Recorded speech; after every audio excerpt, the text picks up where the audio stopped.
In order to save money, I ate cheap instant noodles every day. When I was the poorest, I had no money to pay the rent and had to live on overpass. My girlfriend of 4 years broke up with me. You can't afford the villa and luxury car I want, and I can't wait any longer. Let's break up. She turned and left, holding the hand of the rich second generation, without looking back. At that moment, everyone thought I would be in agony and become a laughing stock, but I felt an inexplicable relief. In the past few years, I have hardly saved a penny. All my savings have been spent on her. She wears branded clothes and eats high-end Western food, while I often eat cheap instant noodles to save money. In fact, my life is also very depressing and tiring. Not long after, I lost my job. Under the double blow, I looked at my empty bank card and realized that all the money had been spent on her. I was standing on a rooftop, and just when I was so desperate that I wanted to jump off, my parents suddenly called me. Ethan, actually our family is very rich. You are a rich second generation. However, hi everyone. Thanks for watching. Don't forget to subscribe to the channel. And if you like this story, please let me know in the comment section. I will update the next part.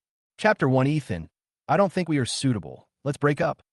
Her words were like a bolt from the blue, hitting my head. I looked at Maria, sitting opposite me, with a somewhat indifferent face, and my heart was filled with mixed feelings. 4 years of relationship ended with just one sentence. Why is it not suitable? Is it the end of 4 years of relationship, just like that? You have to give a reason. I tried to keep my tone calm, even though my heart was churning. She sighed. You can't give me what I want, and I can't wait. My heart sank as soon as she said this. Yes, maybe she has been waiting for me to do better, but now she can't wait any longer. Is that reason enough? She stood up and walked towards the door without hesitation. I stood up from my seat, feeling anxious and wanted to chase her out, but I stopped.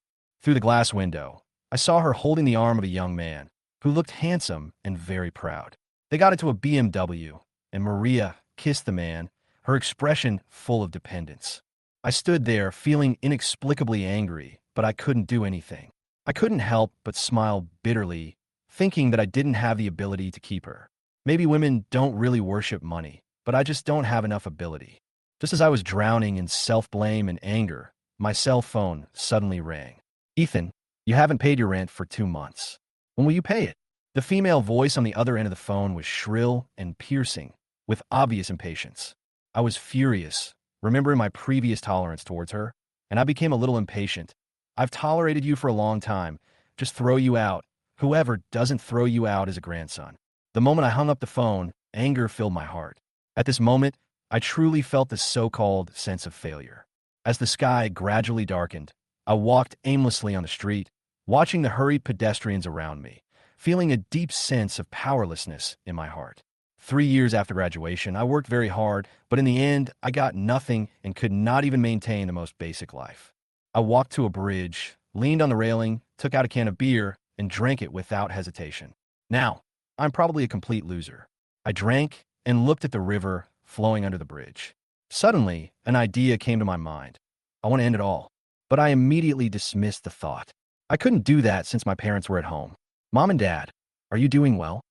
I hadn't seen them for 3 years, and I had gotten used to living alone. During every holiday, I am still busy in the office, just to live a better life as soon as possible, to buy a house for her and get married. But now when I think about it, there's only emptiness in my heart. Just as I picked up my phone to call my parents, the screen lit up and displayed the word mother. I suppressed my unhappiness and answered the call. Son, how are you doing in the big city? My mother's voice was always filled with warm concern. Not bad. Things have finally improved recently. The boss said he would give me a promotion next month and double my salary. I lied with a relaxed look. In fact, we have been hiding something from you, and today we are finally going to tell you. My mother's voice was a little low and mysterious. My heart tightened. Did something happen at home?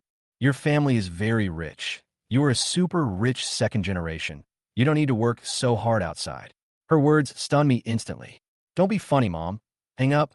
I have to work overtime later. I laughed softly, not believing it at all. My parents are farmers. Where do they get so much money? Even if the whole family sold the house, it is impossible to have so much. Wait a minute, son. What do you want me to believe in you? Her tone suddenly became anxious. It's easy for me to believe you. Just transfer 1 million to my account, and I'll believe you. I hung up the phone as soon as I finished speaking. However, not long after, my phone rang again. It was a text message from a bank. A huge sum of 1 million has been deposited into your bank card. I was stunned, staring at the screen in disbelief. Chapter 2.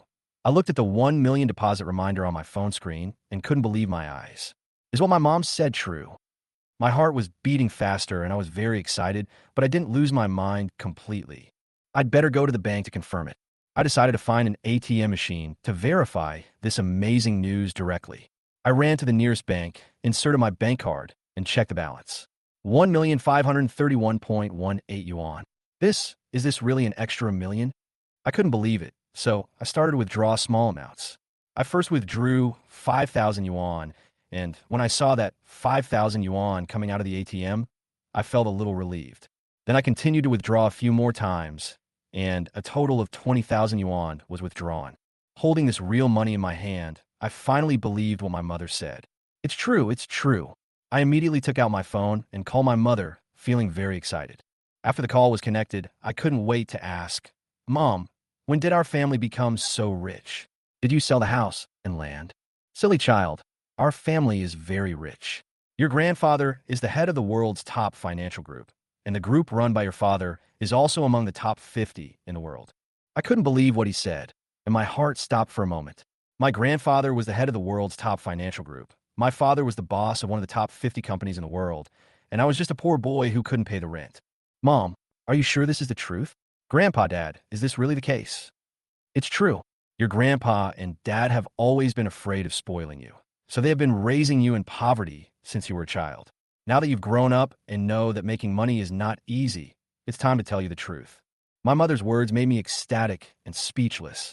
I almost raised my son in poverty and turned him into a hopeless loser. If you still don't believe me, you can talk to Robert. He is the head of your father's water purification division. He will be your personal assistant in the future. In addition, you have a big star fiancé named Kelly.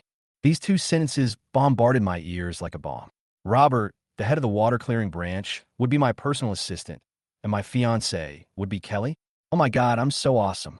I couldn't help but pinch my face hard. The pain almost made me cry. It was really me. I was actually a super rich second generation. My mother added, I sent you a black gold SVP card a few days ago. It is guaranteed by your grandfather's consortium and is universally accepted. You can use it whenever you want. There is no upper limit, but fingerprint authentication is required. When I heard that there was no upper limit on the card, my heart was pounding. What is that? It's simply too luxurious. Mom, I'm going to hang up first. Let me digest it. I hung up the phone, my mind full of this earth-shaking change. I'm actually a super rich second generation. No one can look down on me anymore. The corners of my mouth rose slightly, and confidence emerged spontaneously. Maria, before, I no longer felt heartbroken about the breakup. My current identity has anything to do with her? Suddenly, I remember that the black gold card seemed to have been sent to the rental address. Oh no, I have to go get it back. I felt anxious, and thinking of the fury I had when I got angry at the landlord, I decided to get the card back quickly. I took a taxi back to the rental house, and when I arrived at the apartment, I found that there was no abandoned luggage in the corridor, and I was slightly relieved. It seems that the landlady is not that bad. But when I turned the corner, I saw a woman with golden hair coming out of my room. Landlady, I recognized her. The landlord saw me and laughed at me. You were lucky this time. Your girlfriend found a rich man who paid the rent for you. Your luggage is inside. I frowned and asked coldly, who paid my rent? Chapter 3. Your girlfriend's new boyfriend paid your rent. Oh no. Now she should call her ex-girlfriend. But it doesn't matter. Someone paid for you anyway. The landlady said as she glanced at me contemptuously and prepared to leave. I stood at the door and couldn't help but stop her. I will pay my rent myself. You'd better give him the money back. I frowned and said coldly, you poor fellow. Someone has paid your rent for you. Why are you still arguing? The landlady was obviously a little impatient. Do you have money to pay the rent? At this time, the door opened again, and Maria and her new boyfriend George came out. I looked at her arm in arm with the pale, philandering young man, and my heart ached. Ethan, if you don't have money, stop pretending. You're really just trying to save face and end up suffering, Maria said to me coldly, with disdain in her eyes. She obviously didn't care about me at all, and even laughed at my current predicament.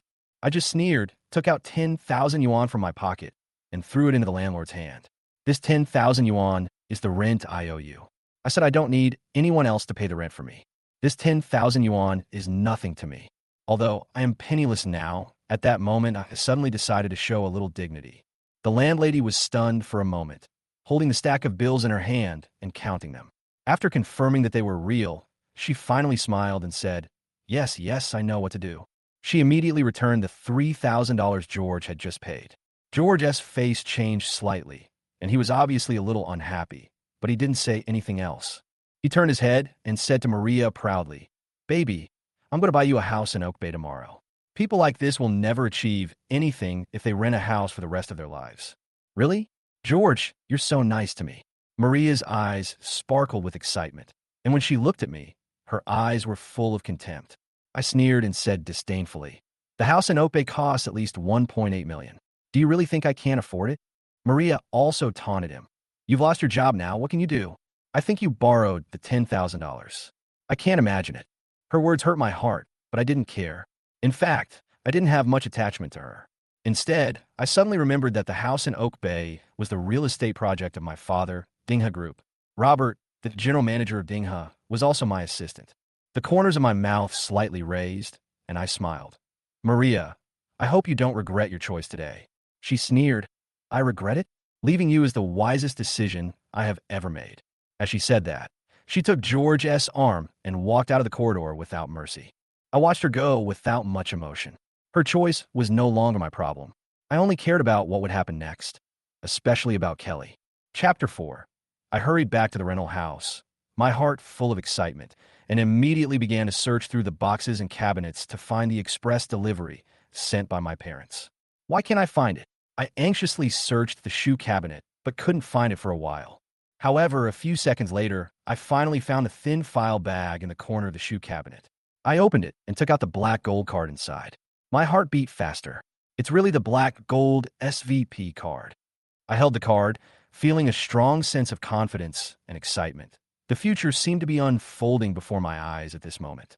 After getting this card, I immediately started a plan. The first thing I did was to take back my career. Woo Young, wait, I will buy back the company and see who can fire me. A few months ago, I met Woo Young in the company, and I happened to see him flirting with a female subordinate. At that moment, I took action directly and was fired by Woo Young for beating the boss. My appeal was fruitless. My salary was deducted, and I even compensated him for medical expenses, which made me unable to pay the rent. Now that I have this money, my first priority is to buy back the company.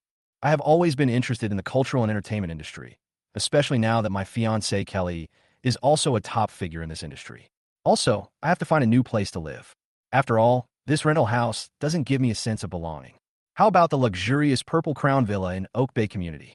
A $20 million mansion is just right. The next morning after breakfast, I decided to go to see my personal assistant, Robert. Dingha Group is one of the top companies in Qingshui City, with many subsidiaries covering real estate, cultural entertainment, and hotel and catering industries. Although this company is only one of my father's subsidiaries, it has an extraordinary status in Qingshui City. When I arrived at Dingha Group, it was already 10 o'clock in the morning, just after the rush hour. I got off the taxi and walked towards the group's building. The luxurious decoration around me made me feel the strength of the company. I was dressed in ordinary clothes and looked inconspicuous when I walked to the door. I even looked like a courier. "Hey, who are you looking for?" The security guard at the door saw me and immediately stopped me. "I'm looking for General Manager Robert." I responded. "General Manager, Chun, is not someone that anyone can see. If you have nothing to do, please leave immediately." The security guard waved his hand impatiently and asked me to go away.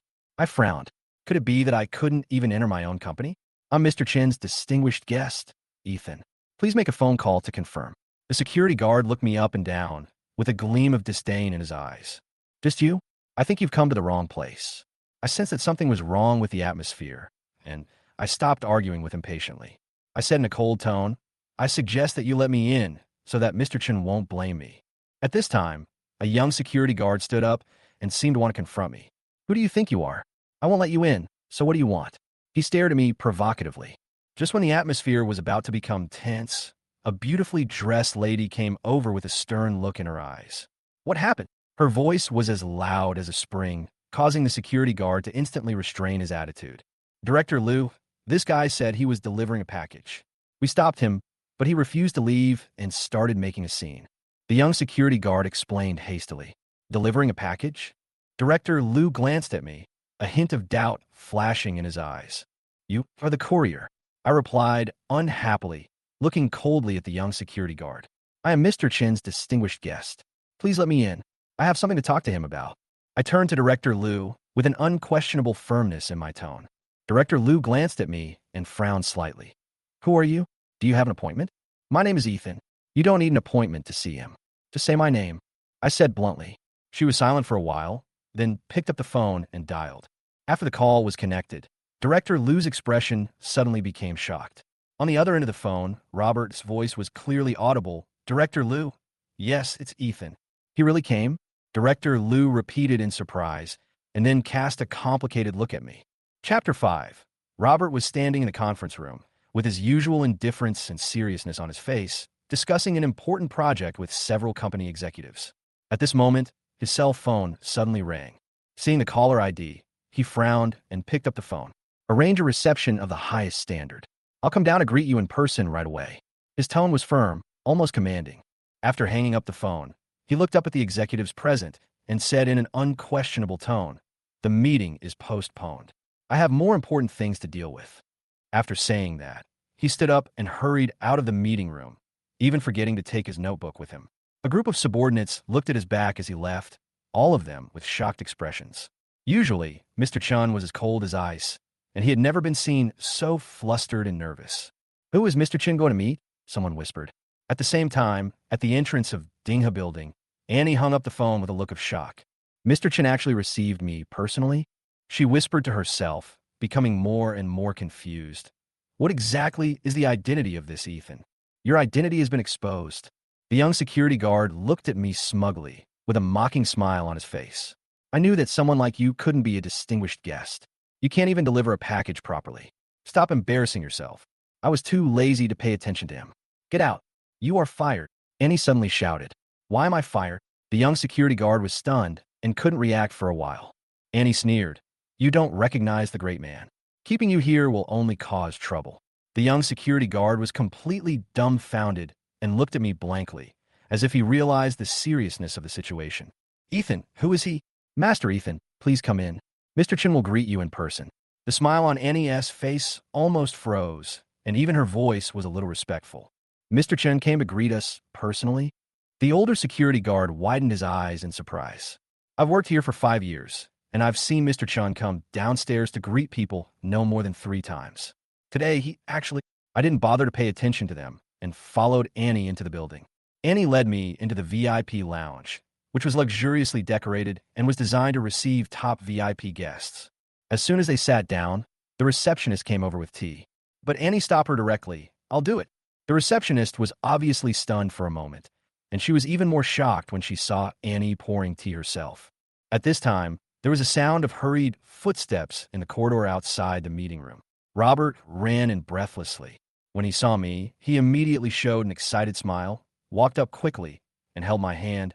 Master, I've been waiting for you. Young master. Annie's jaw dropped. She had been with Mr. Chun for so many years, and she had never seen him address anyone as young master. Robert seemed to realize his own gaffe. He immediately stood up straight, regaining his usual stern expression, and ordered in, go to my office and bring me the bottle of Lafite that you have treasured for many years.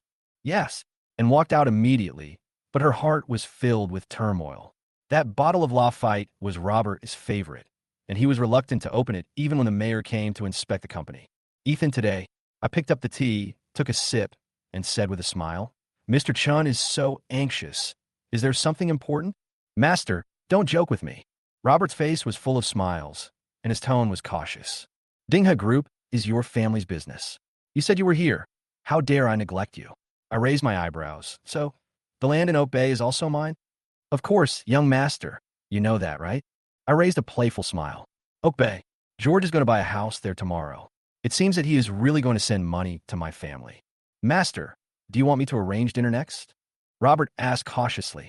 No, I stood up and smiled at him. But you can notify Oak Bay not to sell the house for the time being. Understood. Robert's eyes flashed with excitement. I walked out of the VIP room and couldn't help but smile. George, I'm really looking forward to the surprise you've prepared for tomorrow. Chapter 6. After sending Annie away, Robert finally showed an eager look and welcomed me into the office. Master, you are finally here. I have been waiting for so long. I was a little surprised by his enthusiasm, but I soon understood. Robert's current position is entirely based on the huge foundation of Wong's industry, and he must get closer to me. His future depends entirely on following me. The Wong Group is powerful, and I am destined to be the successor. As long as he follows me closely, his future is limitless. Mr. Chun. I just opened my mouth and was interrupted by him. Master, just call me Assistant Chun. I nodded. Okay, Assistant Chun. I came to you today because I need your help with two things. Master, just tell me what you have to say. I have connections in both the black and white worlds. I'm not exaggerating, but I can basically handle anything, he said with a little pride. I smiled. Robert's ability was obvious after working hard in Qingshui City for many years and making Dinghe Group one of the best. I want you to help me acquire Hungfeng Culture and Entertainment Company and kick Wang Dongwei out of the board of directors. Hungfeng Culture and Entertainment Company is where I used to work. Wang Dongwei is Wei Yang's uncle. He has some shares in the company and also serves as a director. He must be removed. Robert immediately agreed. No problem, leave it to me. Dinghe Group also has shares, so it won't be difficult to acquire it. This made me feel relieved. I didn't expect that Dinghe Group also participated in the equity of Hungfeng Culture and Entertainment. Things became easier to handle. In a good mood, I continued. Also, help me find a new place to live. The old place is too shabby. Master, I will arrange this right away. There are still 2 Purple Crown villas in Oak Bay that have not been sold. I can arrange for you to move in. Oak Bay is a real estate project under the Dinghe Group, and each of the Zijingwen villas is worth more than 20 million. Robert obviously thought it was still a bit shabby for me. It's there, arrange it, I'll go move the luggage now. I was very satisfied with Robert's efficiency. Okay, then I'll take you there, young master. Robert said with a smile, wanting to stay with me for a while. No need, wait for me to move my luggage and go there by myself, and arrange the accommodation. I stood up and prepared to leave, but suddenly remembered something, turned around and said to Robert, by the way, your identity will be kept secret for the time being. Okay, master, I'll take care of everything you do. Robert looked serious and left me his contact information, saying he would be at my service 24 hours a day. After leaving the building, I called a taxi for myself and refused Robert's farewell. Keep a low profile so you don't attract attention. When the security guard saw me, he showed a respectful expression on his face and even apologized to me nervously. Master Ethan, I'm really sorry. I was just doing my job just now. Please be magnanimous. It's okay, go get busy. I interrupted him with a smile, not wanting to argue with him. After getting into the taxi, I went straight back to the rental house to pack my luggage. After a busy day, I started to feel hungry. When I was about to find a place to eat, I suddenly heard a knock on the door. Who would come to see me at this time? Curious, I opened the door and saw a big, fat man. Fatima, why are you here? I was a little surprised. This guy is my college classmate, Jack, who has been working hard in Qingshui City since graduation. Today is not the weekend. Why is he here? Come on, I took a special leave to come and drink with you. Jack put his arm around my shoulder generously. I felt warm inside. Jack obviously knew that I had broken up with Maria and guessed that I might be in a bad mood, so he came to accompany me to relax. Okay, let's go. It's really not easy to let you treat us. I agreed with emotion. We went to the food stall downstairs, ordered beer and skewers, and talked while eating. Jack comforted me while eating skewers. Maria, I have long seen that she has problems. Let's break up. The sooner we break up, the sooner we can get over it. I don't care about it anymore, I said calmly, but I still felt a little lonely. By the way, how is your girlfriend condition? I suddenly remembered something and asked with concern. Jack's girlfriend Lu Hanin has been with him since college. Although she is not beautiful, they have always had a good relationship. Unfortunately, Lu Hanin was diagnosed with uremia, and the only treatment is a kidney transplant. If I want a kidney transplant, the doctor said it would cost at least $300,000. Jack sighed and smiled bitterly. What about her parents? I couldn't help but ask. Hanin's parents are from the countryside. How could they have so much money? She even relied on student loans when she was in college. Jack took a few sips of wine and lowered his head. Then what are you going to do? I asked him, thinking that if he really needed help, I could give him money. What else can I do? I recognize her in this life. I originally planned to borrow some money from my parents, but they don't agree with me continuing to date Hanin, and they won't give me money. Jack smiled helplessly and said, I have saved some money in the past few years, but it is not enough. How much do you still need? I asked directly. Jack was stunned for a moment. Don't be funny. Your savings are not enough, and you don't have a job now. I really won the lottery. I joked with a smile, but I had already decided to help him in my heart. I didn't continue to explain, but directly picked up my phone and transferred 300,000 yuan to him through Alipay. 300,000 yuan has arrived in Alipay. I whispered. Jack suddenly heard the sound of his phone, and when he saw the huge amount of money transferred in his phone, his expression instantly became surprised. Ow, how is this possible? He glanced at his phone nervously, his expression becoming complicated. Chapter 7. Did you see a ghost? Jack's eyes widened, obviously not believing what he saw. How could it be you? I smiled and shrugged. It's not a ghost. It's winning the lottery. Jack's eyes widened, and he seemed a little excited. Really? How much did you win? I said calmly. 500,000. Wow, 500,000. That's not a small amount. Jack's face was full of surprise. Brother, you failed in love, but you won in the casino. Come on, cheers. Listening to his hearty laughter, the weight on my heart finally eased a little. The 300,000 yuan could finally help Lu Hanin with the surgery, and I could breathe a sigh of relief for now. But, brother, I have to make it clear that this 300,000 is a loan. He added, his eyes stern. When I have money, I will definitely pay you back.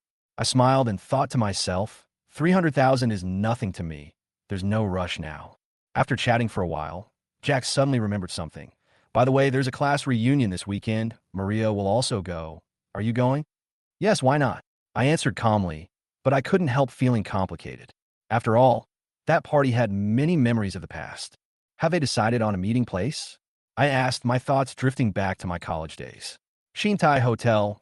Jack narrowed his eyes. I heard that Jessica, the beauty of our class, will also be there, and she's still single. I couldn't help but smile, thinking Jack's words are too obvious. At that time, I pursued Jessica and almost became her boyfriend, but she chose to go abroad, and I chose Maria. You must be kidding. I don't even have a job right now. How can I possibly attract her? I shook my head helplessly. After saying goodbye to Jack, I had dinner and dragged 2 suitcases to the Purple Crown Villa in Oak Bay. During those days, I seemed to have gradually become a different person, and the unprecedented pride also made me full of expectations for the future. On the way, I called a taxi with my mobile phone and headed directly to my destination. The community of Oak Bay is divided into apartments and villa areas. The price of the villa area is more than 10 times that of ordinary communities. The people who live here are almost not in the same world. The car stopped in front of the community service department, and I walked in with my luggage, feeling a little hesitant.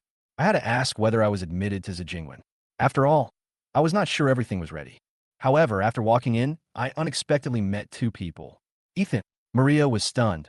A trace of doubt flashed in her eyes. Why are you here? George next to her looked at me, with a slight smile on his face. Obviously, he had found an opportunity to show off. I suddenly understood that Maria and George came here to buy a house, and they didn't seem to realize that my world was so different from theirs. Hey, Ethan, what a coincidence. You are here too. Are you here just to chase Maria? George said sarcastically.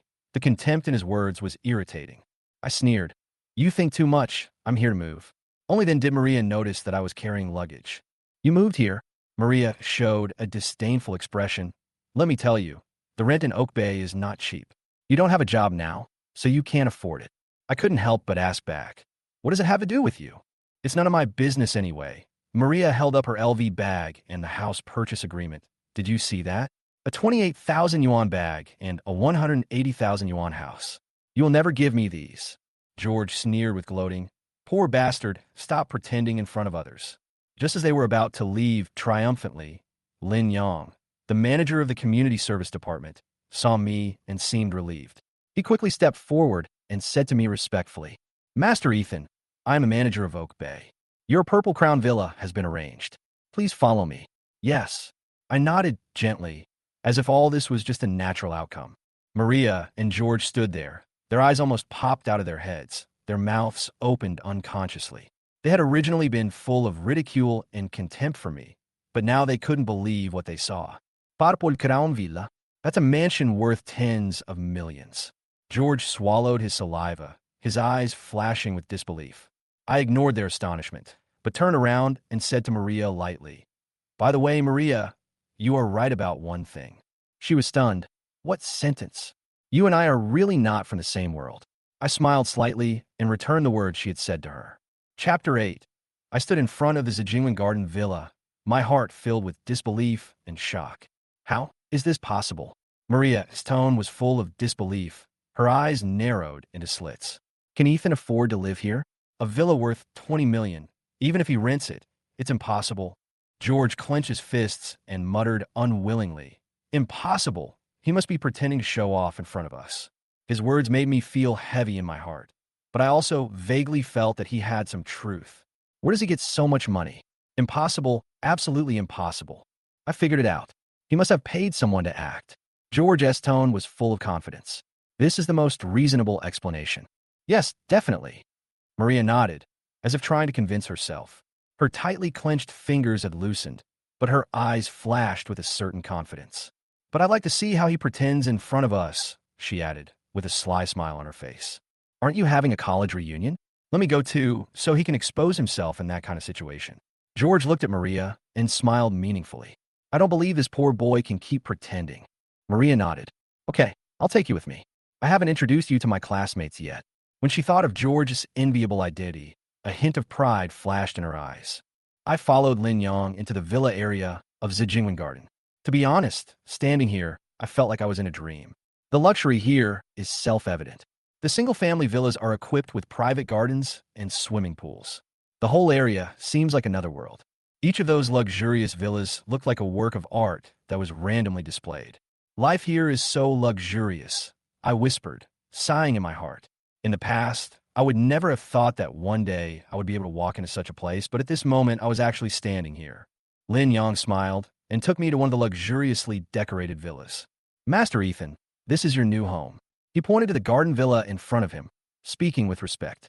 The plants and flowers in the garden are carefully selected, and each one is very valuable. I couldn't help but widen my eyes. Seeing the spacious swimming pool and the crystal clear water, I felt an indescribable excitement in my heart. This swimming pool is so big. I can come here to swim anytime in the future. It's exciting just thinking about it. Lin Yang smiled and nodded. Master Ethan, please go in first. There are some high-tech facilities here. After I prepare them for you, you can directly open the door by scanning your face. He then led me to the gate of the villa. That door was not like the ordinary gates I'd seen. It was unlocked by scanning your face. How amazing. I stood in front of the door and followed Lin Yang's instructions to get into position. With a beep sound, the door opened automatically, and Lin Yang politely motioned for me to go in. I walked in with a little curiosity, and the scene in front of me shocked me instantly. The villa was extremely luxuriously decorated, with European-style furniture neatly arranged, crystal chandeliers shining brightly, and exquisite oil paintings hanging on the walls.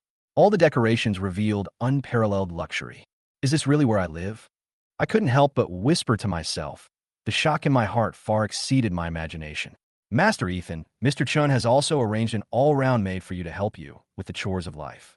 Lin Yang added respectfully. She will be here later. All-round maid. I was slightly stunned. Such a big villa, cleaning, cooking, and taking care of flowers and plants really need an all-round helper. It seems that Mr. Chin's arrangement is really thoughtful.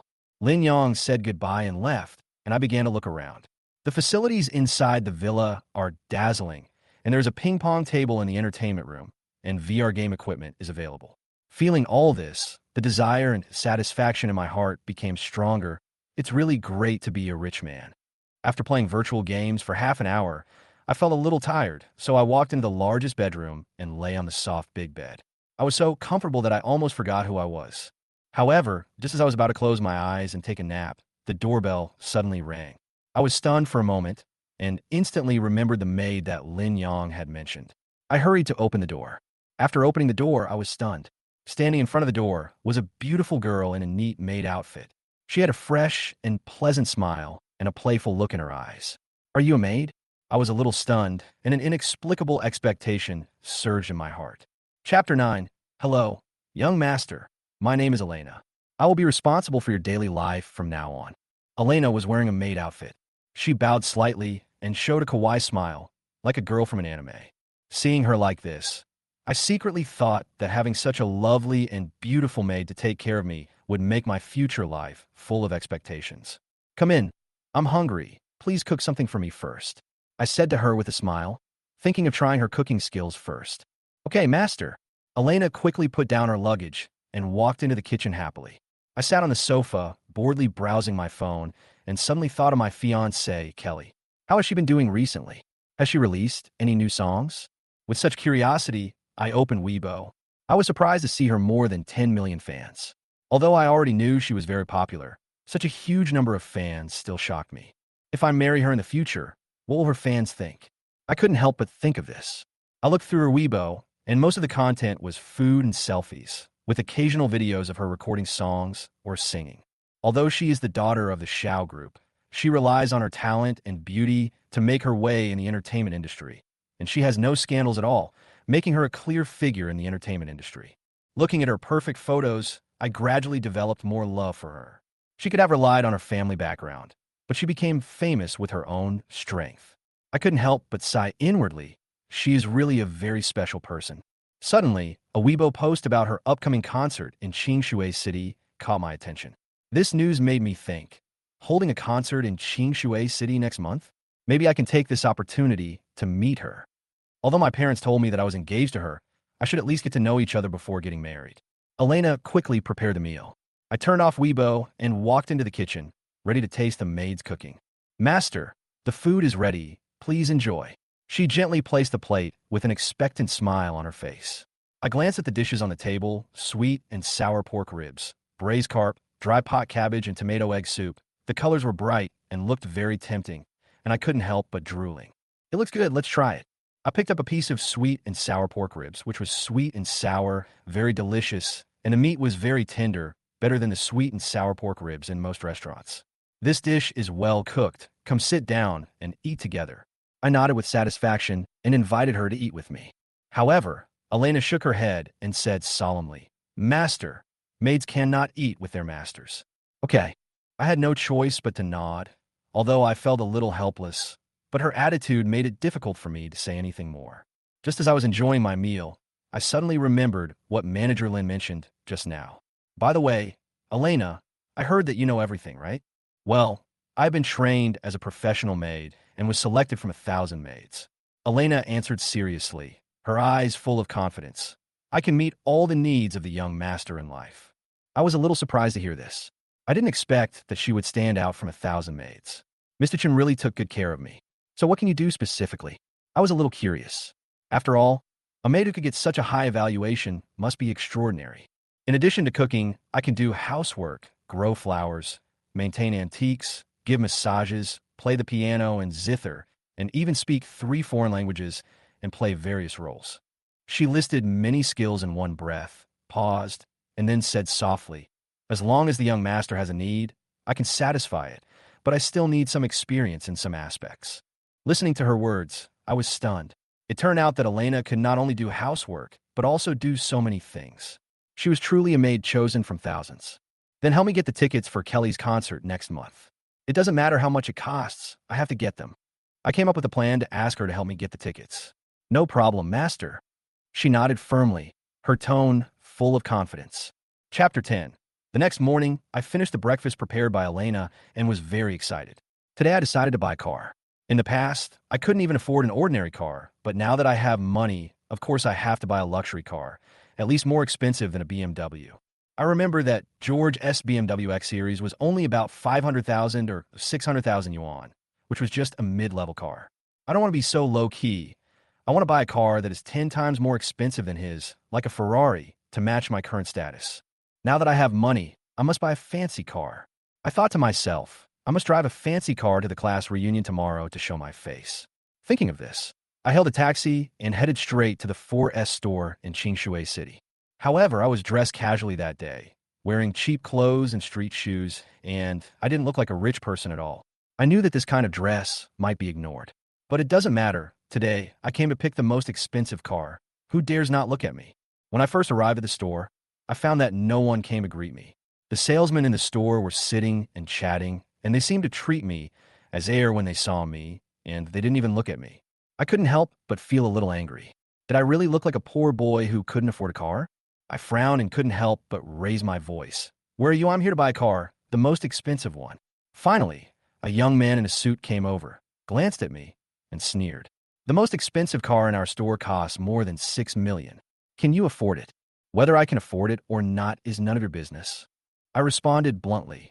Based on your attitude, I can file a complaint against you. Call a more professional salesperson over. The young man was obviously frightened by me and quickly retreated. Other salesmen saw this scene and did not dare to come forward, for fear of being fined by me. What should we do? Several veteran salesmen began to discuss in a low voice. Why don't we let Tang Mingqi receive her? It happens that she hasn't completed her performance this month, so she should be able to handle it. Good idea. When she comes back, we'll give this client to her. Another salesman echoed.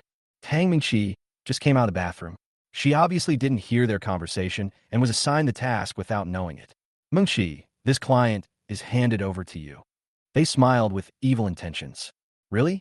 That's great, thank you. Tang Mingqi smiled beautifully, not realizing the deep meaning behind it. She straightened her clothes, adjusted her state, and walked towards me. As she approached, my mood actually fluctuated. That innocent and kind voice instantly reminded me of everything in college. Hello, sir. Are you here to buy a car? Is there any model that you're interested in? Her voice was fresh and refined, and her eyes were gentle. I turned my head subconsciously and saw a beautiful woman in a black professional dress. I immediately felt familiar. Could it be? She is Tang Mingqi? Are you Tang Mingqi? I couldn't help asking. Yes, it's me. I didn't expect to meet you here. A hint of surprise flashed across her face, and then she smiled. I was also surprised. I hadn't seen her for 3 years, but I actually ran into her here. I remember that when we were in college, we were very close in the literature club and often discussed literary works together. She was my confidant. What a coincidence. I didn't expect you were working in sales here. Didn't you say you were a magazine editor? I was a little surprised. She was doing a job she liked when she was in college, but after not seeing her for 3 years, she turned out to be a car salesperson. Tang Mingqi smiled bitterly. Who knows, the times are changing so fast. Who still reads magazines now? I have to compromise for my livelihood. She sighed, with a hint of helplessness in her eyes. Poetry and dreams are slowly washed away by reality. I also sighed. Yes, reality always forces us to compromise, and times change too fast. I think many people are like this. It's not that they don't have ideals, but reality makes their ideals become more and more distant. What about you? Are you still a producer? Tang Mingqi looked at me with some concern in her eyes. When I was in college, I told her that I would be a producer in the future and wanted to make movies with depth and eliminate those shoddy works. I smiled bitterly and said, I also succumbed to reality. I used to work very hard, but 3 years of hard work was gone because I offended my boss. Reality is equally cruel to everyone. Tang Mingqi comforted him slightly. It's okay. You can still keep working hard. As long as you have a breath left, there's hope. As she spoke, her eyes suddenly lit up. By the way, are you here to buy a car? Well, I want to buy a Ferrari. How much is the most expensive one in the store? I asked casually. She opened her mouth slightly and looked at me with a little shock in her eyes. I didn't expect that after 3 years, Ethan had become so rich. Chapter 11. You said you succumbed to reality and actually bought a Ferrari. Are you kidding me? When Tang Mingqi saw that I actually walked into the luxury car area, her face was full of surprise, but she was also happy for me. I smiled awkwardly. This car is bought for our boss. I don't have that much money. I just run errands for my boss. After that, I smiled easily and made light of the fact that I was a super rich second generation. It's always right to be low-key. That's not bad. At least it's better than being a salesperson here. Tang Mingqi seemed to understand and smiled. Although she said it unintentionally, I could hear the self-mockery hidden in her words. Selling to customers here. Life is a bit difficult. At this time, several veteran salesmen were standing aside and secretly observing us. Seeing that Tang Mingqi and I were chatting so enthusiastically, they began to talk quietly with a little disdain on their faces. TSK, this new guy is really clueless. You can tell at a glance that he's not rich, yet he's chatting so happily with others. They laughed in a low voice. I could hear their whispers and couldn't help but sneer in my heart. It seems that this group of people really think of themselves as insiders. At this moment, a middle-aged man wearing a famous brand walked in. He had a glittering watch on his wrist, and a sexy and young beauty was beside him. Anyone who saw this kind of person would know that he was from a wealthy family. Several salesmen immediately surrounded him, vying to serve this rich man, and even started pushing each other for fear of missing out on this big customer. I smiled and whispered to Tang Mingqi, Which is the most expensive Ferrari in your store? And it has to be in stock. I don't want a pre-ordered one. My boss needs the car urgently and needs it tomorrow. Tang Mingqi was slightly surprised, but she quickly reacted and took me to a shiny black sports car. This is a Ferrari F12 supercar. It is currently priced at 5.5 million. It is the top-level Ferrari we have in our store. You can drive it away immediately. I'll take this one. I decided without hesitation and then asked, what's the most expensive one? Are there any other models? I can also reserve them, as long as they're the most expensive. Tang Mingqi looked at me in shock. Ethan, are you sure? Buy another most expensive one? Do you want to confirm with your boss again? I smiled easily. Boss, listen to me. I said the most expensive one is the most expensive one. Does the boss listen to you? Tang Mingqi asked doubtfully, her eyes full of curiosity. I was wrong. I quickly added, when it comes to buying a car, the boss listens to me. I have the final say on what car to buy and how many. Oh, I see. Tang Mingqi breathed a sigh of relief, and it seemed that she had finally put aside her doubts. In that case, I'll take you to see the most expensive car in our store. As she spoke, she led me to a white Rolls-Royce Phantom. This is a Rolls-Royce Phantom, priced at 9.2 million. It is the most expensive car in our store. Although it can only be pre-ordered, I can get a discount for you. Tang Mingqi introduced with anticipation. Discount. I shook my head and took out a black and gold SVIP card from my wallet. No need for a discount. I'll buy it and pay the full amount at once. Tang Mingqi was stunned, her eyes wide open, as if she had not expected me to be so straightforward. Seeing her stunned, I quickly explained, it's the boss's money anyway, and I'll help you with your sales. Tang Mingqi was still shocked. Ethan, I almost don't recognize you. You're so generous. Are you sure you don't need me to bargain for you? No, just take me to pay. I smiled and put on a confident look. She sighed helplessly and took me to the payment counter. There, she called out to the middle-aged woman in charge of collecting the money. Sister Chun, help me collect the money. The Ferrari F12 and the Rolls-Royce Phantom, a total of 14.7 million. When Sister Chun saw us, she was stunned for a moment, and a hint of doubt flashed in her eyes. She seemed to be unable to believe that this ordinary young man in front of her could afford these two cars. Are you sure it's these two cars? Do you want to pay in installments? She asked with some doubt. No, I want to pay in full at once. I said first, handing her the black gold SVIP card. Swipe it. Chapter 12. When Tang Mingqi and I paid and left, several salesmen were standing in the store, their faces full of confusion and disappointment. The middle-aged man they had just taken a fancy to left with a sexy and beautiful woman, but did not buy a car. They returned empty-handed and were clearly in a bad mood. Where did Mingqi and that poor boy go? A salesperson asked in confusion. Leave. That poor boy can't afford a luxury car. Another person sneered. Everyone seemed to have decided that Ethan couldn't afford a car. However, just when they were feeling complacent about these things, several office staff came out from the backstage and said while chatting, do you know?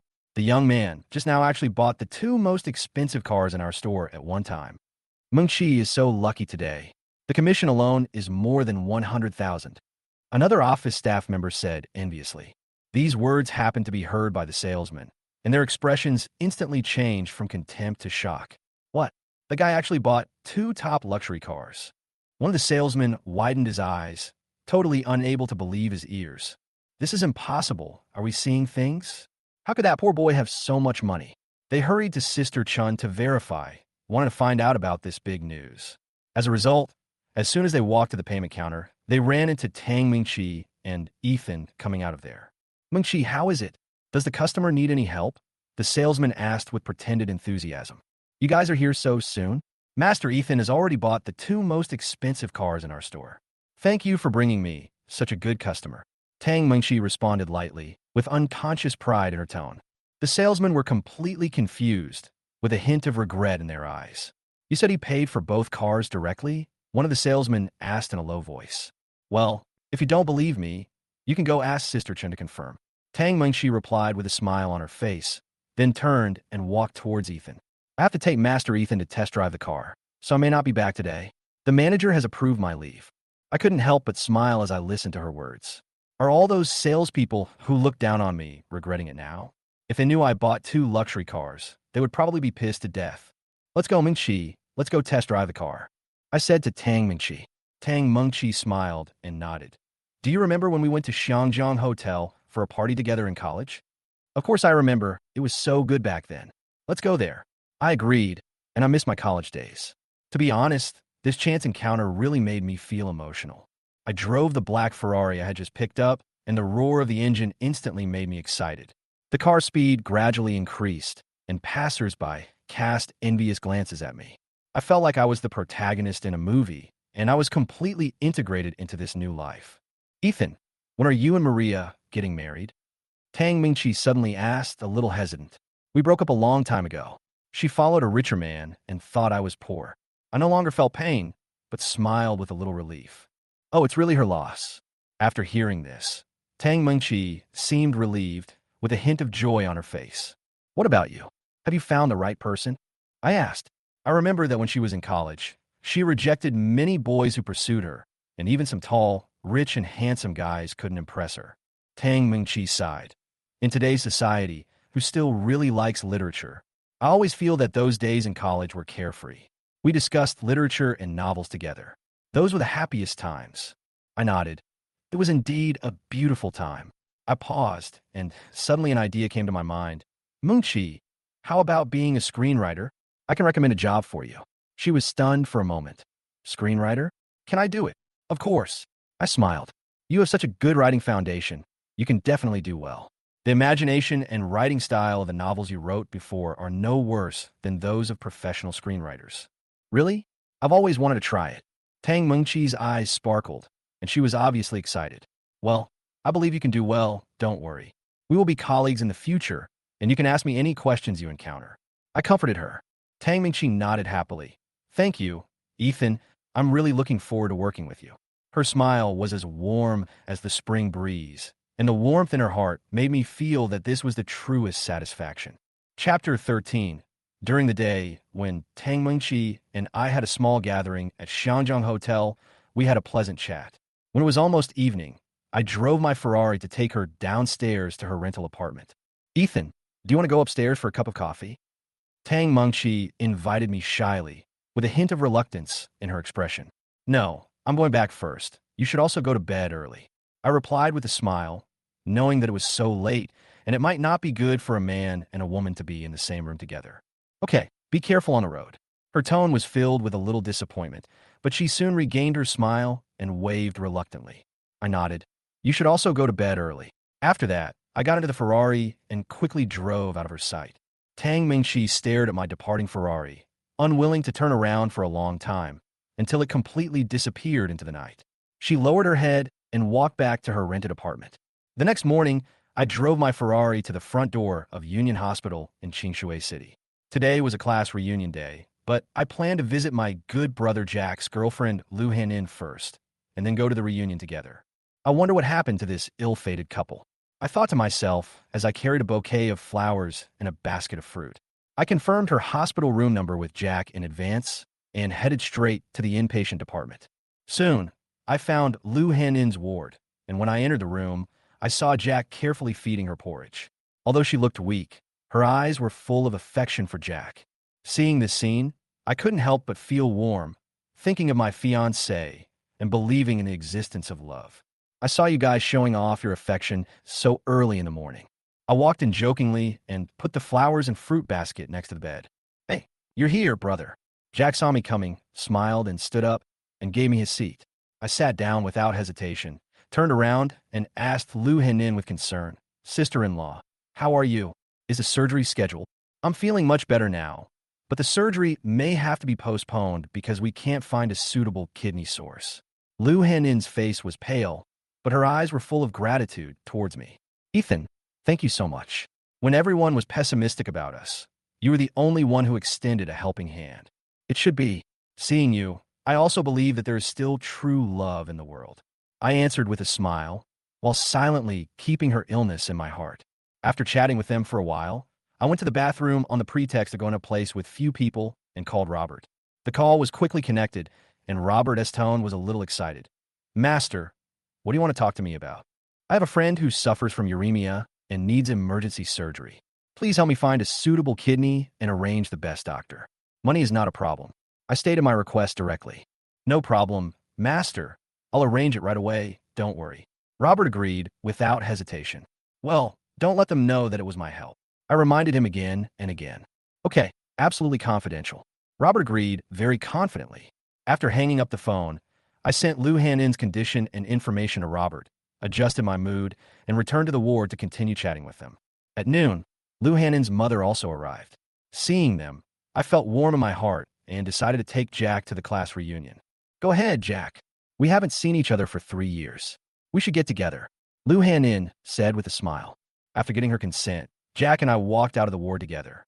However, when we walked to the hospital entrance, he was stunned when he saw the Ferrari I was driving. Ethan, where did you get this Ferrari? Jack asked incredulously. I rented it. I met a friend. It didn't cost me much. I made up an excuse. Oh my God, this Ferrari will probably kill all those classmates in an instant once it shows up. He looked at the car with envy, his eyes full of longing.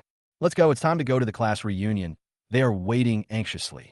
I smiled slightly, thinking to myself, the person I want to see most today is the former class beauty, Jessica. I wonder what she has become after returning from abroad. Chapter 14.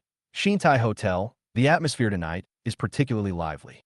Almost all my college classmates have arrived. More than 30 people. Half of them are men and half are women. Everyone is dressed up as if everyone is ready to show their best appearance here. Jessica, the class beauty who has returned from abroad. The party was held in the form of a buffet, and Hikwan specially booked the activity hall of Zone C of Shintai Hotel. Although the cost per person was not cheap, they could enjoy a sumptuous meal, including red wine, seafood, cakes, fruits, and barbecue. Maria brought her tall, rich, and handsome boyfriend George to show off her new boyfriend in front of a group of former female classmates. George is the second son of Mingyang Group and is a representative of the second generation of rich people. Seeing their envious eyes, Maria felt very happy. Wow, the second young master of Mingyang Group is so powerful. Maria, you are so lucky. Several female classmates looked at George with envy in their eyes. When you have time in the future, you can come to Mingyang Villa. It's free. George did not forget to say hello in front of this group of female classmates. When he saw beautiful girls, he couldn't help but take a few more glances. That's great, Maria. Your boyfriend is so generous. The female classmates praised one after another. Mingyang Villa is a well-known resort in Qingshui City, and it is said that the entertainment facilities there are very luxurious. Maria was so proud in her heart, but she said modestly, "No way. Everyone will have the chance to meet him in the future. No need to envy me." As she spoke, she became more resolute in her decision to kick the poor boy Ethan away. After all, if Ethan came today, he would probably become the object of their ridicule again. George felt very comfortable listening to them, and the corners of his mouth rose unconsciously. Ethan, you're going to be exposed today. Let's see how you can keep pretending. At this moment, a thin boy ran into the activity hall and shouted excitedly, "Classmates, guess who I saw at the door? Jessica." The male classmates immediately turned their eyes to the door. Almost every boy was looking forward to seeing the goddess of the year again. No, Jessica hasn't come yet. The skinny boy took a breath. It's Ethan, the talented guy from our college. Ethan. Everyone was indifferent when they heard the name, especially Maria's words were still ringing in their ears. What's so great about him? Don't get excited. What's so good about seeing him? The boys didn't care. After all, in their eyes, Ethan had already become a down-and-out little man. However, the thin boy then said loudly, "No, he is driving a Ferrari F12 supercar. It is so cool. There are already many people gathered at the door." Ethan afford a Ferrari F12 supercar worth more than $5 million? Ethan drives a Ferrari? This is too good to be true. The male classmates were all in disbelief, and the female classmates also began to look at Ethan again, with expectation rekindled in their eyes. Maria, didn't you say Ethan couldn't even pay the rent? One of the female classmates looked at Maria with some suspicion, as if she no longer believed what she just said. Maria was speechless for a moment, and her heart was filled with shock. How could he? This is totally impossible. George's expression changed. Although he was unwilling to believe it, he decided to reveal Ethan's true face himself. Look, I'm going to expose you and embarrass you in front of your classmates. Amidst the whispers, Ethan and Jack slowly walked into the hall, attracting the attention of everyone present with every step. Chapter 15. I walked into the class reunion venue and looked around and found that most of my classmates had already arrived. However, I looked around, but I didn't see the class beauty Jessica. I was a little disappointed, but I quickly adjusted my mood. Ethan, you're here? I heard you drove a Ferrari here. Class monitor Hequan came over with a tentative tone. He was my rival in college, and he also pursued Jessica with me. 3 years after graduation, Hequan has done well with the help of his parents. He is now a production director in the entertainment industry, with an annual salary of over 500,000 yuan and drives a BMW X Series. He thought he was the most successful among his classmates, but I drove a Ferrari worth more than 5 million yuan, which made him feel unhappy. Yes, a Ferrari F12 supercar. I nodded in response, not really impressed by Hequan. Soon, I was surrounded by other male classmates who were obviously interested in Ferrari. Ethan, where did you get rich? You drive a Ferrari. Take me with you. They approached me enthusiastically, obviously wanting to take advantage of it. I just smiled and thought, I can't tell them that I inherited the wealth of a super family, so I can afford a Ferrari, right? So I changed the subject and talked to them about other things. In contrast, the female classmates' reactions were more direct. Their eyes sparkled. I feel that Ethan is getting more and more handsome. I like men who could drive a Ferrari with one hand the most. A female classmate said with a smile, obviously showing interest in my changes. Maria, it's a good thing you broke up with Ethan, otherwise I would have no chance. A tall and beautiful female classmate flipped her hair and walked towards me boldly. Maria was so angry that she trembled all over when she saw this scene. She suppressed her jealousy and anger. She couldn't help cursing in her heart. These women who are blinded by money are chasing after a man who was once abandoned by me. Honey, don't be angry. I'm here to expose his true face as a poor bastard. Seeing this, George walked towards me with a sneer. George opened his mouth. He wanted to expose me. Since Ethan is so rich and drives a Ferrari, let him pay for the class reunion. What do you think? As soon as he finished speaking, he showed a smug smile, obviously wanting to see me make a fool of myself. When Hequan heard this, his eyes lit up, and he immediately agreed. Yes, since Ethan is so rich and can afford a Ferrari, the money for the class reunion should not be a problem for him. Hearing these words, other students nodded in agreement, obviously interested in this free dinner. Yes, Ethan, you drive a Ferrari. You can pay for the party. Their voices were full of anticipation. Although most of the students supported it, a few thought it was a bit too much, especially Jack, who quickly pulled me aside and whispered a warning to me. Brother, don't agree to it. The venue and food expenses for the party will cost at least $30,000, and you've already given me $300,000 from your lottery winnings, leaving me with $200,000. It's a waste to spend $30,000 all at once. Jack advised me with concern, obviously thinking about me. I smiled and patted his shoulder. Don't worry, this little money is nothing to me. Jack nodded. Although he was a little worried, he believed that I could handle it. George, who was standing aside, showed a proud look after hearing our conversation. It turns out that he won a lottery of 500,000 yuan. No wonder he suddenly became so generous. It seems that the Ferrari is just rented. I was prepared when I heard these words. So, I smiled, walked in front of everyone, and said in a clear voice, since everyone is looking forward to it, I will treat you to today's party. However, I have one condition. George has to pay for his own expenses today. When these words came out, everyone was stunned, and then exclaimed, Ethan, you are so generous. I saw Maria's face suddenly turn ugly, and I couldn't help but feel happy. She abandoned me in the past, but now she saw me become the focus of everyone's attention, which made her feel unbearable. Well, everyone, enjoy your meal. It's my treat. I smiled with a barely perceptible teasing in my eyes, but my gaze was on George.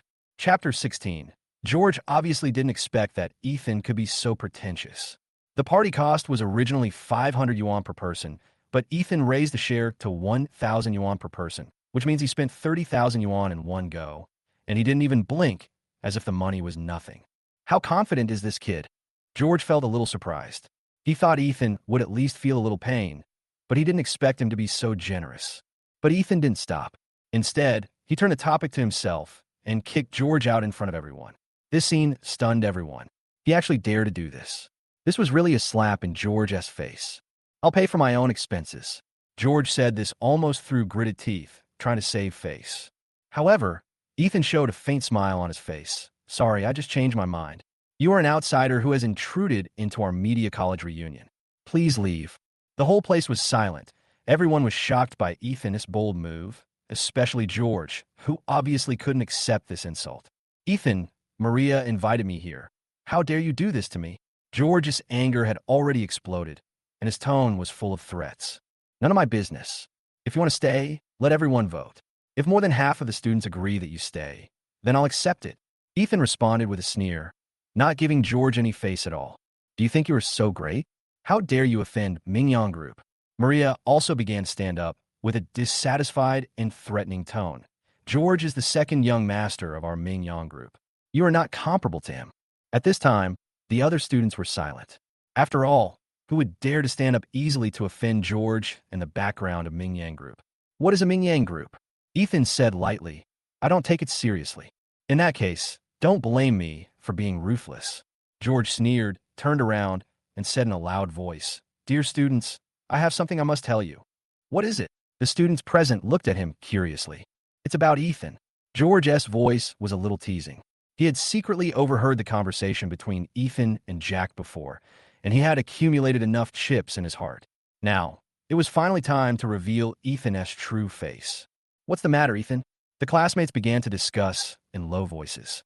Ethan remained calm, apparently not taking George's threat seriously. In fact, Ethan is a poor boy. The Ferrari he drove today was borrowed or even rented.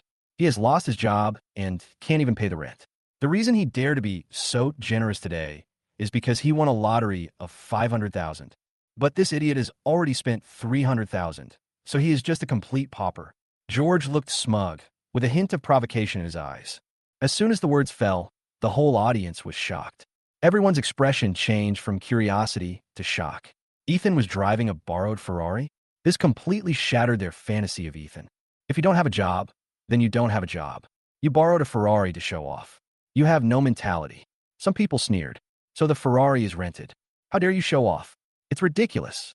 Some people couldn't help laughing. Class monitor Hequan also stepped forward hurriedly to add insult to injury. Ethan, if you have money, why do you borrow other people's cars to show off? We are all classmates, can't we be honest? Yeah, it doesn't matter if you don't have money. Showing off is the problem. Others also echoed. At this moment, Ethan's figure seemed to suddenly become insignificant in everyone's eyes.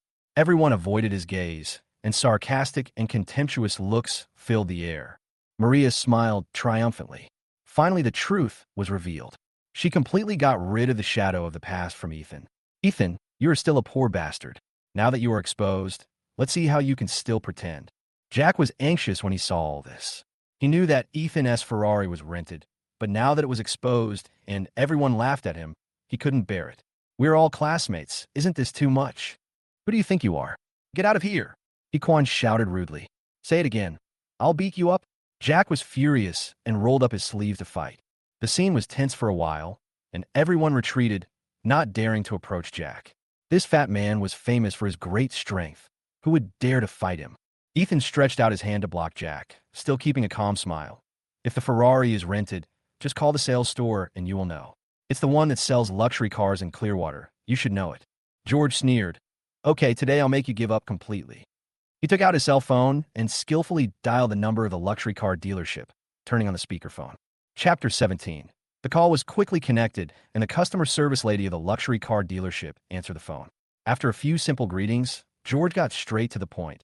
Has a man named Ethan bought a Ferrari in your store recently? I noticed that it was speakerphone, so everyone could hear it. As soon as the question came out, the atmosphere froze instantly, and everyone held their breath, waiting for the answer. At this moment, George seemed confident that Ethan was just pretending, and the truth would soon be revealed. Jack covered his face, looking anxious, not knowing how to end it. George was smug, thinking, Ethan, you are destined to lose this time. Let's see if you can still save face in front of your classmates. Most people at the scene began to doubt whether Ethan's Ferrari was really bought by him, thinking that he must have rented the car and could not afford such an expensive luxury car. However, the customer service lady's words stunned everyone. Is your name Ethan? Master Ethan bought a Ferrari F12 supercar and a Rolls-Royce Phantom in our store yesterday, and paid the full amount in one lump sum. As soon as she finished speaking, the scene exploded instantly. What? He bought a Ferrari and a Rolls-Royce. This even stunned George, and he was in a panic for a moment.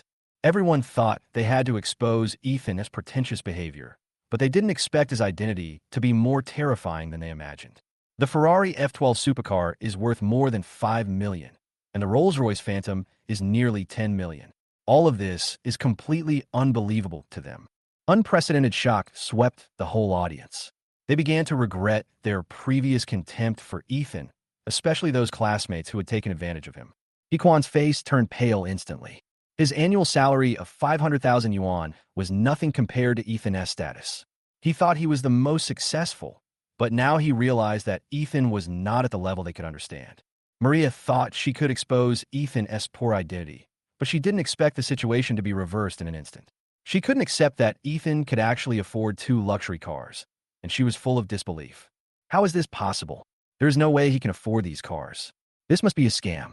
Maria thought angrily, but she could not change anything. Jack finally breathed a sigh of relief and secretly admired Ethan. He knew Ethan had some tricks before, and now seeing him fight back so perfectly, he couldn't help but feel happy for him. I'm sorry, everyone. I just wanted to attend the class reunion in a low-key manner, but I didn't expect it to turn out like this. Ethan chuckled and explained why he drove a Ferrari. I didn't mean to show off my wealth. The Ferrari was originally for Tang Mingqi to boost sales, but I didn't expect it to help me slap everyone in the face. Ethan finished speaking. The students at the scene were speechless. Ethan actually drove a cheap Ferrari, but ended up pretending to be even more powerful because of the Rolls-Royce Phantom, which slapped everyone in the face. Ethan, I'm really sorry for not understanding the situation just now. A classmate immediately came out to apologize, understood Ethan's identity, and quickly corrected the previous misunderstanding. As the first person apologized, the second and third followed suit, and Ethan's face gradually recovered. He was still smiling, as if he didn't care about these little things at all. Then, Ethan pointed at George with a provocative look in his eyes. Since everyone supports me so much, the one who is not one of our classmates, please leave.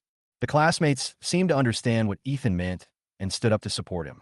George was extremely embarrassed and furious, clenching his fists as if ready to explode at any time. However, seeing Jack next to him, George finally resisted the urge to take action and said coldly, "Okay, Ethan, you wait. If I don't take revenge today, I'm not a gentleman." George left with a gloomy face, and Maria followed him after a moment of hesitation. She thought to herself, how could Ethan turn the tables so easily? There must be something fishy going on behind the scenes. As they left, Ethan once again became the focus of everyone's attention. Although he was not very happy with this victory, fortunately Jessica did not show up, and his eyes continued to stay on the familiar door. About half an hour later, a beautiful figure appeared at the door. Then, a familiar voice sounded, "Sorry, I'm late." As these words fell, everyone's eyes turned to the door involuntarily. Chapter 18. Jessica, the most beautiful girl in the class, was once the goddess in the hearts of all the boys. Today, her appearance instantly attracted everyone's attention. I turned around and wanted to see what she looked like after not seeing her for 4 years. She walked in from the door, with fair skin, slender legs, long black hair, and a simple white gauze skirt fluttering in the wind. She looked graceful and sexy. Her beauty was no longer the immature one she had 4 years ago, but more mature and elegant. The male classmates around were staring at her intently. After not seeing her for 4 years, the goddess's charm became even more charming. "Sorry, everyone. I was stuck in traffic just now. I will punish myself with 3 drinks instead of wine." Jessica walked to the drink table, gently raised the cup, and drank it. Seeing this scene, many classmates gathered around her, trying to get close to her and ask about her life abroad. Some even began to ask her for her latest contact information. Ethan sat aside, drinking water silently, observing their warmth. Seeing this, Jack next to him got anxious and pulled me aside to whisper, "Ethan, why don't you go say hello to Jessica? You used to have a good relationship. You should at least have a chat. We won't rekindle our past relationship." I smiled faintly. In my heart, I knew that I had a fiancée now, and the past was in the past. The only purpose of coming here today was to see how she was doing. Then you have to talk to her, at least get her contact information. Jack was a little impatient. It was obvious that he regarded Jessica as my best choice. I was about to leave, but at this moment, Jessica took the initiative to walk towards me. Her steps were light, and she smiled and said, "Ethan, long time no see. Long time no see, for years no see. How are you doing abroad?" I asked. "Very well. I heard you drive a Ferrari now, bought a Rolls-Royce. You're doing well." Jessica smiled mischievously. "It's okay. Since you're doing well, I feel relieved. I'll leave first." I smiled slightly, turned around and prepared to leave, but I felt vaguely that if I stayed with her for too long, I might waver. Ethan, she suddenly called me. A hint of desire flashed in her eyes. Are you still angry with me? For years ago, she left without saying goodbye and chose to study abroad. Although I was a little dissatisfied, after all, we didn't have a real relationship at that time, so there was nothing to be angry about. You're overthinking it. I'm just a little tired and want to go back and rest. I tried my best to pretend that I didn't care and wanted to leave, but she held my hand tightly, her eyes full of expectation. The first person I wanted to see when I came back this time was you, and you are single now, so we can start over. As soon as she said this, all the classmates looked at us in surprise. This was undoubtedly a confession to me. The class monitor Hequan next to him had a gloomy face and began to feel unhappy because he had been secretly in love with Jessica for several years. The reactions of other students were also mixed, with envy, jealousy, and disbelief. Some things, once you've missed them, you can't go back. I smiled faintly, but my heart no longer had the feelings I once had. Although 4 years have passed, I admit that there's still a little bit of feelings, but I now have a fiancée and I can't get entangled with her anymore. My answer shocked everyone in the room. I actually rejected the goddess's confession. At this moment, I felt as if I had become the focus of everyone's attention. Hequan breathed a sigh of relief, which meant that he still had a chance. Jessica was stunned. Her confession was rejected by me. A trace of disappointment flashed across her face, but she quickly regained her composure. I don't believe it. You pursued me so hard back then. How could you let me go just like that? I'll wait for you at the old place at 8 o'clock tonight. I'll tell you the truth about why I left, and then you can decide. Chapter 19. After accepting Jessica's invitation, I left the class reunion. Although everyone was still chatting excitedly, I no longer had the mood to stay. Before leaving, I paid the fee for the party without hesitation. After all, I would not go back on my promise to everyone, and this little money was nothing to me. Sending Jack back to Union Hospital, I drove to the place I remembered, Shinha Park. That was where Jessica and I often went when I was in college. And today she also designated this old place to meet, a secret place known only to the two of us. About half an hour later, I arrived at the park. The evening made it particularly quiet. There were almost no people in the park, and the air was fresh. I parked the car and started walking on the path, enjoying the tranquility of the moment. It's still the same as I remember. I smiled slightly, feeling a little emotional. For years have passed, and this place has hardly changed. Even the trees, flowers, and plants seem to have stagnated. I walked to the familiar pavilion, the place where we often dated. With a smile on my face, I leaned against the wooden railing of the pavilion and quietly admired the surrounding scenery. Soon, the screen of my mobile phone suddenly lit up. It was a message from Maria. I opened my phone and found that she told me that tomorrow was her birthday and invited me to celebrate at Jinhai Bar tomorrow night. Looking at the message, I hesitated for a moment. Although she was my ex-girlfriend, it didn't seem like a big deal to say happy birthday to her. Okay, I'll definitely go there tomorrow night. I replied with a slight smile on my face, thinking if George dares to target me, it's not a big deal. I don't care about a rich kid from a second-rate group. Maria was singing in a KTV room with George on the other end of the phone. When she saw my reply, she smiled smugly. George, this poor bastard replied to my message and said he would come to my birthday party tonight. She reported to George smugly. Well, okay, this time it's our home court. We must humiliate him tomorrow night. Even if he won the lottery and has some money in his hand, it doesn't mean he has the right to act arrogantly in front of me. A hint of coldness flashed in George's eyes. George obviously wasn't going to let me go yet. By the way, Maria, invite more friends over tomorrow so they can see Ethan's true face. Maria was even more convinced that Ethan was just bluffing when she heard this. I know. We must let them see it. By the way, call Jessica as well. I heard that Ethan seems to be interested in her. Let him embarrass himself in front of the girl he likes. George's eyes flashed with greed. Although he wanted to take this opportunity to humiliate me, he also had another purpose in mind. Jessica is much prettier than Maria. I will feel more comfortable if I can get close to her. George had already made up his mind. Tonight, he not only wanted to suppress me, but also wanted to take this opportunity to get close to Jessica. After all, he had encountered me at a class reunion before, and this time, taking advantage of Maria's birthday, he must take the initiative completely. Chapter 20. As night fell, I waited in the pavilion for a long time, and finally Jessica showed up. She changed her clothes and wore a red suspender dress, a thin white shawl, and a pair of high heels. She looked graceful and sexy. She was even more beautiful than she was 4 years ago, and she exuded a different kind of charm as she matured. Ethan, sorry to have kept you waiting. She walked over to me and sat down. She had a light fragrance and a hint of alcohol on her body, probably because she had drunk a little at the party during the day. I haven't seen you for 4 years, and you've become more beautiful, I said sincerely. After she matured, she was not only beautiful in appearance, but also had a charm from the inside out. Thank you. Her cheeks flushed slightly. She looked at me tenderly and suddenly asked, Ethan, do you still like me? Her sudden question made me stunned. If I didn't have a fiancé, I might have answered yes without hesitation. But now, I didn't know how to answer her. After thinking for a moment, I decided to reject her in the most tactful way.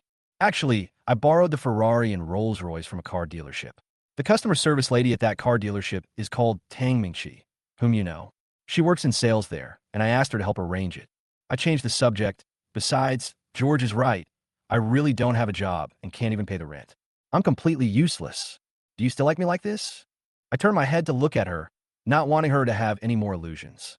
Jessica was stunned for a moment, then laughed. Do you think I said that to you after I knew you drove a luxury car? Okay, just pretend I didn't say anything. I smiled bitterly. I knew deep down that Jessica was not like Maria, who only cared about material things. She came from a good family, and her family owned several hotels. She would never look down on me because of money. She cared more about our relationship. No matter you're rich or poor, in my eyes, you're always the talented guy who pursued me for 3 years in college. Jessica said, taking out an envelope and handing it to me, this is why I went abroad that year. It's all about you. I frowned slightly, took the envelope, opened it, and took out a piece of paper. There were a few words written on it. Leave Ethan for 4 years, otherwise your parents' hotel will go bankrupt. How is it possible? I was shocked, and a thought immediately flashed through my mind.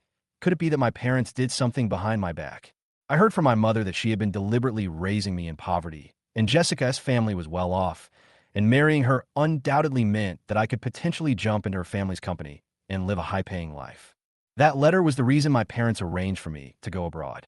They threatened me that if I didn't leave you, my parents' hotel would go bankrupt. Her voice was a little aggrieved. That night, I was going to agree to your pursuit and decide to be with you, but that letter forced me to leave. I smiled bitterly. So it was me who hurt you. It's okay. The letter just said that I left you for 4 years. Now 4 years have passed. We can start over. Her eyes softened and she gently grabbed my hand. All this is over.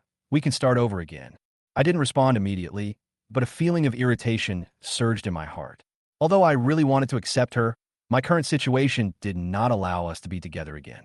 Seeing that I didn't answer, Jessica was a little disappointed, but she quickly changed the subject. By the way, are you going to Maria's birthday party tomorrow? Well, how do you know? I looked at her in confusion. She invited me too. Let's go together, she said with a smile, then rolled her eyes and added, Ethan, return the Ferrari and stop pretending to be rich in front of your ex-girlfriend. Let the past be the past and move on. Let me suffer a little tomorrow and be your girlfriend for a day. Maria will see that I am her girlfriend and she will be jealous. I was stunned by her suggestion. It turned out that she thought that I was arguing with George because I wanted to show off in front of Maria. I couldn't help laughing, and I agreed. Okay, I'll take you to show off tomorrow. Chapter 21. After parting with Jessica, I drove directly back to my villa. A whole day of activities made me feel a little tired. When I got home, I sat down on the sofa and closed my eyes to relax. After a while, Elena came over quietly and began to massage me. Her technique was very skillful and relieved my fatigue. Master, I got the tickets for Kelly's concert. Her voice was gentle and clear. Well, I'm glad I got it. Thank you for your hard work. I nodded, feeling her massage. My body and mind gradually relaxed. Elena's technique was really relaxing, and I fell asleep almost unconsciously. When I woke up, it was already the next morning. The sunlight poured into the villa through the glass windows, and the air was fresh, giving me a very comfortable feeling. Elena had already prepared breakfast, millet porridge, fried eggs, fruit salad, and pancakes. The food looked delicious. She had already prepared water and a towel for me to wash my face while she was talking. Master, breakfast is ready. I nodded, washed up, and sat down to enjoy a delicious breakfast. The taste was no less than that of a 5-star hotel. Elena's cooking skills were really amazing. Just when I was halfway through my meal, suddenly, the doorbell rang outside the villa. I frowned, wondering who would come to see me at this time. Elena, go and see who it is? Elena responded and left, and soon came back with a strange expression. Master, there's a beautiful woman outside. She said she is the bodyguard arranged by Mr. Chun for you. My bodyguard? I put down my chopsticks, feeling a little surprised. Mr. Chun was really thoughtful, even arranging a bodyguard. Let her come in. Elena nodded and quickly brought the beautiful bodyguard into the house. She was wearing a tight-fitting outfit, with an upright posture, bright eyes, and full of confidence. Hello, Master Ethan. My name is Victoria, and Mr. Chun sent me to protect your safety. Her voice was clear and firm. I looked up at her. Victoria had a slender figure, especially her long legs, which are the most beautiful I had ever seen. She had her hair tied in a ponytail, and she looked capable and powerful. What's your background? Have you learned Taekwondo or Sanda? I asked her, feeling a little curious. She looked me straight in the eye, not avoiding my gaze. I studied martial arts and fighting techniques, and my teacher is Yao Jinzong, the master of Taishan Honchuan Dao. You will be the first person I will protect after I come down the mountain, and I will do my best to protect you. Martial arts and fighting techniques? I was moved and smiled slightly. Robert really arranged an extraordinary bodyguard for me. He could even hire the master disciple of Taishan Honchuan Dao. You'll live here from now on. When I tell you to follow me, you follow me. When I don't let you follow me, you stay here. I thought about it. Although I didn't want to be watched by bodyguards 24 hours a day, considering the safety issues, I decided to let her live in. Okay, Master Ethan. She nodded seriously, obviously ready to carry out my arrangements. But you have to go to Jinhai Bar with me tonight. I suddenly thought of tonight's arrangement. Since she is a bodyguard, it will be safer to take her to the bar. When we are out, just say you are my cousin. Don't call me Master Ethan. Just call me cousin or brother. Okay, Master Ethan, I'll follow your instructions. Victoria's tone was full of confidence and determination, which made me have a higher evaluation of her abilities. I nodded and was already looking forward to the Jinhai Bar tonight. Although it was a mixed crowd, with Victoria there, at least I didn't have to worry about any sudden danger. Tonight is not only for Maria's birthday party. I also want to see what kind of tricks George can play.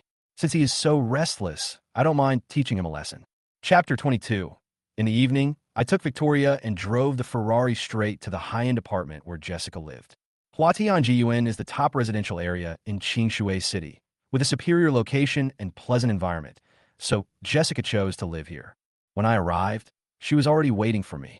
She was dressed very beautifully today, with light makeup and a white off-shoulder chiffon dress that perfectly showed off her collarbone and smooth long legs. She had long black hair, pink high heels, and a pink handbag. She was so beautiful. I was stunned when I saw her. I haven't seen her for 4 years. Her beauty is beyond words. How about it? Do I look beautiful today? She sat in the passenger seat with a confident smile and seemed to enjoy my stunned expression. Pretty, but isn't it too revealing? I subconsciously reached out and pulled the straps on her shoulders, trying to cover her shoulders until I was satisfied. She suddenly covered her mouth and smiled. What are you laughing at? I asked in confusion. I suddenly remembered what was said on the internet, that some men let their own women wear whatever they want, but they let other women wear whatever they want. She said jokingly, but she felt a little happy in her heart. I was a little embarrassed. She was right. I was a little overwhelmed. By the way, let me introduce you. I changed the subject. The person in the back seat is my cousin Victoria. She wanted to go to the Jinhai Bar today to have some fun, so I brought her along. Jessica noticed that there was a handsome and beautiful woman sitting in the back seat, with an indifferent look on her face. It turns out to be my cousin. She's very beautiful, she said, and took the initiative to greet Victoria, but she just nodded as a response. She has a somewhat cold personality and is usually like this. I explained somewhat awkwardly, and Jessica was relieved and smiled. Then, I drove straight to Jinhai Bar, which is a relatively high-end bar in Qingshui City, frequented by rich second generations and some social people. Although it is dangerous, I am not too worried because Victoria is there. The car parked in front of the bar was full of luxury cars, including Mercedes-Benz, BMW, Land Rover, etc. The Ferrari was not too out of place. This is my first time in Jinhai Bar. Let's go in. Jessica took my arm and said coquettishly, Okay, let's go. I like the feeling of being depended on by her. We walked into the bar like a couple, and Victoria followed us silently, ready to protect me at any time.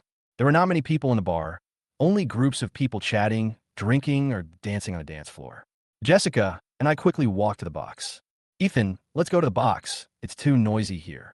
Jessica obviously didn't like the noisy atmosphere. Okay. I nodded and took her to box 1024. We arrived at the box. Victoria was waiting outside the door. When Jessica and I walked in, the people in the box immediately noticed us, especially the male students, whose eyes were almost fixed on Jessica, and George stared at her intently. Jessica's beauty shocked everyone. She was comparable to that of a big star, and even Maria pales in comparison. Ethan, Jessica, why did you come together? Maria seemed a little surprised to see us so close, especially Jessica holding my arm, looking so sweet. Ethan's girlfriend now. Thanks to Maria's help. Otherwise, I would have no chance to be with Ethan, Jessica said, leaning her head on my shoulder, deliberately showing an intimate look. Maria's face instantly turned gloomy. Obviously, she didn't expect Jessica to respond to her publicly like this. Ethan couldn't help laughing secretly. He didn't expect Jessica to be so playful and directly pissed off Maria. Chapter 23. Maria's face looked quite ugly. She had never expected that Ethan, the poor boy who was good for nothing in her eyes, would actually be together with Jessica. Especially since Jessica was better than her, her self-esteem was greatly hit. After all, her ex-boyfriend not only lived better than her, but also found a better girlfriend than her. Nah, he's just trash that I don't want. Only you treat him as a treasure. Maria responded coldly, but there was a hint of obvious jealousy in her eyes. Jessica was not angered by Maria's ridicule. Instead, she smiled even more proudly. Really? Ethan drives a Ferrari and a Rolls-Royce. Is this kind of man still trash? George, whom you found, drives a BMW X Series. Isn't he even worse than trash? Her words were sharp and uncompromising. George's face instantly turned gloomy. How could he tolerate someone being better than him? Especially someone he had long looked down upon. He gritted his teeth to hold back his anger, but in his heart he had already begun to think about how to make Ethan show his true colors. Ethan is just a poor bastard. How can he compare to George? Maria continued, still unwilling to give in.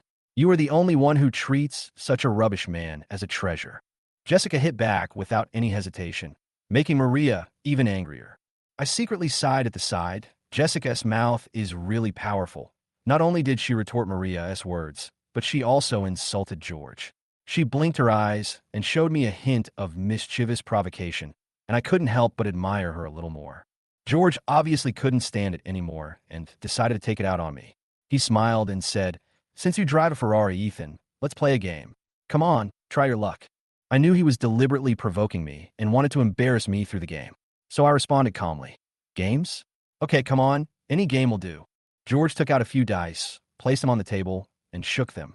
Do you know how to play guessing? He obviously wanted to force me to lose money through this game.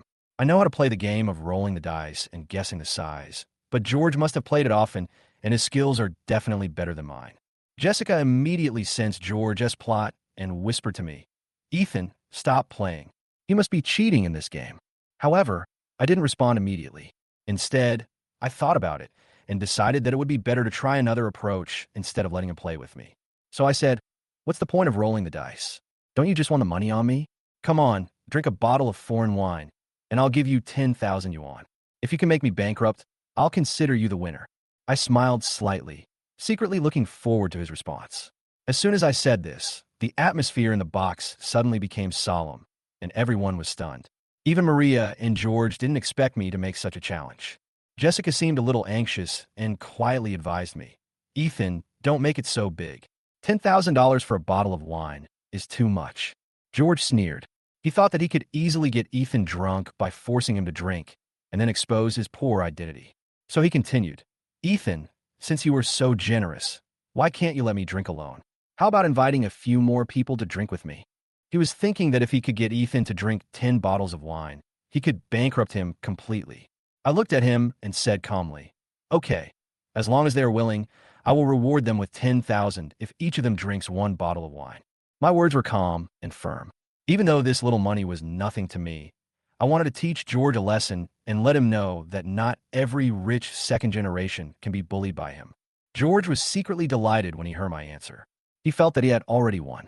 Others in the box also began to talk about it, as if they were all waiting to see how Ethan would respond. At this time, George was confidently ready to put Ethan in trouble. Chapter 24. George seemed very confident. He thought he could easily drink Ethan out of money. There were 11 people in the box, each with a bottle of wine. He was confident that Ethan would not survive this round. When Ethan could not pay, George would take off his pretentious mask. You made me bankrupt by drinking, so you win. I'll pay for all the expenses in this room today, including the drinks.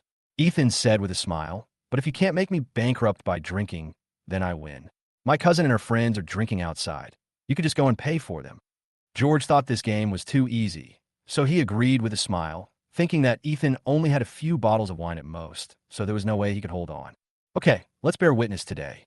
George shouted excitedly, and immediately called the waiter to serve 20 bottles of Royal Salute. Each bottle of wine cost 2,000 yuan, and these bottles alone cost 40,000 yuan. Jessica looked a little worried and asked softly, Ethan, what are you thinking? Isn't this obviously giving them money? Ethan just smiled, held her hand, and comforted her. It's okay, just watch quietly. As 20 bottles of wine were served, George announced excitedly, Everyone, it's time to make money. Let's do it. As he spoke, he finished a bottle of wine himself. The others started drinking without hesitation. Only a few female classmates were a little hesitant, but after Maria took the lead, everyone joined in drinking. The bottle was empty, and the atmosphere became more and more heated. Jessica watched the people around her desperately drinking and felt anxious, but Ethan remained calm and looked like he was enjoying the show. Cheers! George finished another bottle of wine. 10,000 yuan. Give me the money. Ethan took out his mobile phone and calmly transferred 10,000 yuan to him via Alipay. Great, keep going. George was happy to see Ethan really paid and continued to drink the second bottle of wine. Soon, several people drank several bottles, and Ethan paid for one bottle after another. The scene seemed one-sided, and George gradually relaxed his vigilance. I've finished drinking too. Another boy stood up drunkenly, and Ethan paid another 10,000 yuan with Alipay. The alcohol became stronger and stronger, and many female classmates began to fall down. Maria desperately insisted, as if she wanted to regain some dignity for her lost face. I've finished my drink too. Maria finally raised her glass. Ethan smiled and paid another 10,000. After hearing the sound of the Alipay payment, Maria fell drunk on the sofa. More than 100,000 yuan has been spent, but George still hasn't realized that he is walking step by step into the trap set by Ethan. Another bottle, pay quickly. George drank 3 bottles of wine in one breath, but still did not get drunk, showing a proud smile. Mr. Zhang, you really can drink well. Ethan paid him another 10,000 with a smile. At this moment, George suddenly felt a little confused. How do you still have money? George began to feel something was wrong. Ethan still replied calmly, I still have some money. It depends on whether you can hold on. George was unwilling to accept it. He knew that if he continued to drink, he would not be able to hold on. He secretly decided that it was enough. Okay, you win, he said, ending the game with an unwilling expression. Ethan stood up and said in a relaxed tone, That's good. I'll go outside and talk to my cousin and her friends. You can pay the bill later. George vaguely felt that something was wrong and followed Ethan out. As soon as he got outside the bar, Ethan walked straight to the stage. You're too young to dare to play with me. Ethan sneered in a low voice, secretly thinking about how to completely defeat George. He stuffed a few bills into the sound engineer's pocket and instructed him to turn off the music in the entire bar. Immediately, the sound system in the bar stopped, and the atmosphere at the scene instantly became silent. Almost everyone stopped what they were doing. Who the hell turned off the music? Turn it back on. The gangsters started shouting angrily, but Ethan picked up the microphone and said calmly, Everyone, my cousin and I are here at the Jinhai bar tonight. If you don't mind, all the expenses tonight will be charged to my cousin. As soon as the words fell, almost everyone cheered and screamed one after another. When George heard this, his eyes widened and his face changed suddenly. With nearly 100 people, the consumption must be 2 to 3 million. George knew he had fallen into Ethan's trap, and he was furious and started calling people. Ethan, you dare to cheat me. Don't blame me for being rude to you.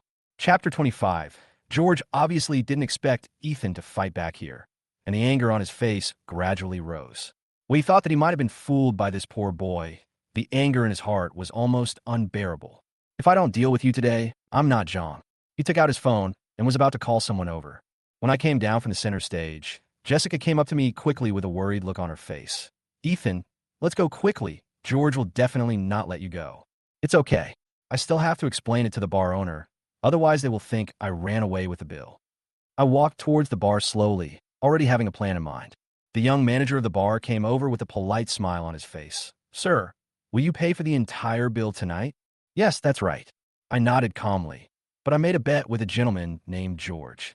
If I lose, he will pay for me. So, tonight's expenses, including the box and the hall, will be borne by him. I saw George standing there with a slight smile on his face. George, is he the second son of Mingyang Group? The manager obviously knew him, with a hint of surprise in his tone. Yes, that's right. I pointed in the direction of George, who just happened to come over and responded with a sneer. I'll pay for tonight's bar bill, but Ethan, don't think you can get out of here easily. George was followed by 4 burly men, who were obviously the hooligans in the bar and looked very threatening. Do you think you can leave today? George's tone was cold, and he was already planning to use force to deal with me. You think I can't leave so badly? I looked at him and sneered.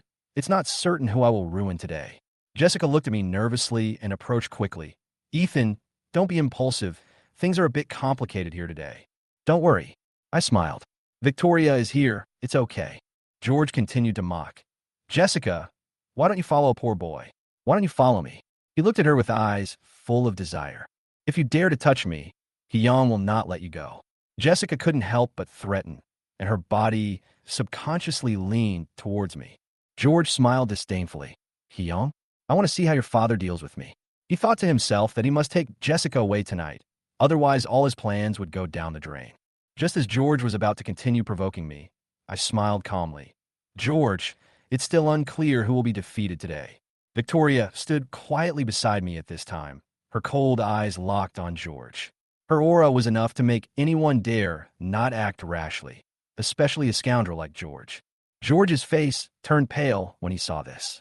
He looked at Victoria, then turned to look at me, with a hint of fear in his eyes. You 3 dare to challenge me? I didn't answer, but just stood there waiting. Do you know who the 4 people behind me are? George sneered, pointing at the 4 strong men behind him. They're the men of Brother Long from Jean High. If you dare to go against me, you are courting death. I don't believe you can overpower me. I responded coldly. George waved his hand, and the 4 strong men rushed towards us. Jessica was so scared that she wanted to run away, but I had already grabbed her. Don't run. Just watch the show. I whispered to her. Before I finished speaking, Victoria moved very quickly, rushed forward, and punched the fastest strong man to the ground. Everyone was stunned, and George's face instantly turned horrified. What do you mean? George looked at Victoria in shock. He had never expected her to be so powerful. Don't try to provoke me, Victoria said coldly, standing next to me with an imposing manner. George's face turned from surprise to anger. He didn't expect to lose so badly tonight, but Victoria's appearance changed everything. Tonight, not only could he not touch me, but he had to pay the price for his arrogance. Chapter 26. Victoria showed her true strength. Every time she made a move, her movements were fast and accurate. After easily knocking down a strong man in front of her, she did not stop, but continued to move forward and knock down another one with one punch. There were 4 of them, but she was able to gain the upper hand all by herself. I breathed a sigh of relief. I was worried that she would be dragged down, but now it seems that she doesn't need any help at all. Fortunately, I brought Victoria here, otherwise it would be difficult to get away today. I secretly rejoiced in my heart. Jessica leaned on me, watching Victoria easily deal with 4 strong men alone, and couldn't help but said in surprise, Ethan, your cousin is so amazing. Does she learn martial arts? Well, it seems so. Very good. I answered with a slight smile, in a good mood. At this moment, George's face looked a little strange. He never expected that a girl could defeat 4 strong men so easily. His contempt was gradually replaced by fear, and he couldn't help swallowing. How can this poor cousin be so powerful? George began to get nervous and furious. Kill her for me. Can't you even beat a woman? Kill her for me. George couldn't bear it any longer and gave the order. Hearing George's provocation, the 4 thugs rushed towards Victoria again in anger. But her skills were no longer something they could handle. Every attack was extremely precise and ruthless. If you keep coming, I'll have to cripple you, Victoria said coldly, with a hint of coldness in her eyes. Her movements became more and more ferocious, and with a crack, the thug's arm was broken by her.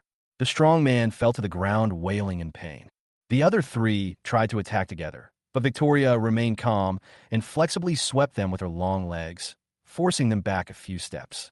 Then, she stepped forward, grabbed the arm of one of the strong men with one hand, and broke his arm again. The other 2 strong men were obviously frightened, and sweat was already oozing from their foreheads. She hooked her finger at them, signaling them to come again, and the two men were so scared that they dared not rush forward. George's voice got louder. Come on, come on. I'll give you double the money. You can't even beat a woman. Driven by the money, the two thugs roared, picked up a stool, and threw it at Victoria. Danger! Jessica saw this scene, her face pale with fear, and hurriedly warned. However, Ethan was not worried. Sure enough, Victoria easily avoided the attack of the two strong men with her skills and broke their arms with a more fierce counterattack. I fell down before I even used my full strength. I'm so useless. Victoria clapped her hands, looked around, and shook her head at the four strong men lying on the ground wailing. She jumped behind George, grabbed his collar, and dragged him in front of me like a chicken. George was frightened by her strength and turned pale. He didn't dare to resist, but he still refused to give in. Ethan, I'm the second young master of Ming Yang Group. If you dare to hit me, I will never let you go. George threatened. I frowned slightly. I felt a little unhappy when I heard that he dared to threaten me. I just swung my hand and slapped him hard. Today I'm going to give you a real slap in the face. If you dare to provoke me again next time, it won't be that simple to slap you in the face. I said coldly. George's face twisted instantly. He glared at me, but he knew that he was no match for me. Ethan, if you have the guts, I will make you regret it. George said viciously, full of resentment towards me. Very good, Victoria, kill him for me. I smiled softly, took Jessica's hand, and prepared to leave. After hearing what I said, George's face changed drastically. Knowing that I really dared to let Victoria do it, he immediately ignored his face and began to beg for mercy frantically. Wait, Ethan, I know I was wrong. I was just joking. Before he could finish his words, his left arm was broken by Victoria, and he howled in pain on the ground. I'm just teaching you a lesson today. If you dare to provoke me again next time, you know the consequences. I said this coldly, turned around, took Jessica's hand, and left the bar with her. Victoria followed closely behind, leaving George and the four thugs lying on the ground, rolling in pain, completely slapping all their arrogance in the face. Chapter 27, another good news. Ethan felt refreshed after coming out of the Jinhai bar with Jessica and Victoria. He had taught George a lesson today and was in a very good mood. They quickly got into the car, and Ethan prepared to take Jessica home first. Ethan, we injured their people. Will they come to seek revenge on us? Jessica said worriedly while sitting in the passenger seat. It's okay. We can deal with them as they come. Don't be afraid of them. Ethan smiled slightly. Robert is a man of both right and wrong in Qingshui City. He can handle most situations. If he really encounters something he can't handle, there are still other forces of the Wang family. You have to know that the Wang family's power and financial resources are huge, and even Ethan has only seen the tip of the iceberg now. However, Ethan feels that he must become strong in the end in order to gain people's real respect, just like his grandfather has his conglomerate, and his father has his group of companies, and Ethan must also have his own strength in the future. Very late, Ethan's Ferrari stopped at the gate of Huatianjuan, but Jessica did not get out of the car. Instead, she hesitated for a while and said, Ethan, are you still living out there or renting a house? Yeah, that's right. The housing prices in Qingshui City are so high, how can I afford it? Ethan smiled slightly. He had not thought about telling Jessica his true identity for the time being. But even if I told Jessica that he now lived in a villa worth 20 million, she probably wouldn't believe it. After all, how could someone who had just graduated for 3 years afford such an expensive house? Why don't you move in with me? I won't charge you rent, so you can save some money. When Jessica said this, her pretty face flushed slightly, but there was a hint of anticipation in her beautiful eyes. Ethan was confused. Was Jessica inviting him to live with her? If it were any other man, being able to live in the same house with the stunning beauty Jessica would be what they would dream of. But Ethan has a fiancée, even though he has never met her. He is afraid that after moving in, he will not be able to control himself as a single man and a single woman are in the same room. Well, I'll move in after my rent expires. Ethan could only make up a lie to get away with it. Okay then. Jessica was a little disappointed. After hesitating for a while, she murmured shyly, Ethan, move your face over here for a moment. Face? Yeah, okay. Ethan stretched his face forward in confusion, not knowing what Jessica meant. Then he saw Jessica straighten up and gently touch his cheek with her lips. Then she shyly got out of the car with a blushing face. Ethan felt as if he had been electrocuted at this moment. The flame that he thought had been extinguished seemed to be rekindled again. It felt like the old love was about to rekindle. Oh, It would be nice if I could marry too. Ethan was also upset. If he hadn't been engaged to Kelly, he would definitely accept Jessica. After all, he pursued her for 3 years in college. Watching Jessica enter the apartment, Ethan drove back to his luxurious villa. Just as he returned to the villa, Ethan's cell phone rang. He was surprised when he saw that the caller was Robert, but he quickly picked up the phone. "Assistant Shun, what do you want to talk to me about so late at night?" Ethan plopped down on the sofa, and the maid Elena came up to him obediently and gave him a massage, and also brought him a large bowl of fruit. "Young master, you asked me to acquire Hungfeng Culture and Entertainment Company before, and I have done it for you. Director Wang Dongwei was also kicked out of the board of directors as you wished. Do you have anything else to tell me?" Robert's voice came from the phone. Ethan was very surprised to hear this. Finally, Hungfeng Culture was acquired in its entirety. In this way, the company would completely belong to their Wang family. "Well done." Asked the HR department to secretly draft a letter of appointment, recruiting me as the production manager. Also draft a letter of dismissal for Wu Yong, citing the reasons as molesting subordinates and not abiding by company rules. Remember not to let anyone know, and send it to my place tomorrow morning. Ethan's lips curled up. He could finally return to the company. "Okay, sir. I'll prepare it right away." Robert responded solemnly. After hanging up the phone, Ethan was in a good mood. "Wu Yong, you old dog. This time I'm going to teach you a lesson." The author has something to say. This chapter is updated today. Thanks to all the friends who gave me tips today. The more tips I give, the more chapters one will get. I beg for your support. Chapter 28. A Man Who Lives Off His Wife?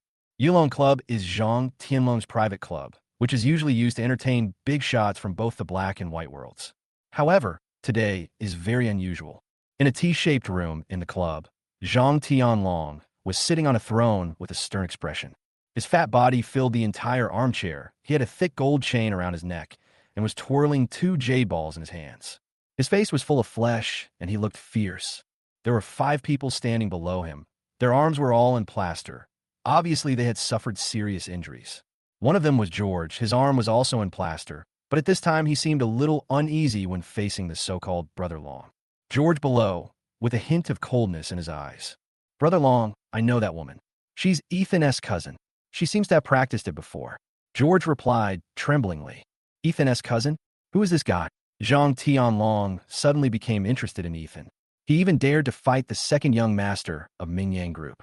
It seemed that he must have some background. That guy is nothing. He's just a poor bastard. He just got into a slump recently because he hooked up with Jessica, the daughter of the He Hotel. Although George said this, he was very jealous of Ethan in his heart. He couldn't accept that a poor bastard like Ethan could hook up with such a stunning beauty like Jessica. He's Hotel must be He Yang's company. I didn't expect that the old guy's daughter, whom he regarded as a treasure, would be seduced by a poor boy. It's really interesting. I wonder how he would feel when he finds out.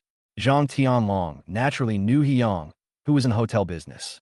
He, Zhang Tianlong, knew more or less all the famous people in Qingshui City. The speaker may not have intended it, but the listener may have taken it to heart. George, who was below, was worried about not being able to find a way to deal with Ethan. But when he heard this, an idea suddenly flashed in his mind, and a clever plan to deal with Ethan quickly appeared in his mind. "Haha, Ethan, you poor bastard. I will definitely get back double the humiliation you suffered last night. A poor bastard like you doesn't deserve Jessica. I will let you know that reality is cruel." George thought secretly with pride in his heart, and then glanced at Zhang Tianlong sitting on the armchair. His eyes rolled, and evil thoughts surged up in his mind again. "Brother Long, when I was beaten last night, I already told you your name, but guess what that guy said?" "What else did he say?" Zhang Tianlong said with his eyes slightly narrowed. "He said that even if Brother Long came, he would still beat you up. He also said that he would beat you into a pig's head and your parents wouldn't be able to recognize you." Before George finished speaking, Zhang Tianlong suddenly slammed the table angrily, and the table was almost broken apart. It can be seen that the force was not small.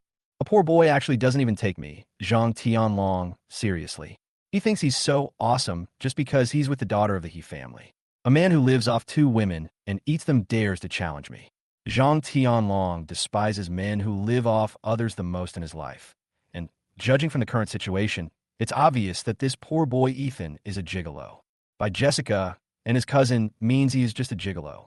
Yes, this poor boy is a gigolo. How can he compare with Brother Long? He is not even worthy of carrying your shoes." George echoed from the side. In his heart, he also felt that this poor bastard Ethan was a gigolo. It seems like I need to teach this brat a lesson. Otherwise, how can I survive in the underworld? A cold light flashed in Zhang Tianlong's eyes. His men were beaten, and if he didn't teach them a lesson and just swallowed his anger, he would be ridiculed by other people in the underworld. George, ask him to come to my place tomorrow. I will meet him and discuss how to compensate my subordinates for their medical expenses. Don't worry, Brother Long. I will definitely take care of this. When George heard that Zhang Tianlong wanted to meet Ethan, he was immediately overjoyed. If he offended Brother Long, it would not be enough to just pay some medical expenses. They were plotting against Ethan. The latter had just received the dismissal letter and employment letter sent to him by Robert. Master Ethan, this is the document that Mr. Chen asked me to send to you. The person who came was a young and refined man wearing black-framed glasses, looking very smart and capable. Well, thank you, you've worked hard.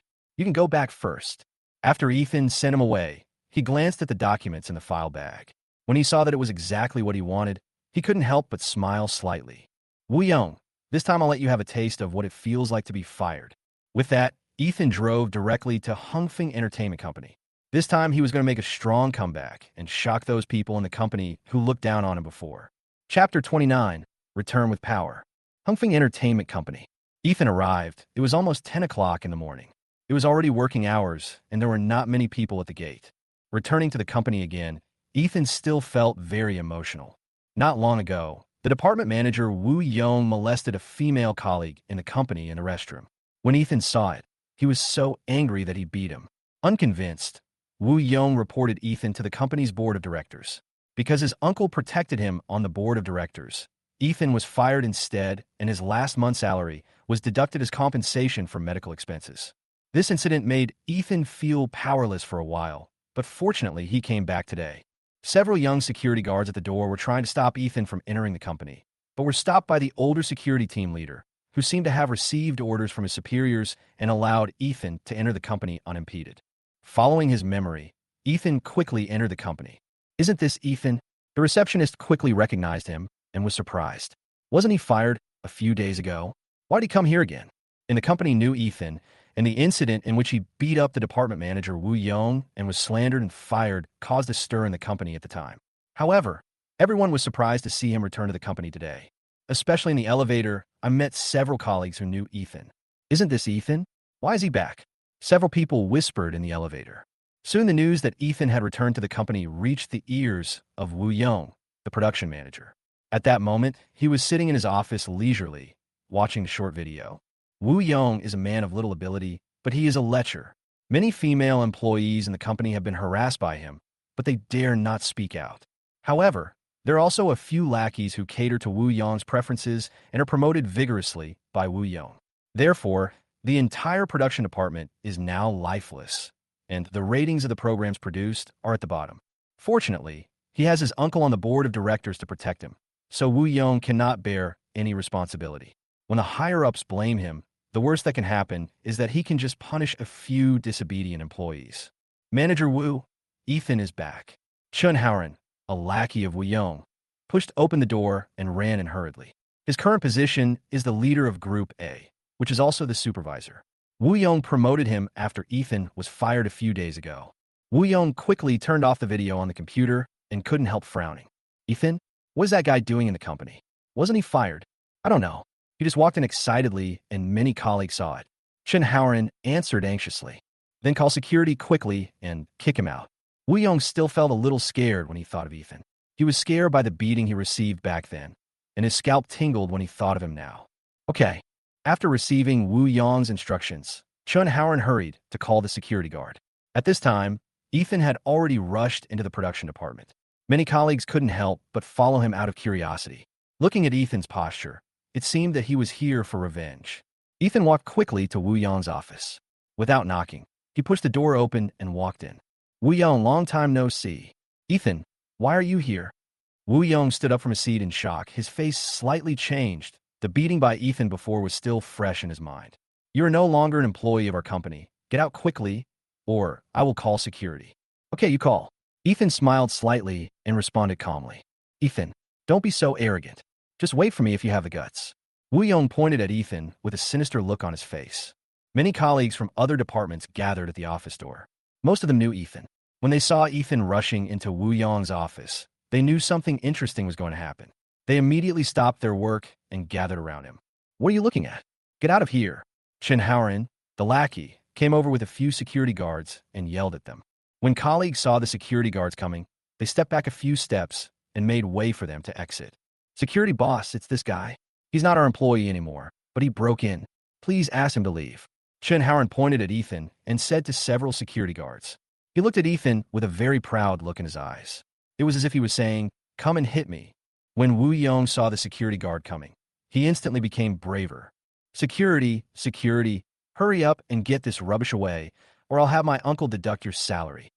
At this time, the fact that Wu Yong's uncle Wang Donghui was driven away was still kept secret, so Wu Yong did not know about it. The other colleagues couldn't help but shake their heads when they saw Ethan, feeling quite sympathetic. After all, their company's security guards were not just for show. Ethan, on the other hand, was very calm. The young security guards glanced hesitantly at the older team leader, waiting for him to make a decision. The security captain and his men quickly came to Ethan, but instead of driving him out, he raised his voice and spoke. "Boss," he said, that today, all matters involving Ethan must be handled under Brother Wang's orders. Everyone was shocked when this was said. The security department had full authority to follow Ethan's instructions, which was a right only the general manager had. Wu Yong was so shocked that he was speechless, and an ominous premonition emerged from the bottom of his heart. Chapter 30, Thunderous Means. Ethan was very satisfied with Robert's arrangement. With the support of the company's security team, his next actions would be much smoother. Wu Yong was so shocked by the scene that he was speechless. "How is this possible? This can't be true." Wu Yong shuddered. When he saw the security guard appear, he felt that he could show off in front of Ethan again, but now it seemed like he was going to be slapped in the face by him. But when he thought of his uncle Wang Donghui, who was a member of the company's board of directors, he regained some courage and pointed at Ethan and started beating and scolding him. "Ethan, don't think you can do whatever you want just because you bribed the security team. Remember that you are no longer an employee of our company. If you know what's good for you, leave now." "Aha, old dog Wu Yong. It's you who's leaving today, not me. Take a good look at this," Ethan said lightly, and at the same time took out a document of dismissal of Wu Yong from the file bag and threw it directly in front of him. "Fire me? Are you kidding me? Who the hell do you think you are? How dare you fire me? Do you think this company is owned by your family? What a joke." Wu Yong didn't even look at the paper. In his opinion, it was impossible for the company to fire him. With his uncle around, he is the only one who fires others, and no one can fire him. The colleagues who were watching could not help but exclaim when they saw this. But when they thought that Wu Yong's uncle was still a director of the company, it was unrealistic to fire Wu Yong. However, Ethan reminded again calmly, "Let's first see who signed the letter of dismissal. Look ahead. Do you think I'm afraid of you?" Wu Yong was not afraid of this piece of paper, but after seeing Mr. He's personal signature on the dismissal letter, his face suddenly changed. It was Mr. He's signature. How is this possible? I didn't receive any information about it beforehand. After Wu Yong repeatedly confirmed the signature on the termination letter, he had a bad feeling in his heart, but he still spoke firmly. "You are forging something. You dare to forge Mr. He's signature. You know this is against the law, right? I can call the police at any time. You can just wait to go to jail." Wu Yong wanted to threaten him, but Ethan just smiled slightly. "It's still uncertain who will go to jail. There are many female colleagues in the company who have been harassed by you. If they come forward to report you, I'm afraid you will be the first to go to jail." Ethan's words touched Wu Yong's sore spot. He suddenly became timid, but still couldn't believe that the company would fire him. Then he thought of his uncle. "Just wait. I'll ask my uncle to come and deal with you," Wu Yong said as he took out his cell phone and quickly dialed his uncle Wang Donghui's number. The situation was completely under Ethan's control, so he could only ask his uncle Wang Donghui for help. Ethan was watching him with interest to see what else he could do. However, Wang Donghui's phone was turned off, and no matter how many times Wu Yong called, he was told that the phone was turned off. Wu Yong was panicking. "Why is my uncle's phone always turned off? Stop fighting. Your uncle is no longer a director of the company and can't protect you anymore," Ethan said with a smile on his face. "Impossible. My uncle invested 10 million in the company. How could he just quit like that?" Wu Yong was completely panicked. Wang Donghui was his biggest support. If even his uncle withdrew from the company, he really wouldn't be able to stay here. When the colleagues who were watching outside heard that Wang Donghui had withdrawn from the board of directors, they couldn't help but exclaim in unison. Many of those who have been oppressed by Wu Yong even cheered secretly in their hearts. If you still don't believe me, go ask the HR department yourself. But I'm here to take over your job. From now on, I'll be the manager of the production department, and this office will be mine. You can go now. Ethan took out the employment letter again and threw it directly in Wu Yong's face. How dare you replace me? Wu Yong glanced at the paper in disbelief. However, it really said that Ethan would take over the position of production manager, and it was signed by President he himself. He was stunned again. The other colleagues were also stunned. Ethan, who had no background at all, actually staged a shocking reversal for them. Not only did he kick director Wang Dongwei out of the board of directors, he also replaced Wu Yong's position in the company. This really shocked them. Someone, come here, Wu Yong is no longer an employee of our company. Kick him out. Ethan turned his head and gave instructions to the security captain. Yes, Manager Wang. The security captain was quick-witted and immediately did as Ethan said, then led his men to pull Wu Yong up. What are you doing? I'm the production manager, and my uncle is the company's director, Wang Dongwei. If you dare to touch me, I'll let my uncle fire you if you do it again. Wu Yong struggled desperately to break free from the security guards, but it was obviously in vain. The harder he struggled, the more pitiful he looked. At this time, his lackeys saw Wu Yong being dragged away by the security guards, and they felt sad. It was all over. The company was going to change. Ethan, I won't let you go even after I get out. Just wait. After knowing that his struggle was useless, Wu Yong roared angrily and uttered harsh words. Very good. Wu Yong verbally insulted your superior. This month's salary will be deducted as mental compensation, and you are not allowed to set foot in the company again. Ethan said lightly, he will give him a taste of my power. As expected, after these words came out, Wu Yong's face became distorted and ugly. He wanted to insult Ethan loudly again, but he was knocked unconscious by the security guard with a punch. He told him not to be dishonest. Ethan smiled slightly, very satisfied with the way the security captain handled the situation. All his colleagues were terrified, especially Wu Yong's lackeys, whose calves were trembling. Chen Haoren, Yin Xiu, Fu Hao, the three of you have also been fired from the company. Go to the finance office to collect your last month's salary. Ethan decided to go all out and fired all of Wu Yong's lackeys with thundering means to save him from trouble in the future. Suddenly, the three of them turned pale and collapsed to the ground. The author has something to say. Thanks to the friends who gave me tips today. Please give me tips. Also, if you haven't followed me yet, you can follow me so that it will be more convenient to follow me later. Chapter 31, a 10 million return. Ethan had returned to the company's production department and had taken an iron-fisted approach to reorganizing the department spread quickly throughout the company. Most people applauded Ethan, especially the female colleagues who had been harassed by Wu Yong. At this time, they looked at Ethan more like a savior. After cleaning out the bad apples in the production department, Ethan asked someone to bring over some of the most recently produced programs and ratings reports. Unexpectedly, after seeing these, Ethan was almost pissed off to death. What the hell? Even the show I produced, Into the Wild, has been pushed to the bottom of the ratings. Ethan was very angry. In just half a month, Into the Wild fell out of the top 3 in ratings at its peak and out of the top 10. Ethan called Yao Exin, a female colleague with whom he had a good relationship before, to ask her again.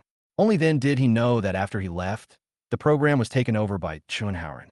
In order to please Wu Yong, Chen introduced several second and third-rate female stars who participated in Wildlife to him. The latter threatened Wu Yong with camera exposure and wanted to take advantage of these female stars. They were not willing to give in and announced directly that they would not perform anymore, which directly caused the ratings of Wildlife to fall out of the top 10. Manager Wang, what should we do next? The positions of group leaders of groups A, B, and C are all vacant, and many programs have no one in charge. Yao Xin said worriedly. The broadcast time is approaching, and if the content is not ready, they will be blamed by the higher-ups, and they will have to take action. Ethan had fired before were the team leaders of these 3 groups. I will be in charge of Group A for the time being, and you'll be the leader of Group B. Ethan said, looking at Yao Xin. She was quite good-looking, wearing a black professional suit that perfectly outlined her figure. Her straight and slender legs were wrapped in thin black stockings, and her calves were tight and her lines were soft.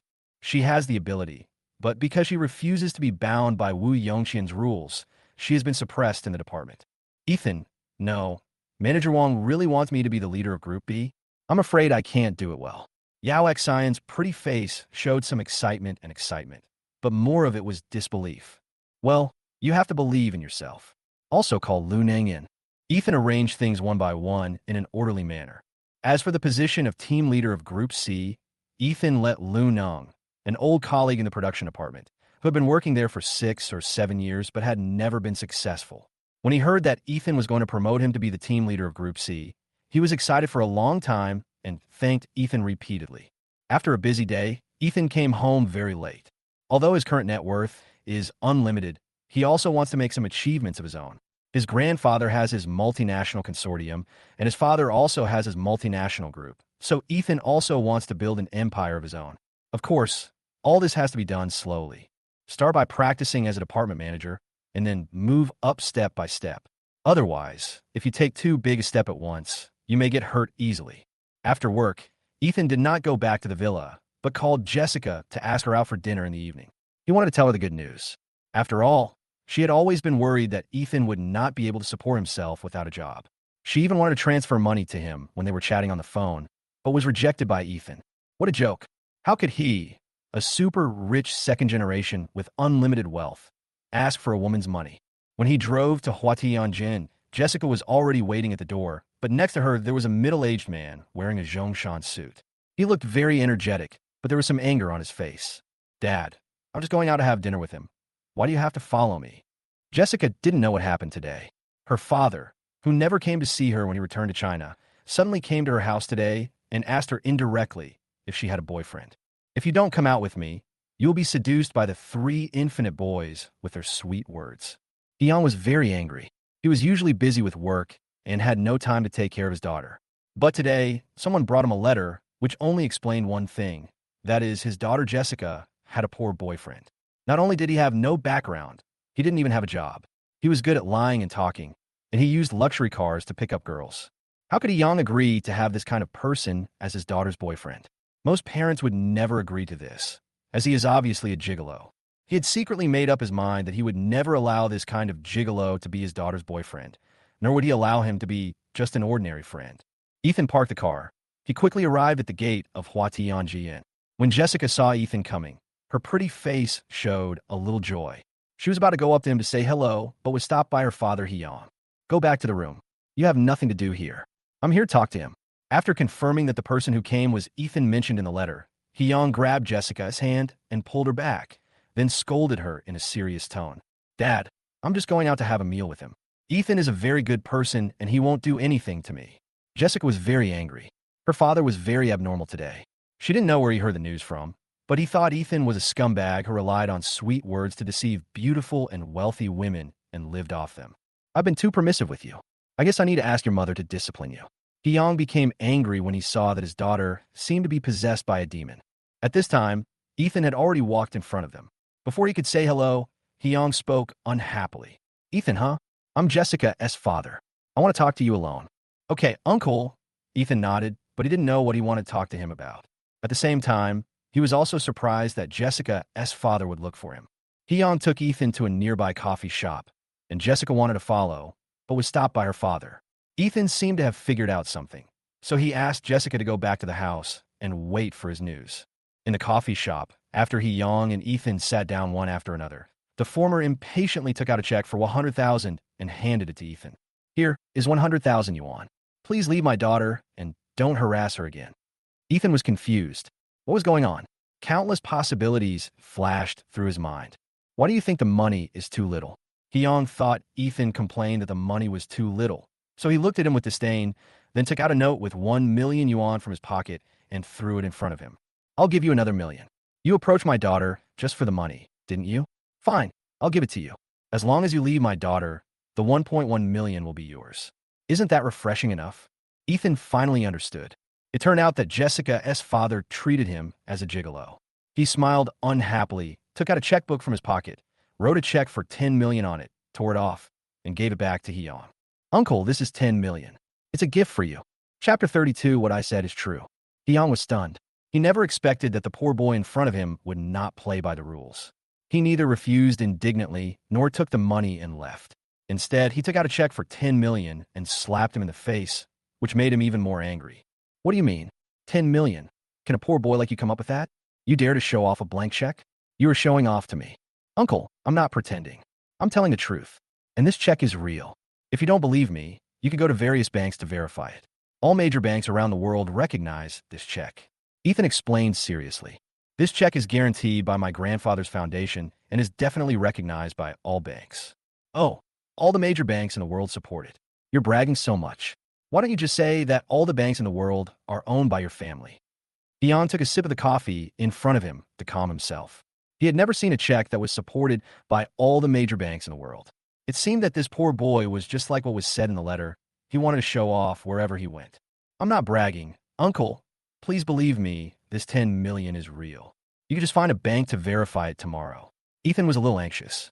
He really didn't want to show off in front of Jessica's father. Stop bragging to me here. I don't want to waste time talking to you. Whether you take the money or not, I have one thing to say. From now on, never, ever have anything to do with my daughter again. Dion clearly warned him again. Uncle, Jessica and I are good friends. You're trying to separate us. It's totally unnecessary. Besides, with me by her side, no one can bully Jessica. Ethan felt that Jessica's father appeared too suddenly. Did my parents warn him again? But if that was the case, Hyung wouldn't have given him 1 million to get rid of him. Ethan couldn't figure out the specific situation for a moment, so he didn't think about it for the time being. You are so arrogant. How can a powerless poor boy like you protect her? Do you know how deep the water is in Qingshui City? A little street gangster can make you unable to survive, and you still dare to show off in front of me. Besides, she and you live in completely different worlds. She has lived in the upper class since she was a child, while you were born in the countryside. How can you help her in her future career? Hyun glanced at Ethan with contempt, paused, and continued. Besides, her friends and besties are either rich second generations or young CEOs. Do you think it's worthy for a poor boy like you to be with her? Wouldn't that embarrass her in front of her friends? Hyun became more and more excited as he spoke, and his voice couldn't help but become higher and higher. Uncle, I won't let her embarrass herself in front of her friends. Ethan thought for a moment and said seriously. With his status as a super rich second generation, Ethan really didn't take these younger rich second generation seriously. Even if their parents, the first generation of rich people, came over, they would probably have to give him some face. Haha, young man, don't feel too good about yourself. I've explained the situation to you clearly. You're a poor boy with no power. You can't help her with her future, and you can't protect her. If you stay with her, you will only embarrass her and hold her back. So I advise you to leave, take the 1 million, go back to the countryside, and marry a wife who is a good match for you. This is what you should do. Hyung pushed a check for 1 million on the table in front of Ethan again. I've already put the money here for you. If you refuse to accept my offer, I, Hyung, still have some power in Qingshui City and can make sure you can't survive in Qingshui City. I'm sorry, uncle. I can't accept this money. And this 10 million is really not a blank check. I believe I can protect Jessica and give her a bright future. Ethan said seriously again. Seeing that Ethan refused to listen and wanted to show off in front of him, Hyung angrily slammed the table and snorted coldly. Don't think that if you don't accept the check, I will agree to you two being together. That's wishful thinking. It's absolutely impossible.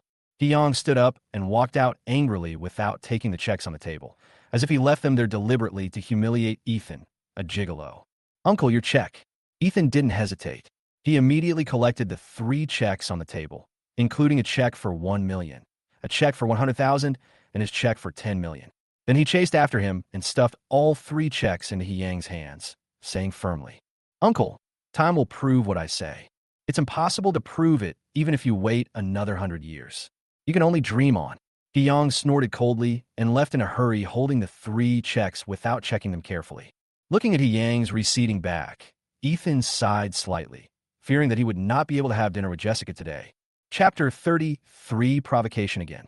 At the Qingshui City luxury car sales shop, Ethan was preparing to pick up Tang Mingqi before going to work. He had promised her before that he would bring her in to be a screenwriter. It happened that the production department was currently being reorganized, so it was just the right time to take Tang Mingqi with him. Mingqi, have you finished the handover here? Ethan saw Tang Mingqi coming out of the store and couldn't help but step forward to ask with concern. The handover is completed, and the manager also paid me this month's commission and bonus. Tang Mingqi was in a good mood today. Not only did she get a large commission, but she also got to do what she liked to do, and all of this was thanks to Ethan. Is your manager so nice? He even pays the commission in advance. Ethan said with a smile. That's all thanks to you. Our manager told me that if you want to buy a luxury car in the future, let me take you to the store. Tang Mingqi smiled like a silver bell. Okay, no problem. Ethan agreed immediately, and then the two of them got into the car, talking and laughing. Across the street, there was a familiar BMW X series parked. Maria and George sat in the car, watching Ethan and Tang Mingqi chatting and laughing as they got into the Ferrari together. They were just passing by here, but happened to see Ethan and Tang Mingqi in front of the luxury car sales store. I know this woman. How come she is in a luxury car sales shop? Maria was a little surprised to see Tang Mingqi coming out in a sales uniform. You know her? George asked in surprise. Ethan in college, and they were close friends. Maria couldn't help but explain. Hearing this, George suddenly remembered the voice of a young lady who was the customer service representative at the class reunion and said that Ethan had bought a Ferrari and a Rolls-Royce. Did she answer us during the class reunion? As soon as these words were spoken, both of them felt relieved. That's right. I didn't expect that Ethan, in order to show off, even anticipated that we would call customer service. That's amazing. When it comes to the ability to show off, George admits he is inferior. In that bar party, he must have asked Jessica for so much money in advance. Otherwise, how could he not spend all the money he won in the lottery? Maria suddenly remembered something and said, well, it seems that all of this was planned by Ethan in advance. Damn, he is so calculating. George wanted to hit the steering wheel angrily, but his left arm was injured. His movement affected the injured area, and he immediately grimaced in pain. Haha, but he can scheme, and I can scheme too. A hint of coldness flashed in George's eyes. George, is there going to be something interesting to watch? Maria asked with anticipation. Jessica asked father about his poor identity. I believe a good drama was staged last night. Ethan, you poor boy, still want to hook up with a white, rich, and beautiful woman. This is simply a toad wanting to eat swan meat. It's wishful thinking. George sneered, and at the same time imagined in his mind that after Jessica broke up with Ethan, he would go and comfort her and send some generous gifts to her father. Maybe he could seduce Jessica.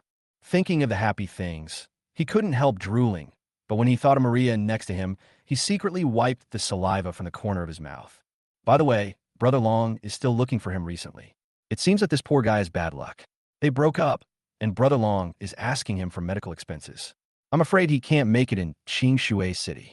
George took out his mobile phone, got Ethan's mobile number from Maria, and called with a smug look on his face. At this time, Ethan was driving and saw a strange number calling. After hesitating for a moment, Ethan put on his Bluetooth headset and answered the call. Ethan, you poor bastard, you didn't expect it to be me, did you? Hearing this familiar voice, Ethan knew who it was. George, haven't you been taught a lesson by me enough? Are you itching for trouble again? Come on, come and teach me a lesson if you have the guts. I'm not afraid. Did Jessica's father come to see you last night? Were you dumped again? I'm here to wish you a happy breakup. George's mean voice made Ethan frown slightly. How did he know that Jessica's father came to see him last night? Could it be that he did something secretly? No wonder Jessica's father suddenly came to find him. George, have you forgotten what I told you before? If you dare to provoke me again, I will make you pay a higher price. Next time it won't just be an arm. Ethan said coldly. Poor bastard, don't be so proud. Your cousin injured 4 of Brother Long's men last time. He is now looking for you to discuss the issue of compensation for medical expenses. You have offended the wrong person, you know? I tell you, Ethan, you are dead this time. George said arrogantly and proudly over the phone. Okay, ask him to give me a time and place. I'm planning to meet him, but don't run away. Ethan is not really afraid of this guy called Brother Long. With Robert around, he can basically handle all the matters in both the black and white worlds. I won't run away. Don't worry, I'll watch you kneel on the ground and call me daddy with my own eyes. Huh? After George said this, he hung up the phone in a great mood and then sent the address and time of Yulon Club to Ethan. After doing all this, George felt very happy. After receiving the address, Ethan smiled coldly. You still want me to kneel down and call you daddy. You're getting bolder and bolder. Then I will let you kneel down in front of me and call me daddy tomorrow. The author has something to say. Thanks to my friends who gave me tips today. I will update this chapter more often. Now I will update twice a day. If someone gives me tips, I will update more often. If the total tips on that day exceed 10,000 book coins, I will add another one. Thanks for your support. Please give me tips. Chapter 34, Don't think about looking for that poor boy again. After returning to the company, Ethan first arranged Tang Mingqi's work. Since she had never been a screenwriter before, he asked Sister Ching, a veteran screenwriter in the production department, to take her in first so that she could familiarize herself with the script routines of various programs. After making arrangements for Tang Mingqi, Ethan sat in the office, took out his cell phone, and called Robert. Master, do you have anything to tell me? Robert's voice came from the other end of the phone. Is there a guy named Brother Long in Qingshui City? The kind with a lot of subordinates, who runs nightclubs. Ethan thought for a moment and asked. He had to find out more about this person before going there. Only by knowing yourself and the enemy can you win every battle. Ethan will not fight a battle without confidence. Brother Long. Robert thought for a long time on the other end of the phone and suddenly replied, Is it Zhang Tianlong? He started out in nightclubs and was quite active around the Jinhai bar. Yes, it's this guy.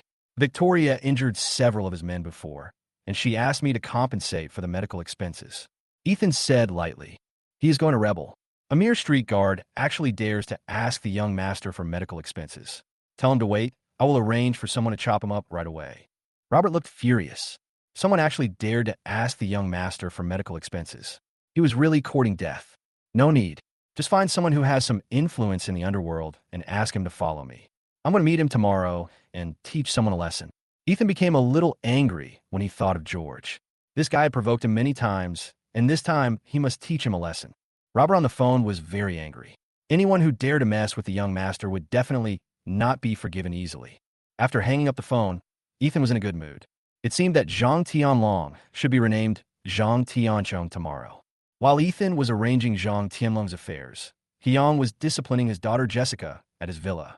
He also took away her mobile phone, tablet computer, and other electronic devices in order to prevent her from contacting Ethan.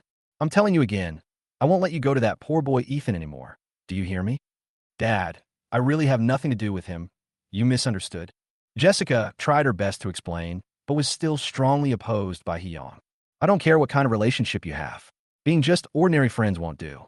He, a poor boy, must have ulterior motives for approaching you. Hyang said with a grim face.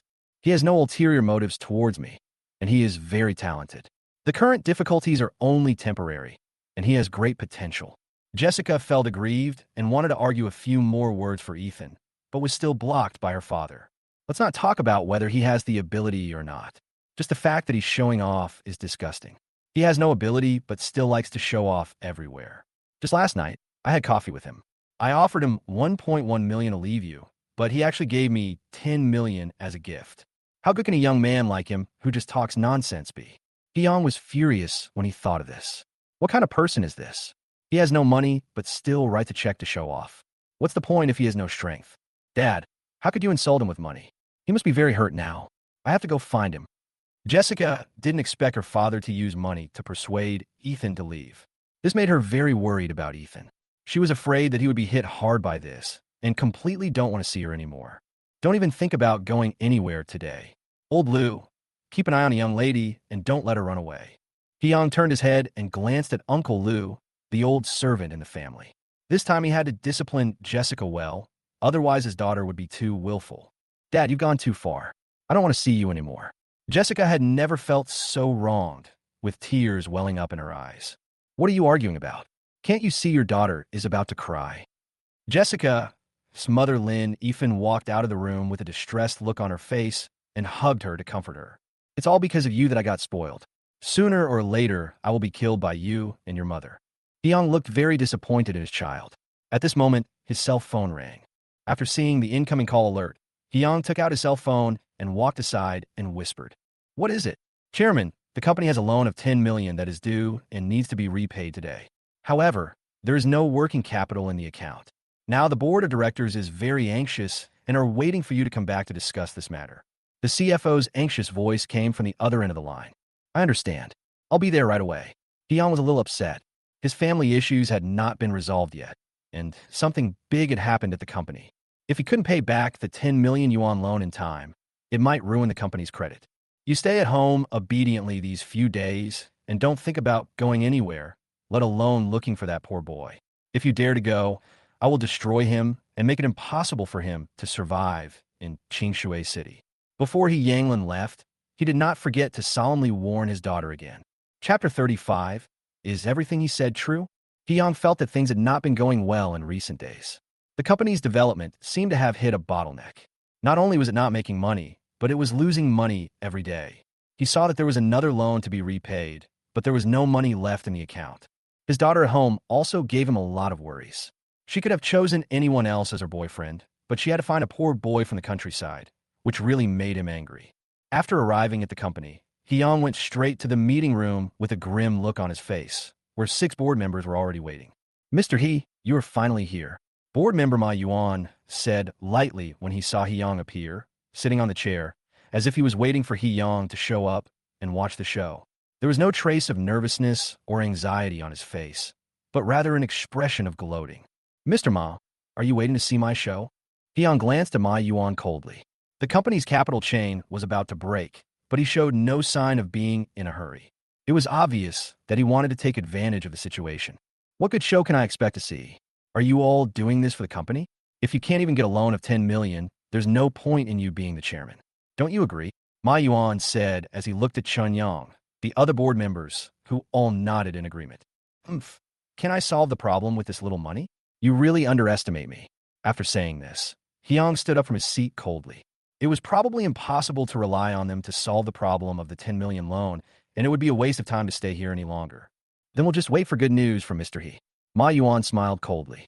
He had asked people to keep the matter of the 10 million loan a secret, and only informed him on the last day in order to catch him off guard. The business world is like a battlefield. By now, Hyung knew that it was Ma Yuan's trick. After returning to the chairman's office, Hyung slammed the table angrily, looking extremely frustrated. "This Ma Yuan dares to plot against me." Hyung was very angry. He would get him out of the board of directors when he got the chance. However, the most important thing right now was to resolve the issue of the 10 million loan first. "Call the financial director to me." Hyung asked his secretary to call the financial director over. The man who came was a man in his 30s or 40s, who looked smart and capable. "Wu Hao, how much liquid funds are left in the company's account?" Hyung was in an irritable mood, and while speaking he took out a pack of cigarettes from the drawer of his desk. "Chairman, the liquid funds in the account are almost zero. Mr. Ma has used all of it to buy land before." Wu Hao adjusted his glasses and said truthfully. Hyung also knew about the land purchase, and it was he who signed the contract. After all, the land in the east of the city was in a good location and was perfect for developing a hotel. However, he never expected that a loan of 10 million yuan was about to expire. He really had no money left in his account, and he certainly couldn't borrow money from anyone today, not to mention how many people in the entire Qingshui city had the financial ability to lend him such a large sum of money. In order to buy the land, I mortgaged my RV, so there was no need to think about taking out a second loan. This Ma Yuan is really vicious. I fell into his trap step by step, and he didn't even give me a moment to raise money. Hyung silently put a cigarette in his mouth, feeling annoyed. Then he wanted to find a lighter, and he searched all over his body and happened to touch inside his pants. He reached out and took it out. Coincidentally, the 3 checks that Ethan stuffed in his pocket last night were also in this pocket. When he took out his lighter, he accidentally dropped the 3 checks on the ground. Hyung didn't notice it, as he was lighting a cigarette in annoyance. However, the financial director Wu Hao next to him subconsciously picked up the 3 checks and prepared to hand them to Hyung. However, when his eyes swept over one of the checks, his eyes suddenly lit up. "Mr. He, don't you have a ready-made check for 10 million? Why bother to think of other ways? A check for 10 million? Where is it?" After taking a few puffs of a cigarette, Hyung turned around and asked in confusion. "Isn't this one? It's guaranteed by the Moro-Jin Consortium, one of the world's top consortiums, and is used by banks all over the world." Financial Director Wu Hao said with great surprise. "Impossible. This is a blank check." Hyung absolutely did not believe that a poor boy could really write him a check for 10 million as a gift. If it was true, then this boy's background must be amazing. The Moro-Jin Consortium endorsed him and gave him 10 million at will. Even the richest man in Qingshui City probably couldn't do it, let alone a poor boy from the countryside. How could this be a bad check? I've seen this kind of check when I was interning on Wall Street in country America. It's absolutely real. Wu Hao said again and again to confirm. Seeing Wu Hao's serious expression, Hyung felt slightly shaken. Moro-Jin Consortium, are you saying this check is real? Although Hyung still didn't believe it, he was so shocked that he couldn't speak. Could it be that the poor boy was not pretending and everything he said was true? And the check for 10 million yuan was not a verbal check, but a check that could really withdraw money. He suddenly remembered what the poor boy said before he left. Time will prove what he said. Thinking of this, Hyung couldn't help but tremble in his heart. Who is this boy?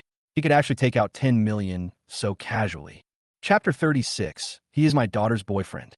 Although Hyung was shocked, he still couldn't believe it was true because he hadn't actually received the money. After all, this poor boy didn't look like he was from a wealthy family. Instead, he looked like he came from the countryside. However, he really hoped that the check was real because it would solve his urgent problem. This check is absolutely authentic, but why is the signature on it, Ethan? Wu Hao carefully examined the check for a while. It was indeed authentic, but he had doubts about the signature. What's wrong with the signature? Yang's heart skipped a beat. He didn't want the glimmer of hope that had just arisen to be shattered again. I've never seen Ethan's signature before. I don't know if it can be cashed in the bank. Mr. He, from whom did you receive this check? Wu Hao was not sure whether the check could be cashed in. Don't worry about all this for now. Come with me to the loan bank right now. We have to give it our all. Hyung could only pin his hopes on this check. Okay, I'll arrange it right away. After receiving the instructions, Wu Hao hurried down to make arrangements. The two quickly drove to the loan bank and took the VIP channel. After all, Hyang's company was their regular client. They were received by a customer manager in charge of loan business. Mr. He, I didn't expect you to come here in person today. I'm sorry for not welcoming you in person. The account manager greeted with a smile. In addition to discussing the repayment with your bank, I also have a very important thing to ask you. Hyung has already made up his mind that if this check cannot be used, he will discuss with them about postponing the repayment so that the trip will not be in vain. If you need any advice, I will tell you everything I know. The account manager poured a cup of tea for Hyung and Wu Hao respectively. It's like this. Our president, he wants you to see if this check can be exchanged for money in your bank. Wu Hao glanced at Hyang's eyes, immediately took out the check for 10 million from his pocket and handed it carefully to the account manager. Let me see. After taking the check, the account manager adjusted the frame and looked at it carefully. At the same time, Hyung was extremely nervous. He originally thought that the check given to him by the poor boy was a bad check.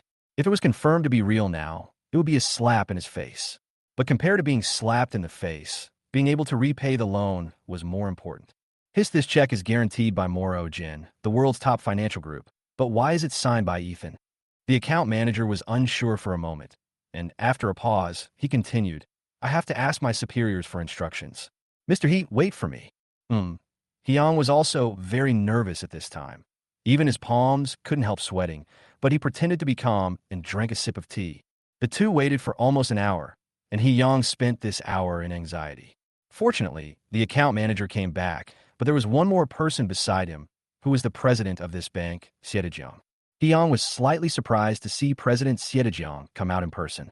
Mr. He, this check of yours has been remotely confirmed by our head office and is completely redeemable. But I would like to ask one more question. Where did you get this check from? Xiedejiang walked up to Hyung and asked solemnly. Hyung was completely stunned at this time. When the bank president Xiedejiang personally confirmed that the check worth 10 million was real, he was completely shocked and even his body was shaking slightly. He never expected that the poor boy would actually write him a check worth 10 million as a gift. Thinking of the scene where he pointed at Ethan's nose and scolded him, he secretly regretted it. Beads of sweat broke out on his forehead. He didn't even notice the president asking him questions. It's over, it's over. I scolded away such a person with such a prominent background and status, and even caused my daughter and I to quarrel. Hyung regretted it so much at this time that he really wanted to slap himself twice. Mr. He, the president is asking you a question. Wu Hao gently pushed Hyung, and the latter finally reacted. What did you say? I want to ask, where did this check from Mr. He come from? Xiedejiang asked again patiently. He also wanted to know where the check came from. Ethan's signature could be recognized and endorsed by the Morojin Consortium. This person was definitely a high-quality customer among high-quality customers, and he must find a way to win him over. This guy. Hyung wiped his sweat, and seeing the eager eyes of the bank president, he gritted his teeth and said shamelessly, He is my daughter's boyfriend, and he said that the 10 million is a gift for me. Your daughter's boyfriend? Xiedejiang never expected that this super high-quality customer was actually Yang's daughter's boyfriend. He immediately instructed the account manager next to him. From now on, all business related to Mr. He will be upgraded to platinum members. Do you understand? After hearing this, Hyung was so shocked that he was speechless. This poor boy did not show up, but only signed a signature to make the bank president treat him so politely. With such an amazing identity, how blind and stupid I must have been. He wanted to slap himself a few times. Wu Hao, you stay here to handle the loan matters. I have to go back first for something important. Hyung secretly regretted it and felt that he could not wait any longer. He had to go back and apologize to the boy. And since there was such a golden arowana, he had to let his daughter hold on to it. The author has something to say. Thanks to the friends who gave rewards today, this chapter will be updated today. The more rewards you give, the more chapters will be updated. I'm asking for another wave of rewards. Chapter 37, Apology. Hyung was regretting it to death now. He had actually scolded and driven away such a mysterious young man, who had also said some very contemptuous words to him. If this mysterious young man did not associate with his daughter from now on, wouldn't he be at a great loss? I'm so stupid. I have lived for most of my life, but my perspective on people is still not as good as my daughter's. Hyung drove straight back home in a hurry and shouted as soon as he came in. Where is my daughter? Jessica, where is she? What are you making a fuss about? You're crying upstairs. Linifin said unhappily. I'll go find her. Hyung was regretting to death at this moment. He was really hurt by that letter. If he had known earlier, he should have investigated it first before looking for Ethan. Now, he had offended the mysterious young man, and even his daughter was angry with him. At this time, Jessica was indeed feeling aggrieved, hiding in her room and secretly wiping away her tears. Hyung no longer cared about his face. He went up to his daughter and tried to persuade her, coaxing her and apologizing before he finally tricked her into opening the door. Her eyes were red at this time, and it was obvious that she had just cried. Dad, did you say you don't object to me and Ethan being together? Well, not only do I not object, I can't wait for you to get married and have children. Before Hyung finished speaking, Jessica was stunned. How could her father's reaction change so much in just half a day? But soon her pretty face turned red and she looked shy. Dad, what are you talking about? We haven't even started yet. If there's no hint, then hurry up and get close to him. If there's no opportunity, create one. Ask Ethan to come out quickly and have dinner at our house. Dad will apologize to him. Hyung now wanted to send his daughter into Ethan's arms. Such a mysterious young man from a wealthy family must be firmly grasped. Whether the second half of his life can be successful depends entirely on this mysterious young man. If you want to make a call, give me your phone first. You took it away before. Jessica pouted and complained. Look at your dad's brain. Just wait. Hyung quickly took back the phone he had hidden before and immediately handed it to Jessica. He also urged her to make a call quickly, and the latter was slightly stunned. How could this father be more anxious than her? Well, I'll go make the call then. Jessica was stunned and hadn't reacted yet, but she was still very happy that her father accepted Ethan. At the same time, Ethan was holding the first meeting for employees in the department in the company. After receiving Jessica's call, he paused the meeting and went outside to answer the call. Ethan, are you free tonight? My dad wants to invite you to my house for dinner and apologize to you. Jessica's familiar voice came from the other end of the phone. Ethan was slightly stunned. Yesterday, Jessica's father scolded him severely, so why was he inviting him to dinner to apologize now? But he soon figured it out. It was probably because the check for $10 million was verified to be genuine that Jessica's father changed his attitude towards him. I'll be there in the evening. Send me your home address. Ethan agreed quickly, which made Jessica on the other end of the phone extremely happy.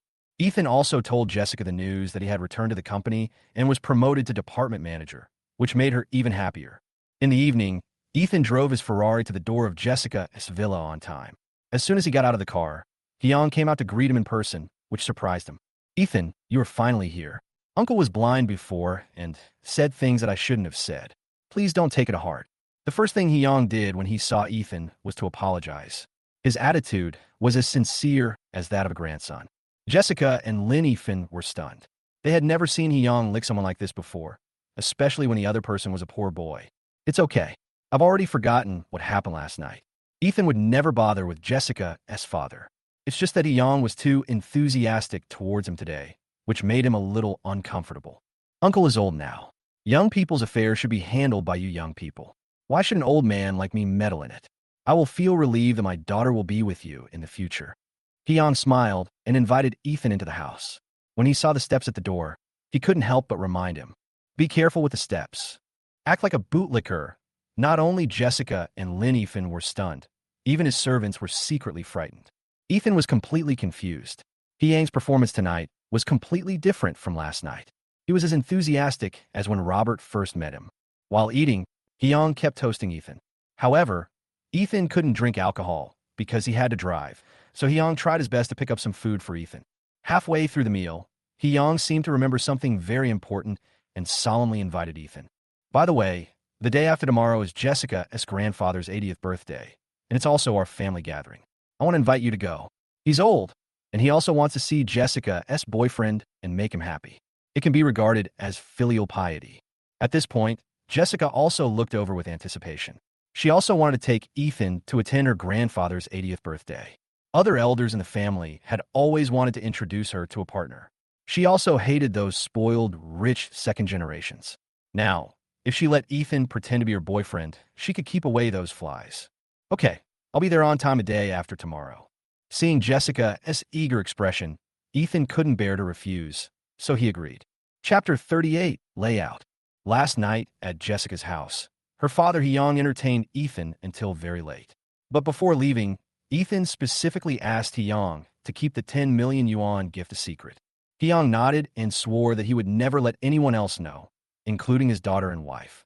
Hyung was so excited to meet such a mysterious and wealthy man that he could not sleep all night. Thinking about his future success, he was so excited that he could not sleep. The next day, Ethan also woke up very late, and it was almost noon when he woke up. He suddenly remembered that he had a meeting with the so-called brother-in-law today. So he quickly got dressed and got up, but just when he was halfway through, the maid Elena walked in. "Master, there's a man named Lu Hao who has been waiting for you in the living room for a long time. Do you want to go and meet him?" It was arranged by Mr. Chun. Lu Hao. Ethan suddenly remembered the gangster whom Robert arranged yesterday. It seemed that this man named Lu Hao was a gangster. "Tell him to wait downstairs. I'll go downstairs to meet him after I wash myself." "Okay," Elena said. Ethan washed up casually. He went downstairs. As soon as he reached the lobby on the first floor, he saw Lu Hao, who was wearing a black gown and had a beard, sitting on the sofa. He looked a little restless and nervous. "Lu Hao, is that you? Sorry to have kept you waiting." Ethan went up to greet him, then sat on the sofa opposite him. As soon as he sat down, Elena brought him breakfast. This time it was not simple millet porridge or something, but golden lobster, abalone, and sea cucumber porridge, shark fin, and seafood soup, which was very luxurious. "Master Ethan, you could just call me Xiao Lu." Lu Hao, the bully in the east of the city, was actually a little nervous and uneasy when facing Ethan. Robert had told him before he came that he should follow Ethan in the future. If Ethan was satisfied, Qingshui City would be his world in the future. It was this sentence that made Lu Hao completely determined to follow Ethan. If you want to get ahead, sometimes you need to choose someone with strong strength to follow. Moreover, these words were said by Robert, and he absolutely believed them. Xiao Lu. Ethan was a little speechless. Lu Hao looked to be in his 40s, much older than him, yet he was asked to call him Xiao Lu. But the name was casual. He was more concerned about his strength and influence in the underworld and whether he could deal with Zhang Tianlong. "Tell me what you mainly do and how capable you are." Ethan was still most concerned about his strength. "Master Ethan, I mainly run entertainment clubs in the east of the city, including saunas, foot massage parlors, bars, KTVs, etc. There are about a dozen of them, and I have about 100 people under me. My brothers in the underworld respect me and call me Brother Hao." Lu Hao did not dare to lie and told the truth. "Are they all legal?" Ethan asked, glancing at him. "It's formal, absolutely formal. Under the guidance of Mr. Chen a few years ago, I have already washed my hands and come ashore. If I don't wash my hands and come ashore, I will probably go to jail. The business I am running now is absolutely formal." Lu Hao responded with an awkward smile. "That's good. Tell me about this Zhang Tianlong." Ethan picked up a bowl of abalone and sea cucumber porridge and started eating it with a slurp. Zhang Tianlong is a guy active on the street near the Jinhai bar. He's the one who looks after the place. He has about 30 to 50 people under him, looking after more than a dozen places. He doesn't have much power. I'll go over there later, and I'll make him kowtow to Master Ethan and admit his mistake." Lu Hao said indifferently, as if he didn't take Zhang Tianlong seriously at all. "That's good. You go and make arrangements first. Call more people in case of any emergency. Wait for me outside the Yulong Club. I won't ask you to come in, so just wait for me outside." Ethan thought for a while and said, "It would be safer to call more people." "Okay, then I'll go and make the arrangements first, Master Ethan." Lu Hao nodded and stood up. "Well, leave me your phone number, otherwise I can't find you." Lu Hao and Ethan exchanged phone numbers. They left in a hurry. A determined look flashed across his face, and he secretly made up his mind that this was his first time doing something for Master Ethan, and he had to do it well. Victoria, come with me later and meet Zhang Tianlong. Ethan turned his head and glanced at Victoria, who was following behind him. She was his personal, beautiful bodyguard, so it was natural for him to take her with him to such occasions. Okay, young master. Victoria had already secretly prepared her weapon, the nunchaku, which could be long or short and could be merged together. It was definitely her most handy weapon. Elena, help me find out how many properties George, the second young master of Mingyang Group, has under his name. Ethan felt that he had to teach George a profound lesson this time. Instead of giving him a physical lesson, it would be better to make him a poor bastard, which might help him remember. By the way, you can also increase your own strength, killing 2 birds with 1 stone. Thinking of this, Ethan couldn't help but smile. Chapter 39, If you touch me, you have to think about the consequences. Victoria drove Ethan straight to the Yulon Club in the east of the city. In the car, Ethan received information about George's properties from Elena. I didn't expect that this rich second generation actually has some good shares in his name. Ethan took out his cell phone and carefully read the message Elena sent him. He actually owns 10% of the shares of the Mingyang Villa Store number 3 in the east of the city. No wonder he has so much pocket money. Seeing this, Ethan smiled slightly. This time he wanted to teach George a profound lesson and let him know that he was someone he couldn't afford to offend. They drove quickly all the way and soon arrived at the Yulon Club in the east of the city. Outside, Lu Hao had already deployed his men and was waiting for Ethan's orders. Master Ethan, my people have been arranged. You can call me anytime if you need anything. Lu Hao opened the car door for Ethan personally. The latter walked out of the Ferrari with the demeanor of a big boss. Thank you for your hard work. I will call you when the time comes. Ethan planned to test Zhang Tianlong's strength first so that he could take targeted action. I understand. Do you want me to bring a few of my men in to protect you? Lu Hao glanced at the female bodyguard Victoria and said with some concern, with Victoria here, they can't hurt me. Besides, you are on the periphery, so nothing will happen to you. Ethan still has faith in Victoria's strength. As long as the opponent doesn't use dirty tricks, basically no one can beat Victoria. Okay then. Seeing that Ethan insisted, Lu Hao had no choice but to do this for now. Let's go, Victoria. Ethan smiled slightly and took Victoria towards the Yulon Club. When they were almost at the door, someone stopped them. However, after some negotiations, they made way for Ethan and his friends to pass, and they were immediately taken to Room C of the Yulon Club. After entering the Yulon Club, I saw that the decoration inside was quite stylish. There were calligraphy and paintings hanging on the walls every 3 or 5 steps, which made it look very cultured. Moreover, the rooms in the Yulon Club were divided into 4 numbers, A, B, C, and D. It could be seen that Zhang Tianlong was very much pursuing ancient charm. Zhang Tianlong really likes calligraphy and antiques. I wonder if he has any valuable authentic calligraphy and paintings in his collection. I can give a few to Jessica's grandfather as a birthday gift for his 80th birthday.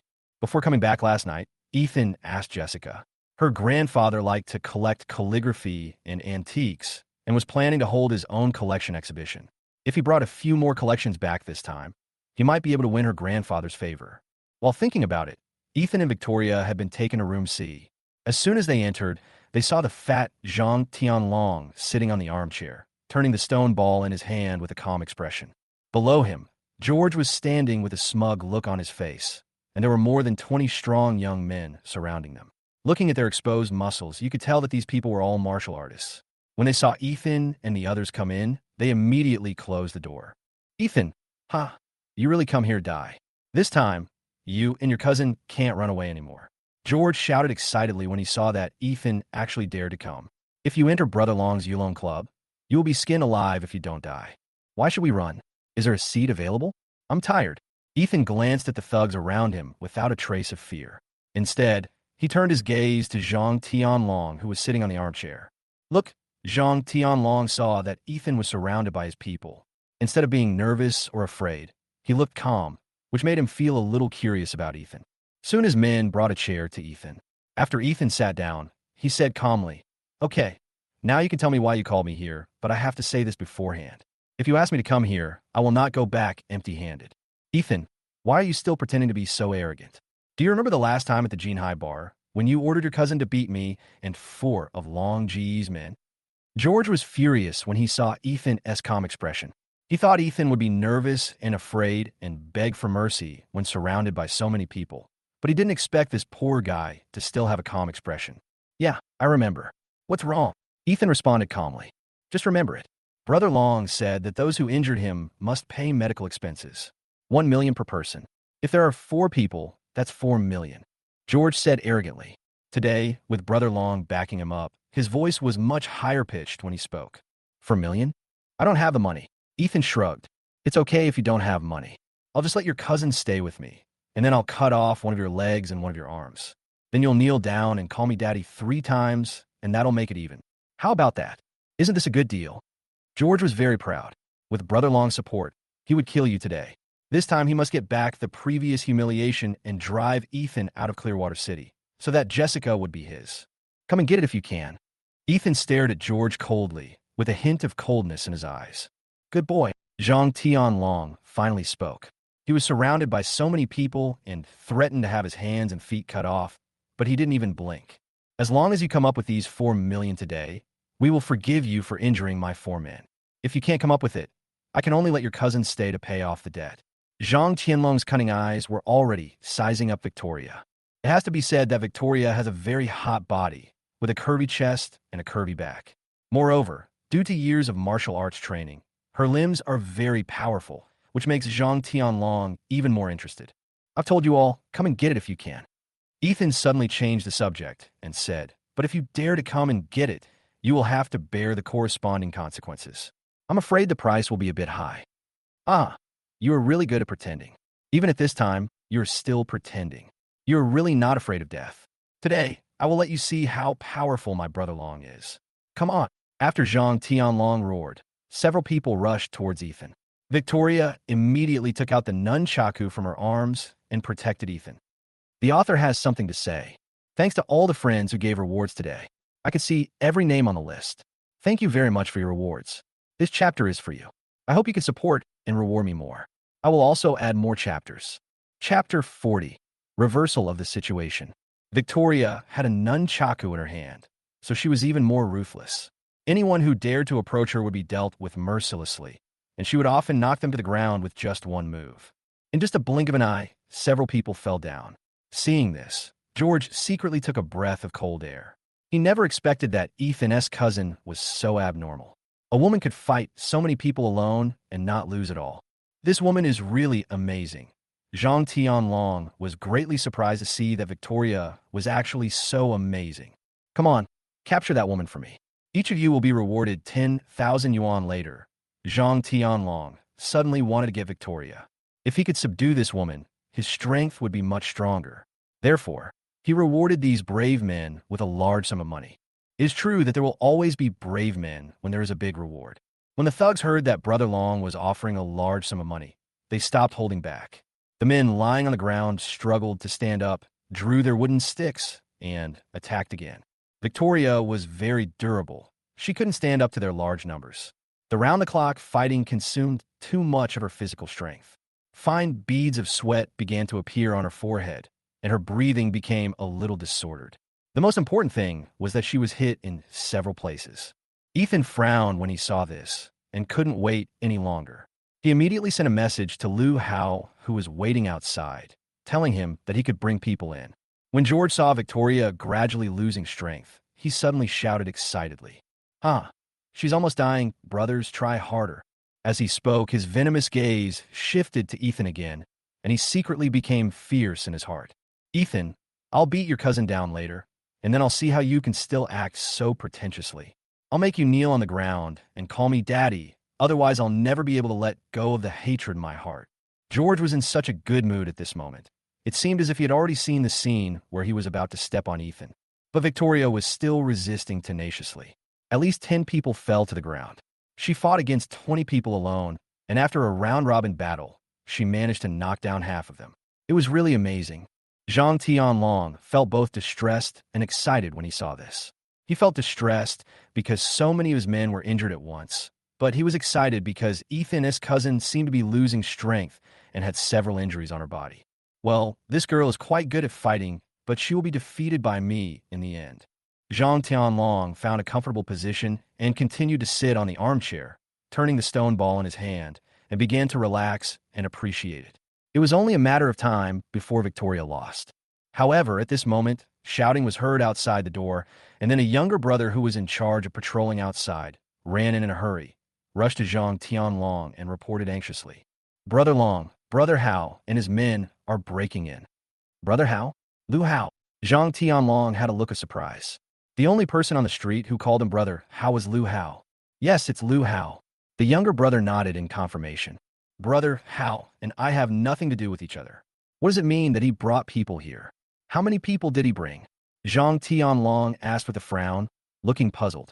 It seems like there are more than 100 people, the younger brother replied nervously. What?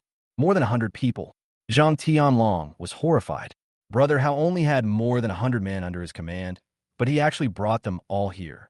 Was he going to kill him? Thinking of this, Zhang Tianlong no longer cared about anything else. He quickly stood up and prepared to ask Brother Hao what he was trying to do. But just as he stood up, the door of room C was suddenly kicked open by someone, and then Lu Hao, dressed in a black gown and with a beard, rushed in without any scruples with more than 100 people. Brother Long, long time no see. When Zhang Tianlong saw Lu Hao's posture, he was so scared that sweat broke out on his forehead, and he hurried forward to greet him like a grandson. Hey, why are you here, Brother Hao? I'm sorry for not welcoming you in person. I'm sorry for not welcoming you in person. Zhang Tianlong hurriedly went to greet him with a smile. Lu Hao was much stronger than him, and he brought more than 100 people with him. If he didn't act like a grandson, he would probably be killed. George was also stunned at this time. Why did Lu Hao suddenly appear at this critical moment? And it seemed that he had bad intentions. Lu Hao didn't even look at Zhang Tianlong, but glanced at the crowd and suddenly fixed his eyes on Ethan sitting on the chair. Seeing that he was intact, he secretly breathed a sigh of relief. Then he hurried towards Ethan, and when he got close, he bowed slightly and saluted. Master Ethan, I'm late, and I'm sorry to have frightened you. Zhang Tianlong was stunned when these words came out. Looking at Lu Hao's respectful attitude, he regarded Ethan as the boss. Just now, he was thinking about dealing with Ethan and conquering his cousin. It's over, it's over. I've hit a wall this time. Zhang Tianlong's forehead was sweating, and he had no intention of playing with the two stone balls in his hands. He was secretly thinking about how to please Ethan later and try his best to make this matter smaller or even nothing. The most important thing was to save his life first. George was so shocked that he was speechless. Cold sweat broke out on his face, and his body was shaking slightly. How was it possible? When did this poor bastard get close to Brother Hao? George swallowed hard. The situation in the room suddenly reversed. How could he dare to be arrogant anymore? Chapter 41. It's my turn to compensate. George was disheartened at this time. With Brother Hao's support for Ethan, even if he had Brother Long's courage, he would not dare to deal with Ethan again. Why? Why every time I want to put Ethan under my feet, he always turns the tables? George was so angry at this moment. He thought that this calculation was perfect, but he never expected that Ethan would cling to Lu Hao's thigh. He was in trouble again this time. When he thought of Ethan as previous warning to him, he felt cold sweat on his back. He thought it would be better to pretend to be a grandson and admit his mistake, otherwise his other arm would probably be crippled. Zhang Tianlong was almost in the same situation at this time. He secretly wiped the sweat from his forehead and no longer cared about his face. He quickly trotted to Ethan and said flatteringly, Master Ethan, it's really like a flood that has washed away the Dragon King Temple. It turns out that Master Ethan and Brother Hao are familiar with each other. Why didn't you say it earlier? Otherwise, there wouldn't be this misunderstanding. Misunderstanding? How could this be a misunderstanding? Ethan smiled slightly, stood up from the chair, and let the injured Victoria sit on the chair to rest. It really is a misunderstanding. By the way, I don't want the medical expenses for those who injure my men. How could Zhang Tianlong dare to ask Ethan for medical expenses now? Isn't this just asking for death? As soon as Zhang Tianlong finished speaking, Lu Hao next to him slapped him in the face and said harshly, How dare you ask Master Ethan for medical expenses? How many heads do you have? Yes, I'm blind, I'm stupid. Zhang Tianlong was slapped in the face, but he didn't dare to resist. He could only continue to pretend to be a grandson. What a joke. The more than 100 people in and outside the house are not vegetarians.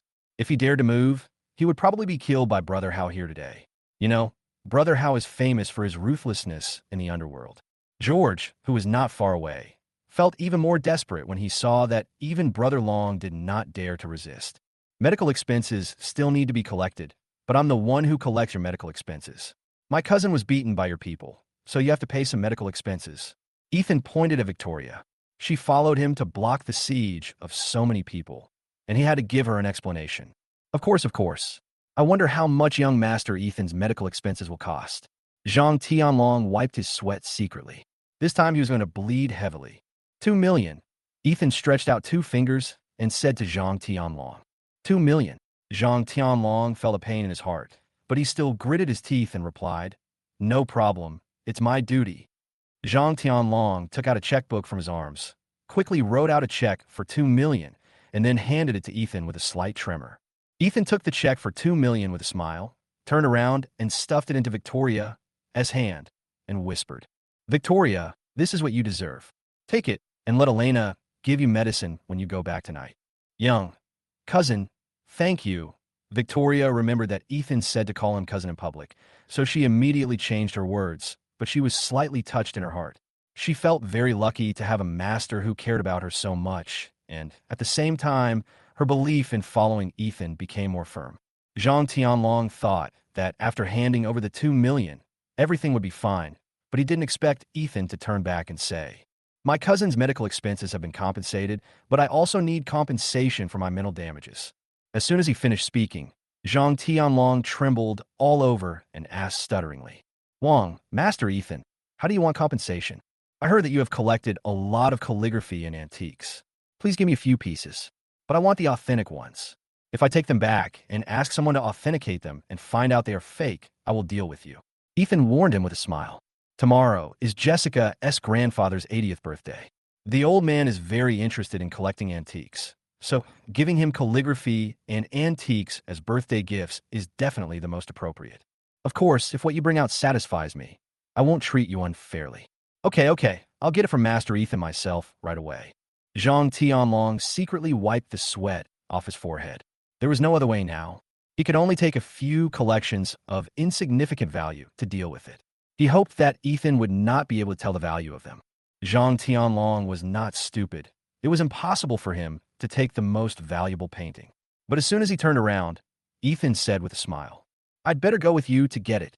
Zhang Tianlong shuddered again, and then he could only reluctantly agree to Ethan's request and let him go to his collection room together. Ethan asked Victoria to stay here to rest, while he took Lu Hao and Zhang Tianlong to his collection room. Zhang Tianlong's collection was in room A, so they went all the way to another room. Zhang Tianlong is well known in the underworld for his love of antiques. He robs and robs, buys low and sells high. Over the years, he has made a lot of money just from calligraphy and paintings and antiques. There are also many valuable authentic calligraphy and paintings and antiques that cannot be found anywhere else. Only Zhang Tianlong has them, and only he can get them by using shady means. Master Ethan, this collection room is small and simple. How about I select a few authentic works for you? Zhang Tianlong thought that he would try his best to fool people and minimize the losses. It's okay. I've lived in a rural pig shed before, so this kind of place is no problem for me. Ethan said with a faint smile and immediately saw through Zhang Tianlong's thoughts. Now that things were said, he had no choice but to take Ethan in.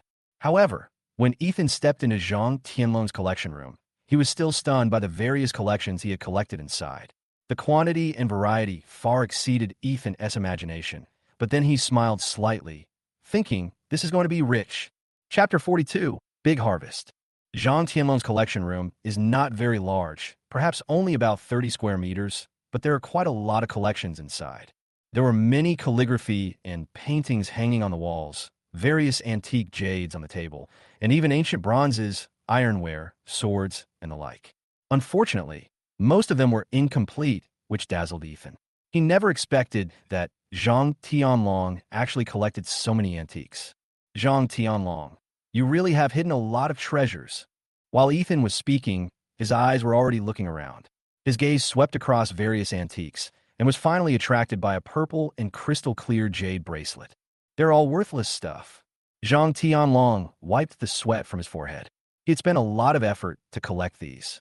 Now that Ethan is here, he is afraid that he will bleed heavily. These are all real, right? Ethan took the purple jade bracelet in his hand while speaking and started playing with it with interest. They're all authentic, but many of them are incomplete and not valuable. Just like the jade bracelet you're holding, there is only one, but it is the jade bracelet worn by Princess Guan of the Ming Dynasty. Zhang Tianlong said truthfully. You know a lot about antiques. Ethan accepted the purple jade bracelet without hesitation and gave it to Jessica. Just a little bit of fur, Zhang Tianlong said modestly, wiping the sweat off his forehead secretly. After receiving the jade bracelet, Ethan looked around the room again, thinking about choosing a few paintings and calligraphy for the old man. He couldn't tell the value of the paintings and calligraphy, so he could only choose some works that looked lifelike. He scanned the paintings one by one and was suddenly struck by a painting called Talking About Ancient Things at Jiangting, hanging on the wall opposite the door. There were more than 10 paintings hanging on the wall, but only this one was the most lifelike.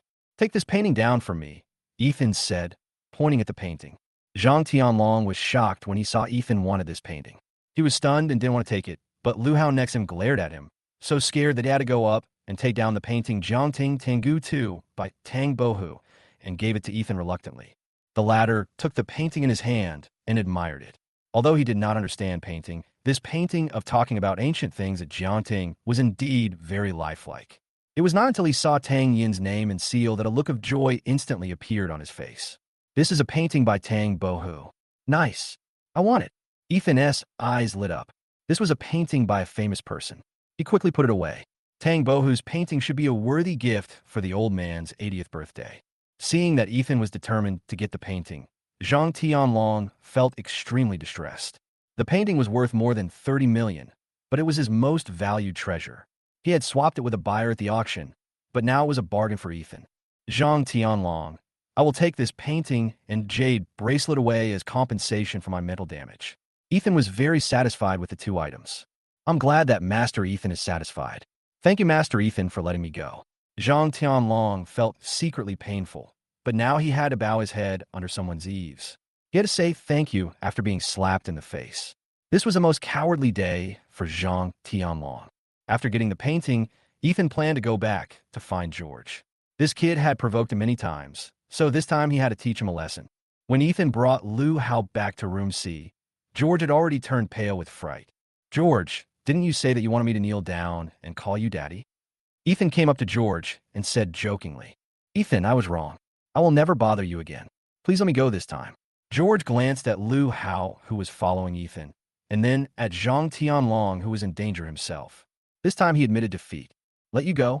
Sure, Ethan smiled slightly, and then continued. As long as you transfer your 10% stake in Mingyang Villa Store number 3 to me, I can let you go today. Of course, I will pay a transfer fee of 100,000. Impossible, Ethan.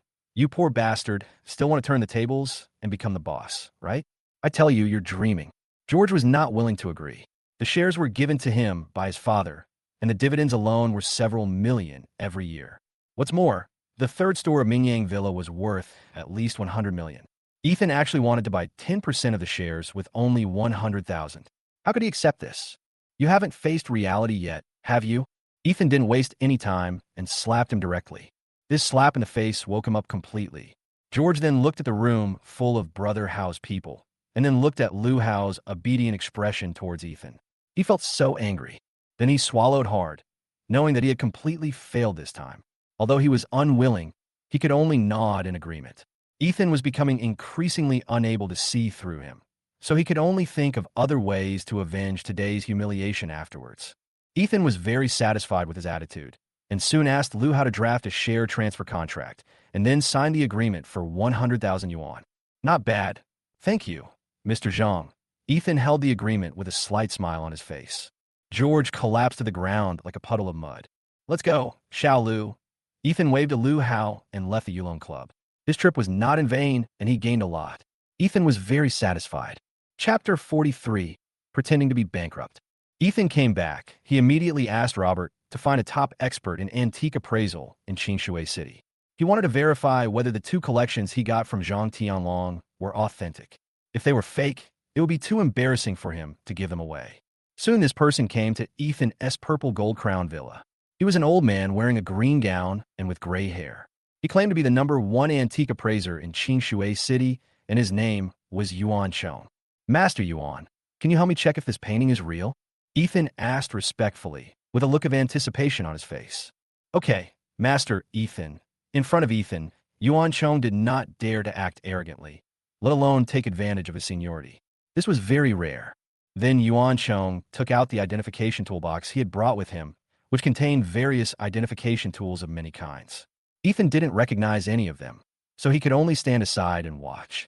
Yuan Chong spread out the Jiangting talk about ancient things on the table and began to examine it carefully. As time went by, Ethan became more and more worried. He was not sure whether Zhang Tianlong had lied to him. Fortunately, Yuan Chong soon got the result. Master Ethan, this painting talking about ancient things at Jiangting is indeed an authentic one, but I'm very curious, where did Master Ethan get it from? Yuan Chong couldn't help but ask curiously after putting away the magnifying glass in his hand. I got this painting from a gangster brother. Ethan frowned, suddenly worried that the painting might be of unknown origin and that he would get into trouble if he gave it away. As far as I know, this painting, talking about antiquities at Jiangting, has not been seen since it was sold to a foreign buyer for 30 million 5 years ago. I never thought I would see it here again today. However, it is a blessing for such an antique to return to our country.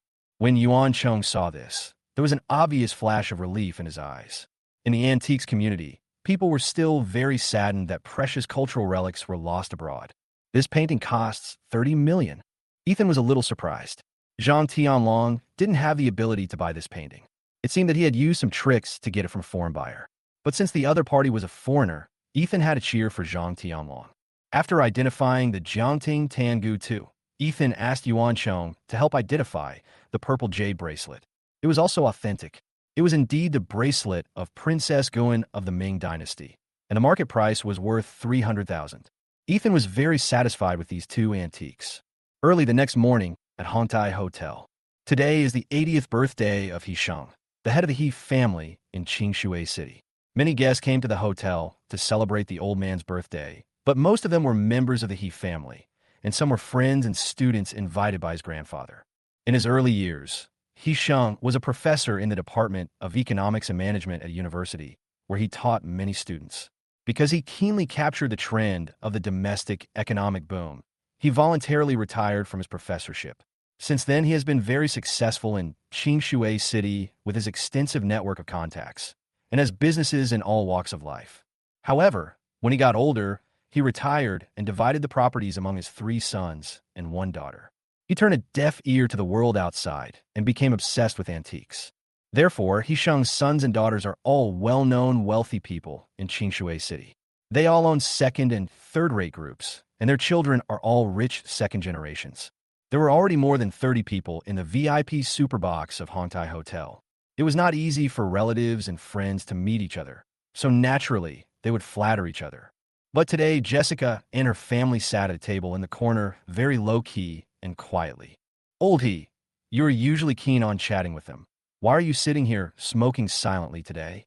Jessica's mother Lin Yifan asked curiously when she saw He Yang sitting calmly in the corner smoking. I don't even think highly of these second- and third-rate characters.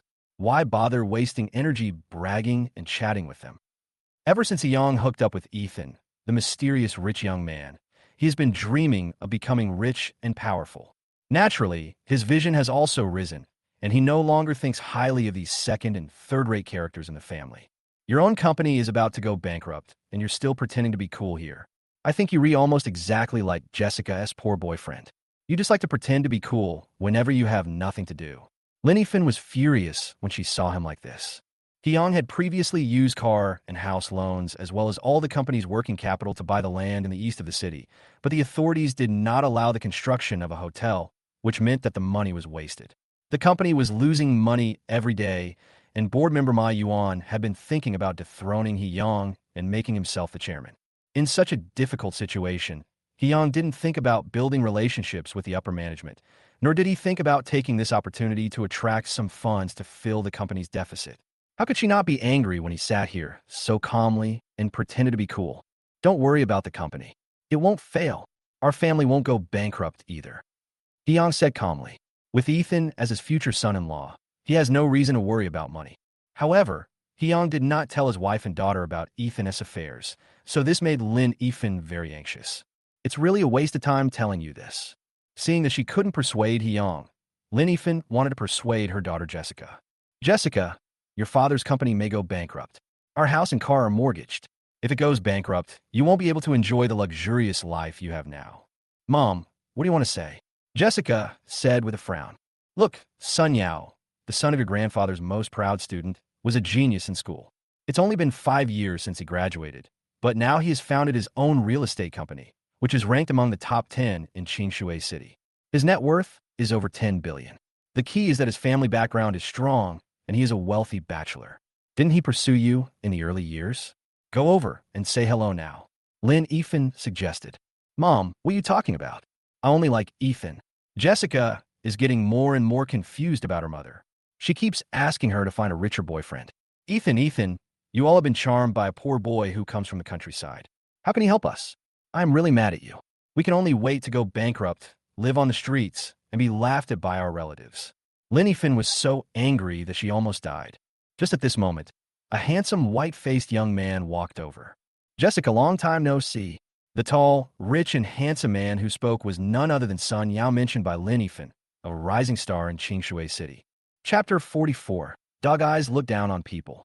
The Sun family is considered a top second-rate family in Qingshui City.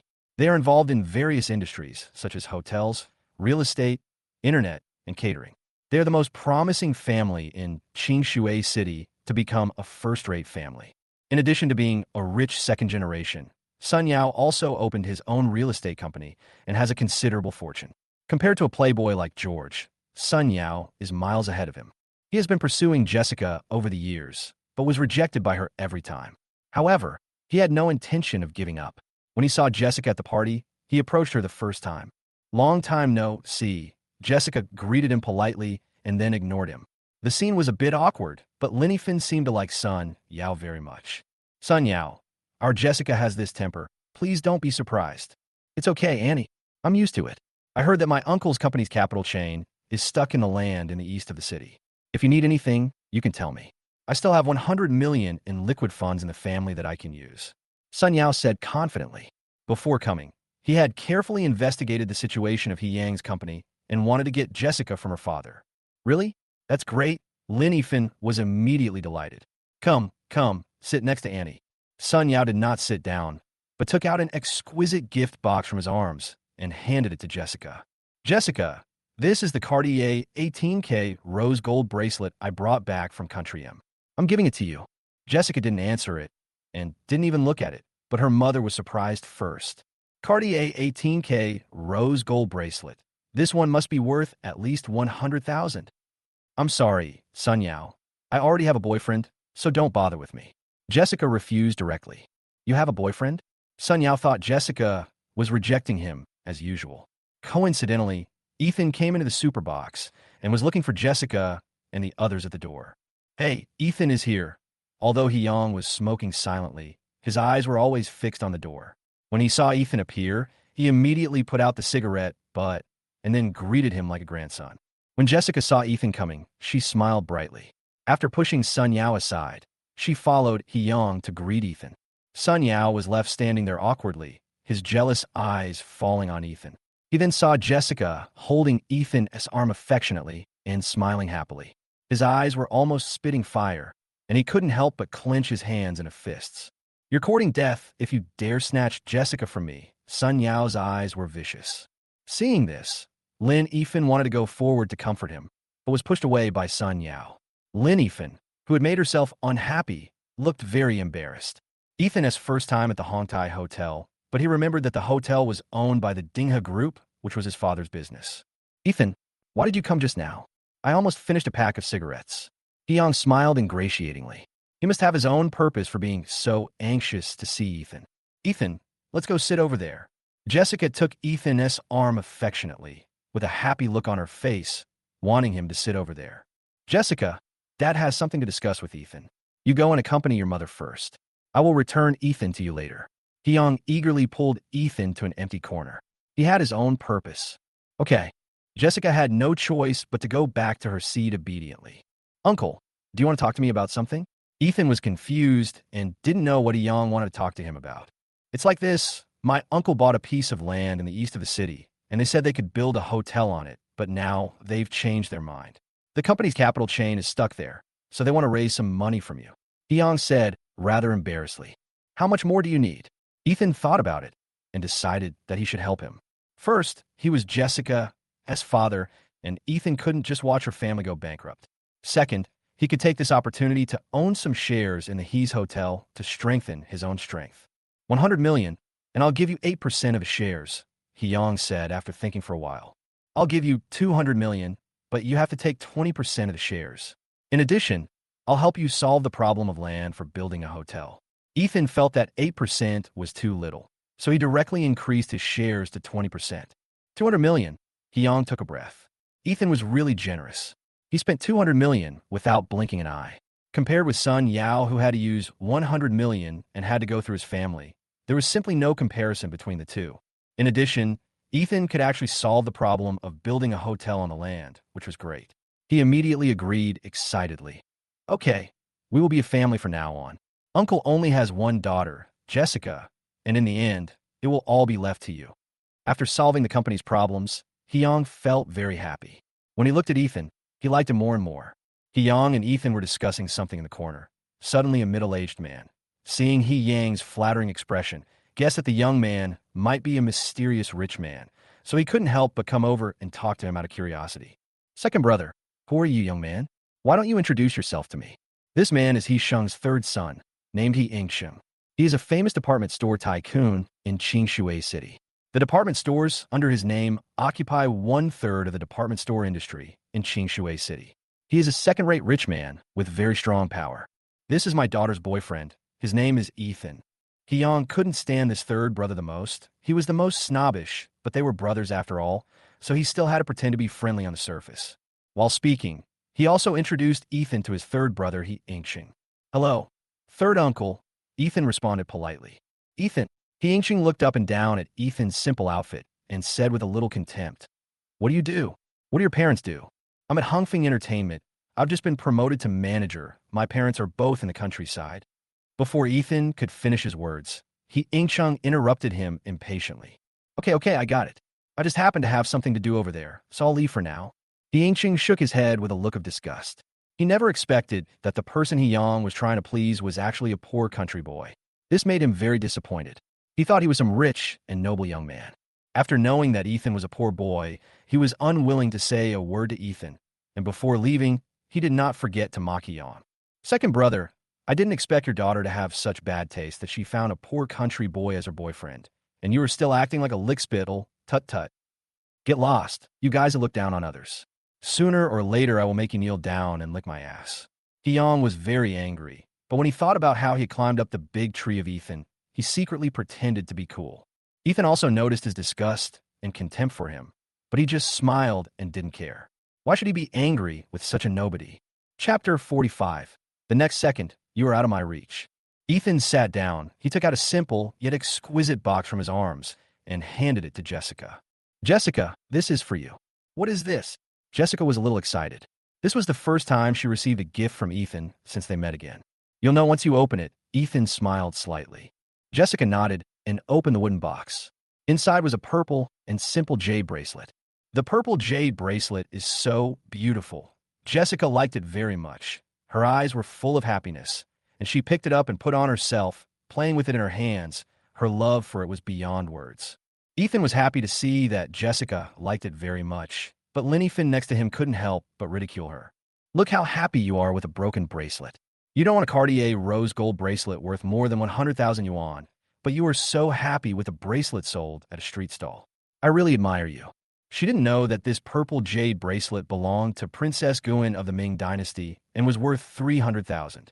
It was incomparable to the Cartier rose gold bracelet. Linnyfin was in a bad mood at the moment.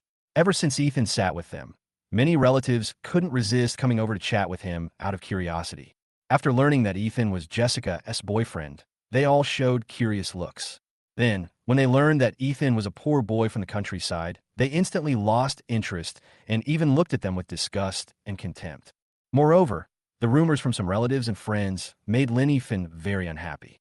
Have you heard that the second son's daughter found a poor boyfriend from the countryside, and the second son is acting like a licker? It really makes me laugh to death. Is this true? How come Jessica, who is so beautiful, found a poor boy? Who knows? I also heard that the second brother's company is going to go bankrupt because their capital chain is trapped by the land in the east of the city. Ah, their family has been really unlucky recently. My second sister-in-law used to love to show off, but today she can't even hold her head up. It really makes me laugh to death. The so-called relatives and friends are there to watch the show when you are in trouble. Linnyfin couldn't stand it anymore, suppressed her anger, and turned to Ethan. Ethan, come out with your Andy. I want to talk to you alone. Linnyfin couldn't stand their gossip anymore. When had she ever been ridiculed and mocked like this in front of these people? Oh, Ethan nodded, then followed Lin Ethan to the outside of the superbox. After arriving at an empty corner, Lin Ethan spoke frankly. Ethan, I want you to leave my daughter. You are not the right one for her. Ethan was confused. Why was it Jessica's mother's turn to persuade him this time? However, he would never leave Jessica no matter what, and he could not tolerate Jessica throwing herself into the arms of another man. So he responded firmly. Auntie, I won't leave Jessica. Are you trying to piss me off to death? Our Jessica is the prettiest among her peers in the family, but her boyfriend is the poorest. How can I put my face down? Linnyfin cursed, jumping up and down in anger. Auntie, I will work hard. I'm already a department manager. Give me some more time and I will achieve better results. Ethan responded seriously. Ethan, I admit that you have the ability. It is not easy for a poor boy like you to become a department manager within 3 years after graduation. However, this society is one that values connections and relationships. Even if you work hard for your whole life, the end point you can reach may be the starting point for others. Linnyfin paused for a moment and then continued. Sun Yao, do you know? He also likes our Jessica. He is worth more than $1 billion, and the Sun family is a second-rate wealthy family in Qingshui City. Can you earn more than $1 billion by working hard all your life? You can't compare with him at all. Well, you really can't compare to me. His family may not be able to reach my starting point even if they work hard all their lives. Ethan responded indifferently. Ethan really didn't take it seriously as a second-rate group family. Hearing that Ethan was still trying to show off here, Linnyfin was almost furious. Ethan, I hate it when you pretend to be awesome. You know that? You have no ability, but you are still pretending to be awesome. I don't want to waste my time talking to you. Here is a check for $200,000. Take it and leave Jessica quietly. Linnyfin seemed to have prepared a check for $200,000 in advance. She took it out of her bag and handed it to Ethan. Ethan opened his mouth, not knowing what to say. Is it always so direct nowadays, giving money right away? Fine, instead of explaining to her for a long time, it might be better to give her a gift, just like Jessica's father did. There's no need to waste words on things that can be explained with money. Auntie, I don't want this money, Ethan said, taking out a checkbook from his pocket, quickly wrote $10 million on it, and then tore it off and gave it back to Linnyfin. Auntie, here's $10 million. It's a gift for you. You will know that everything I say is true in the future. Linnyfin was stunned. She never expected that this poor boy would still pretend in front of her. She was so angry that she thought it was a blank check and that Ethan was showing off again. Ethan, you disappoint your aunt so much. I will never agree to you being with our Jessica because you are not worthy. He felt slightly displeased when he heard this and responded. Auntie, there's a saying that goes, 30 years in the East, 30 years in the West. Don't look down on the young and poor. You may ignore me now, but you may be out of my reach in the next second. Ethan stuffed the check for $10 million into Linnyfin's hand. He went straight back to the superbox. Linnyfin looked at the check for tens of millions in her hand, which she thought was a bad check, and became furious. After returning to the superbox, Ethan was surprised to see Assistant Robert Chen appear in the superbox. As a leading figure in both the black and white worlds in Qingshui City, and the head of Dinghe Group, the top group in Qingshui City, his appearance instantly attracted the He family and other second- and third-rate wealthy people to get to know him. Many people surrounded him and rushed to toast him and chat with him, but he ignored them all and only toasted today's birthday boy, He Sheng. He had also been Professor He Sheng's student for a year, but that was a long time ago. Today I came here to inspect Hongtai Hotel, a hotel under the group. It happened to be the 80th birthday of the old professor, so I came here specially to offer him a glass of wine. Mr. Chun, I'm He Ingsheng, Professor He's third son. Let's get to know each other. Mr. Chun, I'm He Manhwa, Professor He's eldest son. I hope we can work together in the future. Not only did He Sheng's sons rush to meet Robert, but even He Sheng's other students and friends wanted to toast Robert with a glass of wine, because being able to drink a glass of wine with one of Qingshui City's most important figures was enough for them to brag for a long time. Sorry everyone, Mr. Chan is very busy. We can talk again when there is a chance. Robert, as personal assistant and bodyguard, stopped them all. Robert toasted Isheng. He was about to leave with the bodyguard. However, out of the corner of his eye, he suddenly saw Ethan standing in the corner. He was startled, and a look of excitement appeared on his face. Robert, who was about to leave, suddenly turned around and walked back, eagerly pushing through the crowd to walk inside. Everyone at the scene was curious, wondering what Mr. Chun was going to do. Almost everyone's eyes followed him, and while Robert hurried on his way, he did not forget to tidy up his clothes that had become messy due to their pulling. Soon, Robert came to Ethan, who they thought was a poor country boy, with a respectful look on his face, and greeted him with a smile. "Master Ethan, why are you here too? Why didn't you tell me in advance so I could be prepared?" Robert was quick-witted. Ethan had previously told him not to reveal his identity, so he immediately changed his words and called Ethan master. He also personally poured Ethan a glass of wine and toast to him, looking very respectful. However, this scene shocked everyone present at the scene. They were all so surprised that they were speechless. One of the most important figures in Qingshui City actually poured wine and toasted a poor boy from the countryside. This completely overturned their imagination. The scene suddenly became eerily quiet. Chapter 46, A New Look. Jessica's mother, Lin Yifan, happened to be standing at the door and saw this scene. She naturally knew Robert, who was a big shot in both the black and white worlds of Qingshui City, one of the most powerful men in Qingshui City. Even the city lord had to give him some face when he saw him. For ordinary people, being able to speak to him was a matter of great pride, but the fact that this poor boy Ethan could make Robert turn around and personally pour wine for him and toast him really shocked her. When did this kid get to know Mr. Chun? Lin Yifan was very shocked at this time. Even more shocked than her were Jessica's relatives and friends at the scene. They never expected that Robert would turn back just to toast a poor country boy. Isn't this guy Jessica's poor boyfriend? Oh my god, this poor boy actually asked Mr. Chun to pour wine for him personally. What's going on? Mr. Chun, did you recognize the wrong person? How could this poor boy let Mr. Chun personally toast him? Some people speculated and questioned, feeling confused and uncertain, and some even gathered around curiously to see what was going on. Ethan, who was surrounded by them, was calm and composed, but he didn't dare to act too ostentatious as so many people were watching him. "Mr. Chun, how dare I trouble you to pour the wine yourself? It's my duty to pour wine from Master Ethan." Robert didn't dare to be too attentive, otherwise they would see through it, and he would be blamed by the master, which would be bad.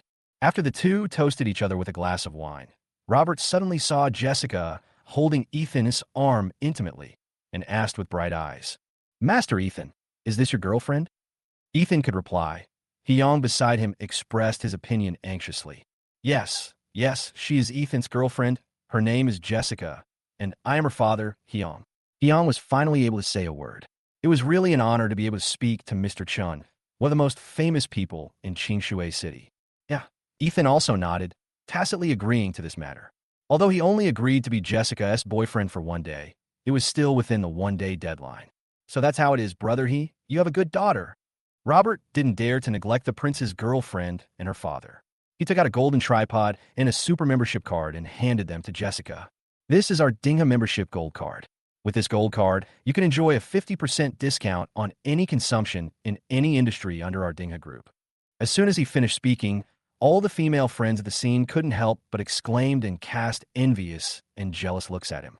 The Dingha group has businesses in all walks of life in Qingshui City, including hotels, entertainment, real estate, catering, the internet, etc. Not everyone can get this super gold card. A 50% discount is secondary. What's important is being able to get this super gold card, which is a symbol of status. I'm so envious. Jessica actually got Dingha's super gold card. The beautiful and wealthy girls in the He family's second-generation rich circle were extremely envious when they saw Jessica got the super gold card. Jessica turned her head and looked at Ethan, as if asking him whether he should take it, but her eyes revealed a look of desire. Ethan smiled and said, "Since it is given to you by Mr. Chun, you should take it." Getting Ethan's affirmative answer, Jessica happily took the super gold card. Then, Robert took out a business card from his pocket and handed it to Jessica's father, saying, "Brother this is my business card. You can come to me if you need anything." Seeing Robert handing him his business card, Hyung was so excited that he didn't know what to do. Then he remembered that he should also hand him a business card. He fumbled around in his body for a long time before he took out a business card and gave it to him in return. "Mr. Chun, you are so polite. This is my business card. The scene of the two exchanging business cards made He Yang's brothers and sisters jealous. To be able to establish a relationship with Robert was something they had dreamed of doing. They never expected that the second brother, whom they despised and looked down upon today, would achieve what they had always wanted to do. Master Ethan, I'm leaving first. We'll meet again when we have time. Robert said goodbye to Ethan, then turned around and hurriedly left the crowd. At this time, the relatives and friends who were watching began to react and surrounded Ethan and the others. Second brother, I didn't expect you to have a relationship with Mr. Chun. You're really not simple. He Ying-chung, who had previously disliked Ethan and He-yong, was the first to come up, holding a glass of wine, wanting to toast He-yong. Second brother, get in touch with Mr. Chun, and don't forget your big brother in the future. The eldest brother, He Minghua, couldn't help but come over. In addition, the fourth sister, He Ching-ching, also pulled her husband over to get in touch. Second brother, don't forget that you still have me, your fourth sister. He-yong held the wine glass and pretended to be nice. These people, who were previously despised by them as worthless, now saw that he had a relationship with Mr. Chun, and they came up to him one after another to claim to be his relative. However, he really enjoyed the feeling of being sought after. I also benefited from my daughter's poor boyfriend. Otherwise, how could I have talked to Mr. Chun and established a relationship with him? He-yong pronounced the word poor loudly just to slap them in the face. Didn't you dislike my daughter for dating a poor boy from the countryside before? Now I want to slap you in the face openly. He Yang's brothers and sisters were suddenly embarrassed, but they quickly covered it up. They have been in the business world for so many years, so this little bit of shame is nothing. Second brother, what you said shows that we are blind. Otherwise, how can we highlight your sharp vision? He Ying-chung was the most snobbish and shameless of the four brothers. He was the first to come out and flatter. The eldest brother and the fourth sister couldn't help but come up and compliment him, which made He-yong feel comfortable. Jessica was surrounded by her cousins, who were extremely envious of the tripod and gold card in her hands. Not only could the gold card give her a 50% discount, it was also a symbol of upper-class people. Jessica, let's go shopping together next time.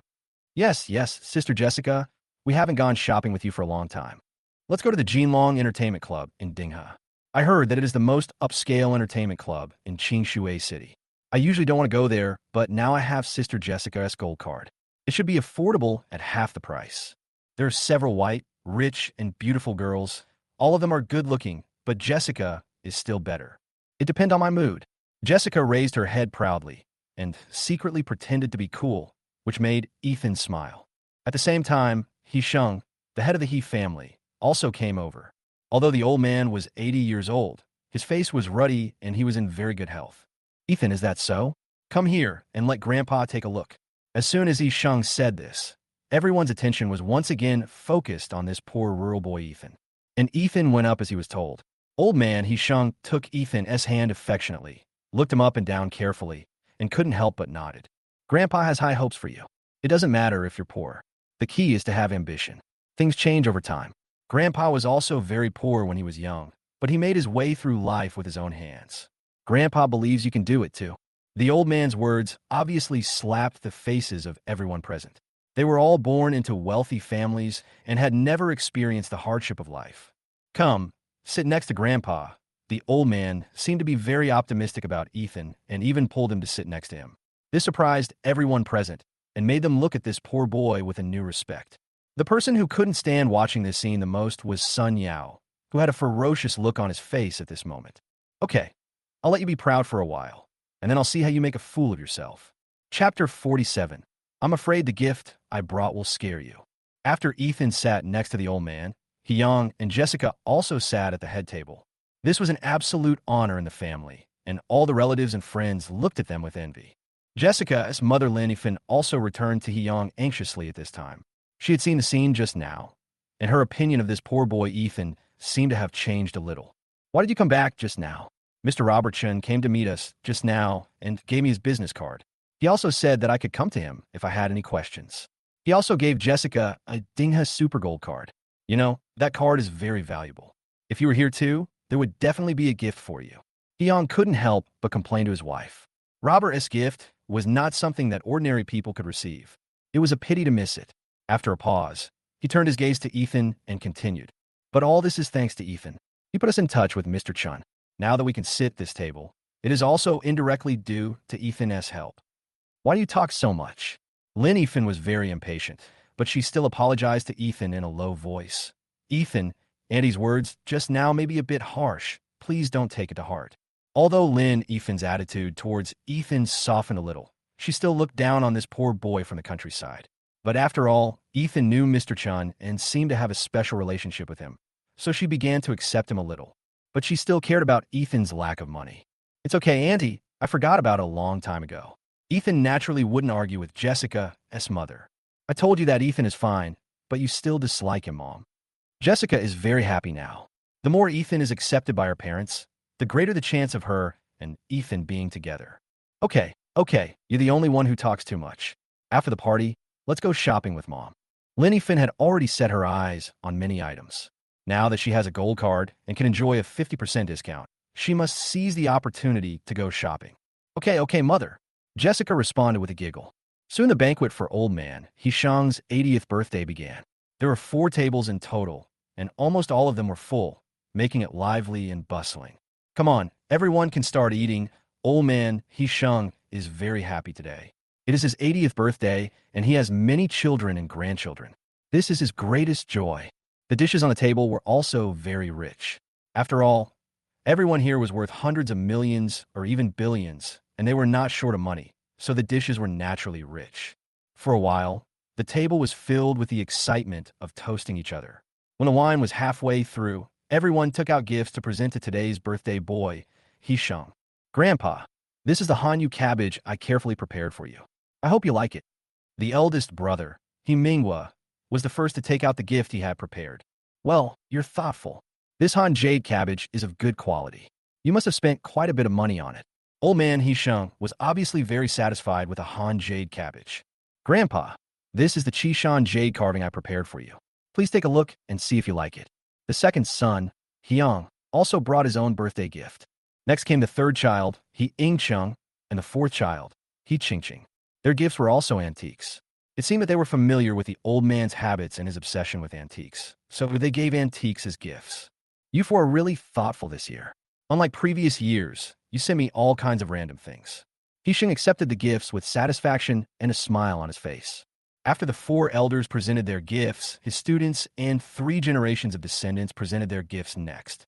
The gifts given by the 3 generations of descendants were all kinds of things. After all, they were young people, and the gifts were varied. It gave the old man a headache. He was old, and he really couldn't accept some of the gifts that young people liked. But they still accepted it with a smile. After all, it was their kindness, so how could they refuse it? Sun Yao waited for a while before standing up from his seat and confidently unfolding a painting in his hand.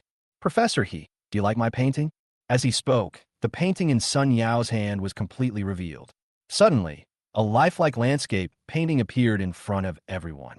Seeing this painting, everyone couldn't help but stretch their necks out of curiosity. An old man, Hishang, stood up from his seat excitedly, picked up the magnifying glass he carried with him, and walked a few steps forward to take a look. Ethan also glanced at the painting in Sun Yao's hand. But what shocked him was that the painting in Sun Yao's hand was exactly the same as the Jiangting talk about ancient things in his hand. Even Tang Yin's signature and seal were exactly the same. This kid actually made a high-quality imitation of Jiangting talking about ancient things. Ethan was secretly shocked, but he didn't say it out loud. If Yuan Chong, the #1 appraiser in Qingshui City, hadn't appraised it, Ethan would have thought that Zhang Tianlong had given him a high-quality imitation of the painting. But now he is very calm.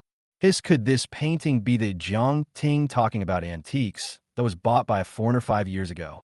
The old man has been in the antique world for many years, so he naturally knows that this Jiang Ting talking about antiques was finally bought by a foreigner for 30 million yuan.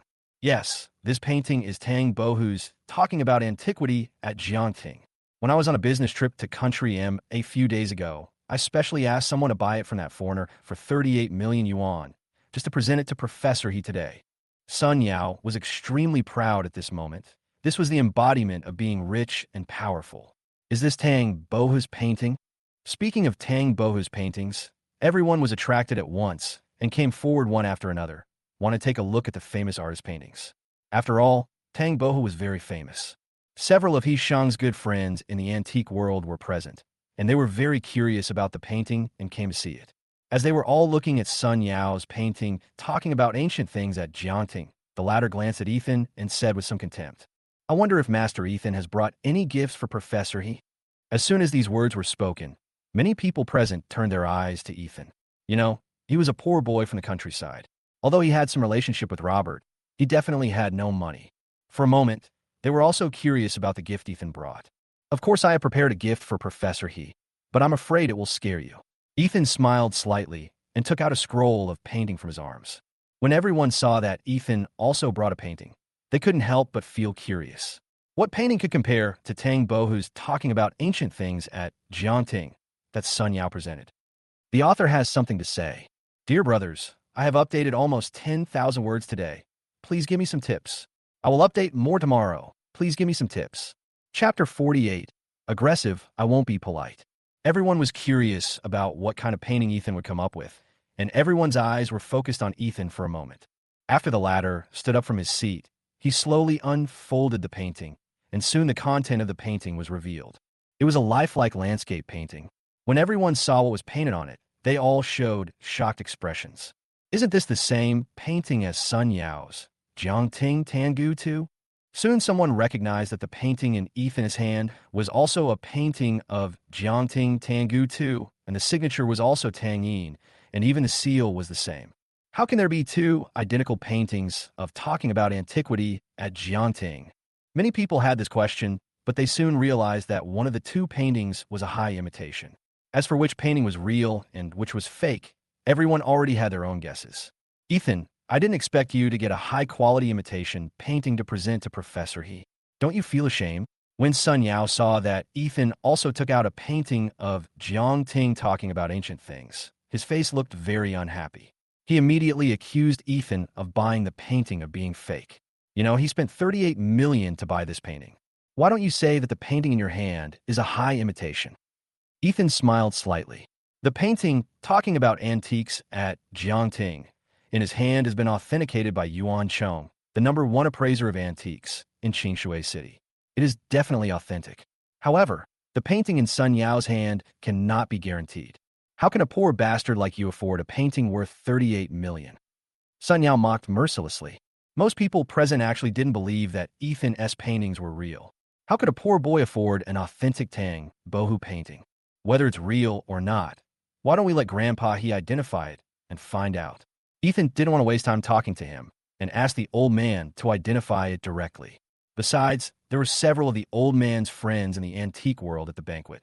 Letting them all identify it would be much more useful than talking nonsense. "Yes, let's let Father identify it. Several of his friends are present here, and they are all knowledgeable about antiques." The eldest brother, Manhwa, agreed with this suggestion. Wouldn't it be clear if he just tested it? Many people present nodded, believing that this proposal was the simplest and most effective. "Just check it. I'm just afraid that you will be embarrassed when the time comes." Sun Yao sneered. "You spent 38 million to buy this painting. It definitely couldn't be fake. You should worry more about yourself." Ethan shook his head, speechless about his mysterious confidence. As he spoke, Ethan presented the painting Jiangting talking about ancient things in his hand to old man Hishang, who carefully took the painting with a serious expression. Then, together with a few good friends in the antique world, he began to carefully examine the two paintings. Everyone at the scene stretched their necks, with an expression as if they were watching a good show and were whispering and discussing the matter in private. "Guess which painting is real? Of course it belongs to Sun Yao. He spent 38 million to buy it. How could it be fake?" "I think so too. Although Ethan has some relationship with Mr. Chun, he is a poor boy from the countryside after all. How can he afford such a famous painting? He's going to make a fool of himself now. Why would he make a fake painting if he didn't have money? This is not the way to pretend to be cool." Those relatives and friends were whispering about it again, and almost all of them were not optimistic about Ethan, thinking that Ethan's paintings were fake. However, Hyun believed in Ethan very much. Such a mysterious and wealthy nobleman would definitely not embarrass himself by using a fake painting. Jessica was a little worried and nervous. She didn't care whether it was true or not. However, Lin Yifan looked unhappy and couldn't help blaming herself in her heart. "Why are you pretending to be rich when you don't have money? You have to use a fake painting to make yourself look rich. What's the point?" Old man Hisheng and several of his friends studied the two paintings carefully for a long time, but they could not find any difference between the two paintings. Even the ink concentration and the subtle details was basically the same, which made them really helpless. These two paintings look exactly the same.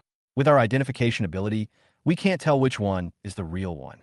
A friend of the old man frowned and said, "After all, they are not professionals. They just became interested in it. So it is understandable that they cannot identify such a famous painting." Well, the painting standards of these two paintings have reached an extremely high level. Even if one of them is found to be a fake, it is still worth a lot. The old man nodded in agreement. If you want to tell whether it's real or fake, perhaps only Yuan Chong, the top appraiser in the antique world in Qingshui City, has this ability. Another old man explained. After discussing it, the few of them quickly reached a decision, which was announced by old man Hishang. The painting standards of these two paintings are extremely high. Our appraisal ability is limited, and we cannot determine whether they are real or fake. We will ask Master Yuan Chong to appraise them privately. Now, let's continue eating. Hishang thought this was the best way. If the authenticity was not determined in person, neither Ethan nor Sun Yao would have the chance to embarrass themselves. But if the authenticity was determined on the spot, one of them would definitely be embarrassed. Eat. Continue eating. Seeing that no results could be obtained from the identification, the relatives and friends present could only return to their seats in disappointment and continue eating and drinking. However, Sun Yao was unwilling to give up. He couldn't expose Ethan's fake painting in person. He really couldn't swallow this. When he saw Jessica picking up food for Ethan intimately, the anger in his chest surged up again. "Professor He, I heard that you're going to hold a personal collection exhibition in 3 days, right? Well, we are indeed preparing it. Are you interested in coming to see it?" Hishang attached great importance to this personal collection exhibition. This was the first collection exhibition he held after his retirement, so he attached great importance to it. "Professor He, how about this? Hang these two paintings at the same time when the collection exhibition opens and let the visitors judge them. Finally, ask Yuan Chong, the #1 appraiser of antiques in Qingshui City, to come and appraise them. Wouldn't it be more attractive and help to distinguish the real from the fake?" Sun Yao wanted to completely humiliate Ethan in front of everyone, and at the same time make Jessica face the reality that Ethan was a poor bastard who loved to show off. "That's good, father. Sun Yao's idea will definitely attract a lot of people to watch. Let's follow his suggestion." The eldest brother, He Ming, was suggested. "I also think Sun Yao's suggestion is good. It can not only attract people to watch, but also professionally identify which painting is the real one." Others also agreed with this suggestion. They also wanted to know which of the two paintings was the real one. Hishang hesitated. He originally didn't want to identify it openly. He just wanted to ask Yuan Chong to identify it privately, so as to save face for the two children. But Sun Yao was aggressive, which really made him dislike him. "Grandpa He, let's do as Sun Yao suggested." Ethan smiled slightly. Yuan Chong had already authenticated his painting, so what was he afraid of? Since Sun Yao stood up himself and was going to be slapped in the face, he could only obey him. Chapter 49. Humiliating me will cost you a price. Ethan be timid in the face of Sun Yao's provocation? The two paintings were temporarily handed over to Mr. Hishang for safekeeping. In order to avoid mistakes, Sun Yao also specifically suggested signing their respective names on the back of the paintings in pencil to avoid mistakes. Ethan naturally wouldn't refuse his request. Since he wanted to be slapped in the face, he could only meet his request. After the banquet, everyone dispersed, but Jessica got a super gold card from Dinghe. The rich second generation and young friends in the family suggested going to Jinlong Entertainment Club in Qingshui City to continue playing at night. This is a high-end entertainment club in Qingshui City. They have never been there, so they're eager to try it. "Ethan, are you going?" Jessica turned her head and asked Ethan out of habit, with a look of desire in her eyes. It seemed that this girl also wanted to go to Jinlong Entertainment Club to see it for herself. "Go ahead, I'll drive the car over." Ethan smiled slightly. Jinlong Entertainment Club is a high-end entertainment club under the Dinghe Group, which is also his father's business. Ethan has never been to such a place. Sun Yao will also go.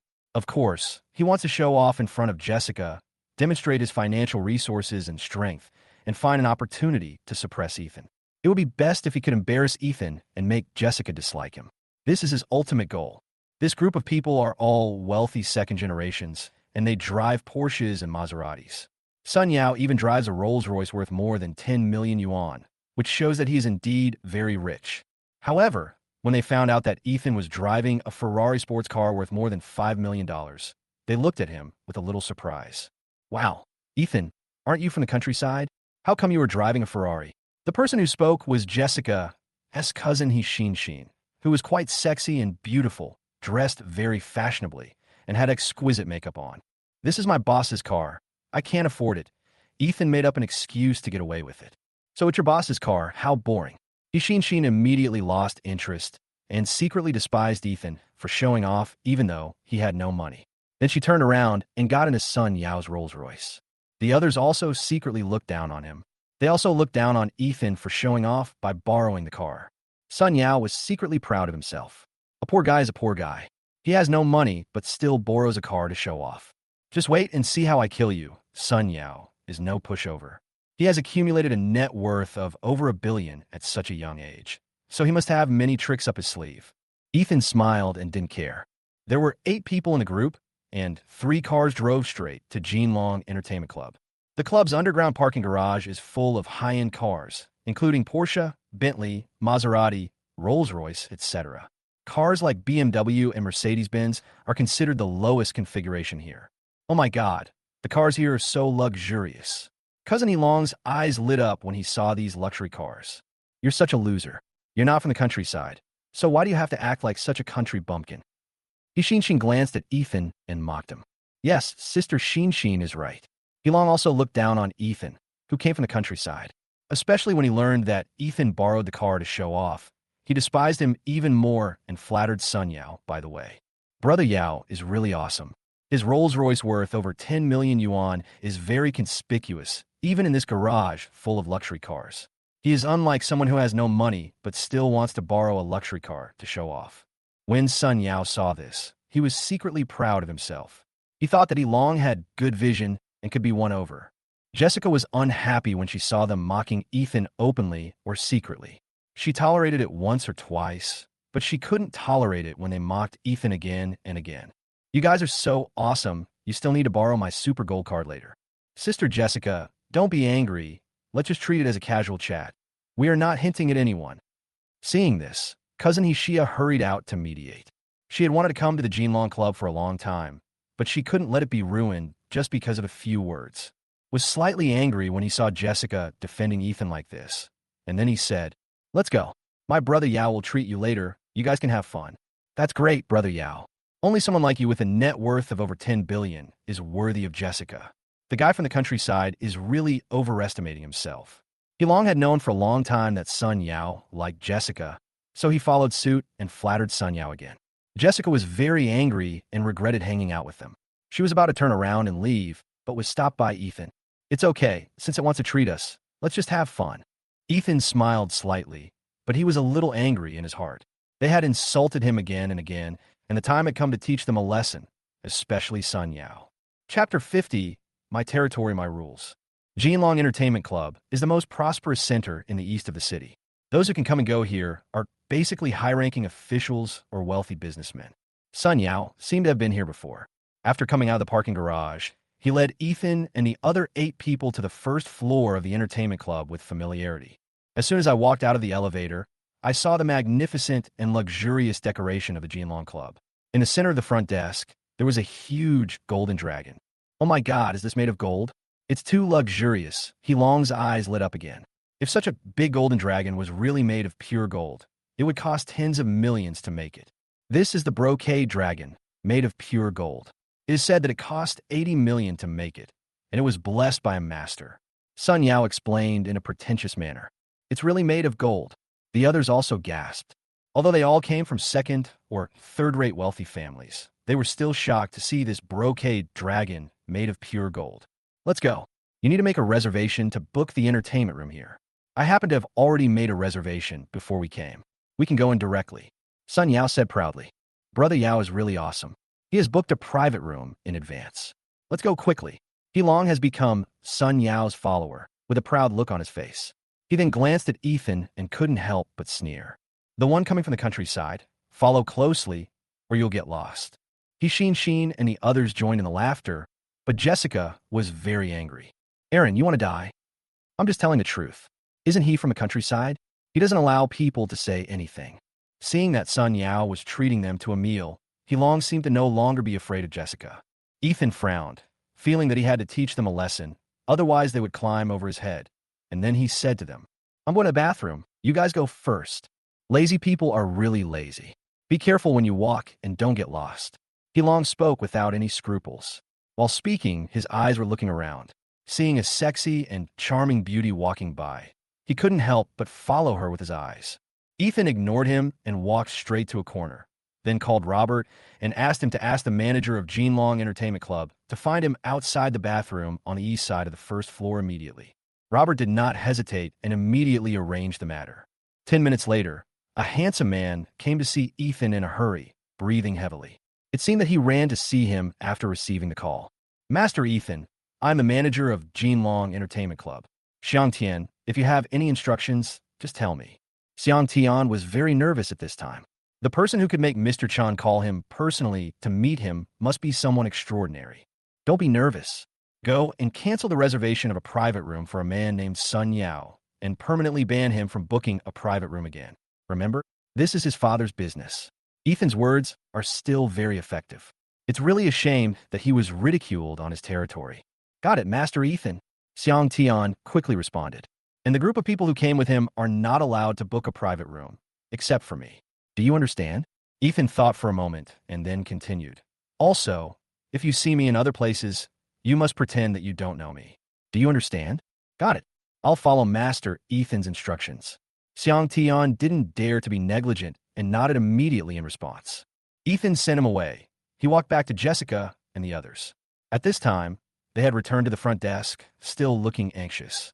Sun Yao was even more furious, pointing at a waitress at the front desk and shouting, "What do you mean the private room I booked was canceled? And I am permanently banned from booking a private room. Is this how you do business? Do you know who I am?" Sun Yao was really angry at this time. With so many friends watching him and Jessica next to him, he was embarrassed like this. It would have been fine if the private room he booked was canceled, but he was also permanently banned from booking a private room. How would he put his face down? "Sorry, sir, you can't book a private room with us anymore," the waitress said again with a smile. "Fuck, call your manager out. I want to ask you what you mean." Sun Yao was extremely furious at this time. He had a good credit. How could he cancel the order or ban the subscription at will? Ethan returned to the front desk. He saw the furious Sun Yao and couldn't help but smile slightly. He then pretended to be ignorant and walked forward to ask, "What's going on? Why don't you go to the private room? Didn't Sun Yao book a private room?" "The private room has been canceled and we can't get in." He long responded unhappily. "Canceled? Then just book another one." Ethan responded calmly. "Book a room for nothing. Brother Yao has been blacklisted and is permanently banned from booking a private room." He long was a little disappointed and got even angrier when he saw this poor country boy. "Oh, didn't he say he was very good? How come he was blacklisted? Then let others try. Everyone has come here from far away. They can't just go back in disgrace. If we tell others about it, we will be laughed at," Ethan said with a smile. "That's right. Then let's get someone else to book a private room." Shin agreed. "Then let's book it quickly. We're already here. We can't go back empty-handed." He long didn't care about Sun Yao at this time. He pushed him aside and went to the front desk to book a private room. Unfortunately, the waitress told him that it could not be booked for the time being. "What do you mean we can't make reservations temporarily? We have super gold cards. Please ask your manager to come out." This time, Yilong, Shin, and Shia couldn't stand it anymore. As soon as they finished talking, Xiang Tian came over. Seeing Ethan was also inside, his heart suddenly tightened. "What's going on? Why are you making so much noise here? Get out if you continue." When Xiang Tian arrived, he brought 4 security guards with him to prevent them from using violence. "You are the manager, right? You came at the right time. Why don't you let me book a private room?" Sun Yao saw that the manager Xiang Tian finally came, and he couldn't help but step forward to question him angrily. "I won't let you place an order. This is the territory of Dingha Group. If you keep making trouble, don't blame me for taking action," Xiang Tian said and waved his hand. 4 young and strong security guards came out from behind him with electric batons on their waists, which was really scary. Even Sun Yao couldn't help swallowing his saliva when he saw this, and dared not move. Long and his friends were also a little nervous when they saw this. Although they were usually a bit arrogant, they still didn't dare to act recklessly on the territory of Dingha Group, not to mention that there were 4 security guards with electric batons on the opposite side. "Forget it, let's just go back this time. If we are not allowed to order, then we won't order," Shin said, a little disappointed, and the others had the same expression. "That can only be the case. They came here with high spirits, but left disappointed, which was something they had not expected.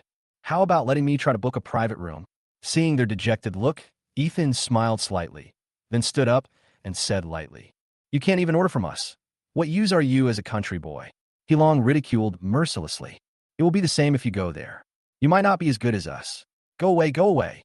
Sheen also looked down on Ethan, who came from the countryside. "How do you know if you don't try? What if it's ordered?" Ethan said with a smile. "If you can get the order, I'll bark like a dog. A poor boy from the countryside dares to show off in front of me. You talk too much." He long had an expression of impatience and disgust. "That's what you said." Ethan wanted to teach them a lesson, so he walked up to Manager Seong Tion and said, "Manager, can you please give me a favor? I want to book an entertainment room for 8 people. Can I still book it?" He long, Sun Yao, and others heard everything Ethan said clearly, but they couldn't help but sneer in their hearts. A poor boy from the countryside wanted the manager of Jinlong Entertainment Club to give him face. Did he take himself too seriously? However, what the manager said left them dumbfounded. "Sir, we just happen to have a top-notch Kowloon luxury private room. I'll arrange it for you right away." He long, Sheen, he Shia, including Sun Yao and others, even Jessica, were so shocked that they were speechless. This poor boy actually booked a room in the top-notch Kowloon luxury room. The author has something to say. "Dear brothers, please give me rewards. Please give me rewards." Chapter 51. Let you bark like a dog. These young rich second generations were all shocked by Ethan, a poor boy from the countryside. They never expected that with just a few words from him, the manager would actually give him face and not only book a private room, but also a top-notch Kowloon luxury room. You have to know that this luxurious private room in Kowloon is only prepared for big shots. Rich second generations like them, who are second or third-rate tycoons, can't even book it. However, Ethan booked it with just one word, which really shocked them. How is this possible? This poor boy actually booked a private room.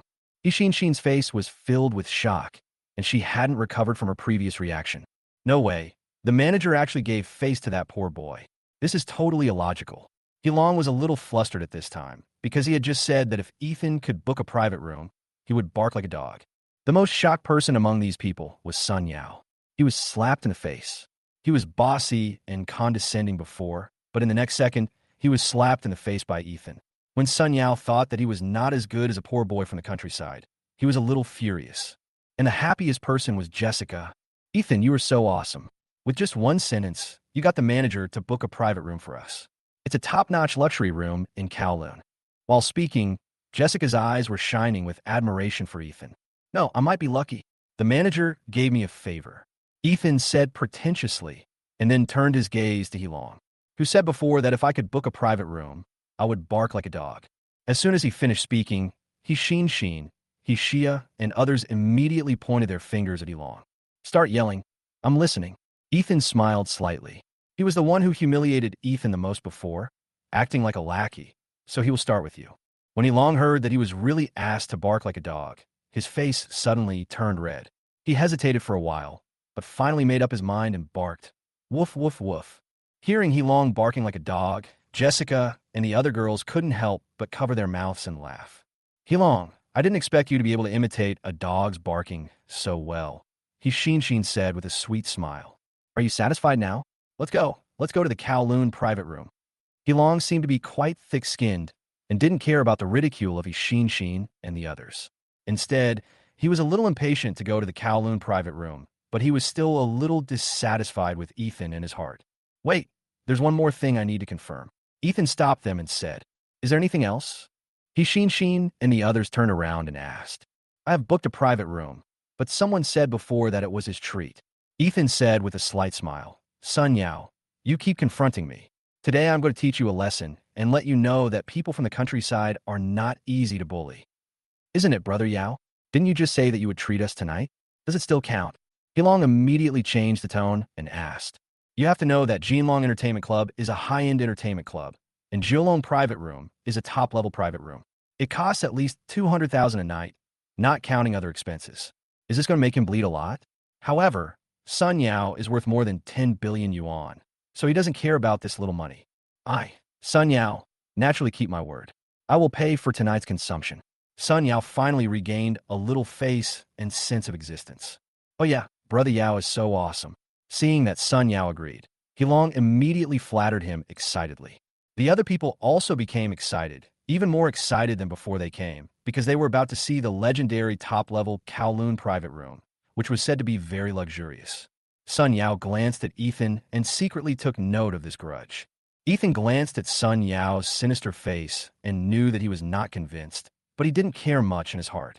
This Jinlong club was his territory, so why would he be afraid of him? The 8 people, led by the beautiful lady, soon came to the legendary Kowloon private room. They met many handsome men and beautiful women along the way, especially Long. This guy was the most dandy. He changed women more frequently than he changed clothes. Naturally, he wanted to find a beautiful woman here to soak in, but he held back for the time being. The door of the Kowloon private room is all golden yellow and is engraved with 9 giant dragons entwined together, puffing out clouds and mist, which is quite impressive. This door alone must have cost a lot of money. This Kowloon private room is really grand. Even the door is so imposing. Ishinshin couldn't help but sigh. Come in, don't act like a country bumpkin who has come to the city. Sun Yao couldn't help but say. This was obviously a sarcastic remark to Ethan. Yes, yes, yes. After all, we are the second generation of rich people. We can't be compared with those rural people. Long responded, then followed Sun Yao in. After pushing open the door and entering, I saw that the Kowloon private room was very large, at least 200 square meters. There was even a small fountain in the middle, and around the fountain was a miniature artificial lake with fish in it.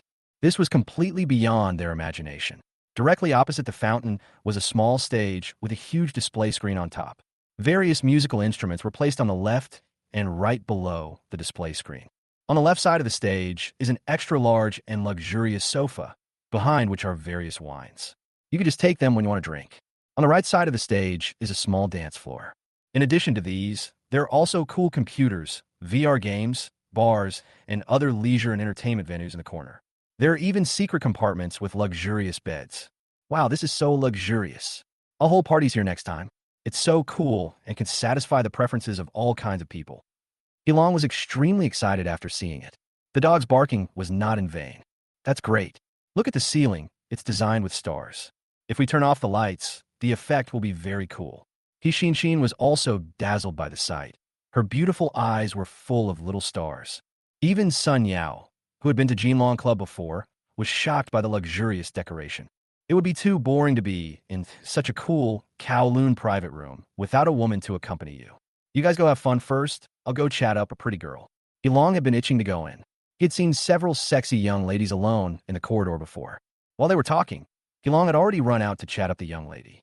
No one cared about him at this time, as they all want to play their own games, singing, dancing, or playing VR games, and they all had a great time. After Sun Yao poured himself a glass of wine, he became angry when he saw Jessica looking at Ethan lovingly while he sang. Haha, a poor boy dares to fight with me. Let me show you what strength is. Sun Yao's eyes turned cold, and he immediately took out his mobile phone and started making a call. If soft tactics didn't work, he had to use hard tactics.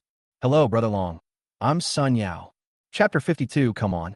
Zhang Tianlong has been very depressed recently. Ever since he was taught a lesson by Ethan, he has been seriously injured. Not only did he have to pay 2 million in compensation, but his favorite painting Jiangting Tangu 2 by Tang Bohu and a purple jade bracelet worth 300,000 were also robbed. What made him even more depressed was that half his men were beaten by Ethan's cousin and are still recuperating. Around 8 o'clock in the evening, Zhang Tianlong was at his own Yulong club, enthusiastically appraising a batch of antiques he had just acquired. However, just as he picked up a painting, his cell phone rang. After glancing at the caller ID, he chuckled. Looks like there's business again. The person who called was Sun Yao, who was far away in Jinlong Entertainment Club. Sun Yao, what do you want from me? Zhang Tianlong said while playing with a piece of ancient jade in his hand. I'm in some trouble, and I want you to come over and help me. Sun Yao replied in a low voice. Do me a favor. Zhang Tianlong thought of that stupid, rich second-generation George. He also asked him for a favor, but ended up cheating him so badly. It's the other party, right? Zhang Tianlong learned his lesson this time and asked vigilantly. He's just a poor boy from the countryside, with no money or power, but he always pretends to be cool in front of me. Sun Yao's voice was very soft, as if to prevent others from hearing him. A poor boy from the countryside. Does he have a cousin? Zhang Tianlong thought of the tall cousin next to Ethan, and he was still frightened. He fought against 20 people alone and beat half of them. He was too strong. There is no cousin, just him, and the price is still the same as before. Sun Yao wanted to use Brother Long's influence to let Ethan know how powerful he is, to see if he dared to snatch Jessica from him. I'm a poor rural boy with no cousin, no money, and no power. Okay, I'll take the job. After making sure that he wouldn't hit a wall this time, Zhang Tianlong readily agreed. When you come, just say you're my friend and that you're here to have fun together. Sun Yao on the other end of the phone became excited when he heard Zhang Tianlong agree. However, to be on the safe side, it would be better for him to pretend to be his friend. After all, that was the Jinlong Club, and being too ostentatious would only bring him trouble. According to the old rules, Sun Yao first transferred 100,000 yuan to Zhang Tianlong and also sent him the address. After receiving the money, Zhang Tianlong chuckled, then saw that the address was Jinlong Entertainment Club. He hesitated a little, but since he had been accepted, there was no reason for him not to go. He quickly called 4 brothers, got in a van, and headed straight for Jinlong Entertainment Club. At this time, in the Kowloon private room, Sun Yao was very proud after hanging up the phone. Ethan, you're a poor boy with no money and no power. What can you use to fight me? With Zhang Tianlong's agreement, Sun Yao became bolder and went straight to Ethan, speaking in a cold tone. Ethan, come here. I have something to tell you. What do you want to talk to me about? Ethan glanced at Sun Yao. I hope you can leave Jessica. You're not suitable for her, and you can't help her. Sun Yao said directly and frankly. I'm not suitable, but are you suitable? Ethan said unhappily. Let me tell you straight, Jessica's father's company's capital chain is about to break. Without huge financial help, her family will soon go bankrupt, and I am the one who can help them get rid of bankruptcy. Sun Yao said very proudly. I can help them too, Ethan said calmly. Ethan had already solved the problem of He Yang's company's capital chain, and even let Robert handle the land in the east of the city. I believe that He's Hotel will resume normal operations soon, but Sun Yao doesn't know yet. Just you? How much can a poor boy from the countryside like you help them? 10,000 or 20,000? They need at least 100 million. Do you have that? You'll never be able to earn that much in your lifetime. Sun Yao sneered disdainfully. I think I can, Ethan said again lightly. You can? Ha, what a joke. I heard you're a department manager, right? How can you help them with a salary of 10,000 yuan a month? Even if you sell all the houses and land in your rural hometown, it won't be enough for 1,000 to the funds they need. When Sun Yao said this, his tone became heavier and he said mockingly, It is important for a person to know himself. You should date the kind of person you are. You should go back to the countryside and find a girl who is more suitable for you. Really? I think Jessica is a good match for me. If you don't have anything to do, I'll go back first. Jessica is waiting for me to sing with her. Ethan didn't take him seriously at all. A second-rate rich second generation actually dared to teach him a lesson. Seeing that Ethan refused to give up Jessica, Sun Yao's expression suddenly turned gloomy, and he immediately warned him sternly. Ethan, don't refuse a toast. I, Sun Yao, have managed to make a real estate company one of the top 10 in the industry. I have some skills. You better not force me. Okay, come on, whether it's civil or physical, I'll take it. I'm just worried that you won't be able to afford to lose when the time comes. Ethan smiled slightly. This rich second generation is a little more powerful than George, the dude, but the result is the same. Okay, let's wait and see. Sun Yao snorted coldly, then turned and walked away, feeling extremely angry. While drinking silently, he secretly called Brother Long to urge him to come quickly. After receiving the news that they were about to arrive, Sun Yao's face suddenly showed an expression of confidence. Jessica got tired of singing. She came down from the stage, took Ethan's arm affectionately, and walked to the sofa, talking and laughing. When Sun Yao saw this, he became even angrier. Half an hour later, the door of the Kowloon luxury private room was suddenly pushed open, and then a familiar and fat middle-aged man walked in, followed by 4 young and strong men. When Sun Yao saw that Zhang Tianlong had finally arrived, he was immediately excited. He put down his wine glass and went to greet him. Brother Long, you are finally here. Sun Yao couldn't help but be happy when he saw Brother Long coming. Sun Yao, I didn't expect that after not seeing you for a few months, you have already made it to the Kowloon private room of the Jinlong Entertainment Club. This room is not something that ordinary people can book. It was also the first time for Zhang Tianlong to come to this luxurious Kowloon private room. He couldn't help but look around curiously. How can I compare with Brother Long? Sun Yaodue smiled and welcomed Zhang Tianlong in, then glanced at Ethan, who was chatting with Jessica, and a hint of coldness flashed across his eyes. Ethan, you forced me to do this. Brother Long, did you see that young man in plain clothes? I want you to help me persuade him to leave the beautiful woman next to him. Sun Yao said it very tactfully, but the meaning of his words was already very clear. Zhang Tianlong is not stupid. It is not the first time that the rich second generation is jealous of each other. Okay, leave it to me, Brother Long. Zhang Tianlong's gaze moved over and finally landed on the young man in plain clothes, but with his back facing him, so Zhang Tianlong could not see the other's face clearly. But this back figure gave Zhang Tianlong a familiar feeling, but he still walked over and challenged him. Brother, come with us outside and smoke a cigarette. This is jargon. While speaking, Zhang Tianlong took out a cigarette from his pocket and put it in his mouth with an arrogant look. Ethan heard the familiar voice. He turned his head subconsciously, but this turn scared Zhang Tianlong. Wang, Master Ethan. Zhang Tianlong's face turned pale in an instant. The cigarette in his mouth fell to the ground, and his legs became limp with fear. The four helpers behind him felt inexplicable fear after seeing that it was this evil spirit. Chapter 53. This script is wrong. Zhang Tianlong never expected that the idiot Sun Yao would ask him to deal with young Master Ethan. He had just been taught a lesson by Ethan a few days ago, and now he is walking into trouble again. Doesn't he think that he hasn't paid enough? King, Master Ethan, Zhang Tianlong greeted tremblingly. Zhang Tianlong, why are you here? Were you the one who asked me to go out for a cigarette? Ethan turned around and was surprised to see Zhang Tianlong. But Ethan was not stupid. He subconsciously glanced at Sun Yao, who looked very proud.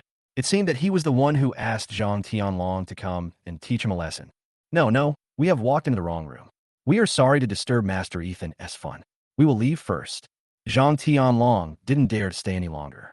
If Ethan found out that they were here to teach him a lesson, he would probably beat them up again. Really? Ethan smiled faintly, while Jessica next to him had a confused expression. She had no idea what was going on. I really walked into the wrong room. Master Ethan, I'm so sorry. Zhang Tianlong was about to turn around and leave, but Sun Yao, the second-generation rich kid, didn't understand the current situation at all. He walked up to Ethan and shouted at him arrogantly. Poor bastard. This is my brother Long. Don't blame me for not warning you before. It was you who didn't want to leave Jessica, so don't blame me for being rude to you. Did you call these 5 people here?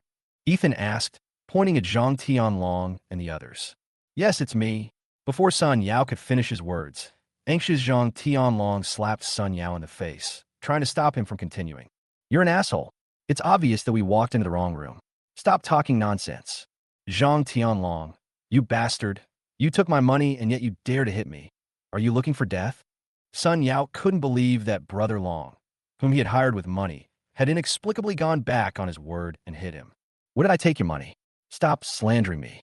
Zhang Tianlong was afraid that Ethan would blame them, so he slapped Sun Yao and covered his mouth. Ethan couldn't help laughing as he watched them biting each other. It looked like Sun Yao wanted to call someone to deal with him. No wonder he had warned him before not to refuse a toast and drink a forfeit. Unfortunately, the Brother Long he called had just been beaten up by him a few days ago, so he was afraid of seeing him now. Brother Long, huh? Since you're here, have a drink. Sun Yao's treating us tonight, so drink as much as you can. Ethan is not someone to be trifled with. Sun Yao has already sent people to deal with him, so he will definitely make him pay a price. Of course, Zhang Tianlong's slap doesn't count. No, Master Ethan, we have something else to do tonight, so we'll leave first.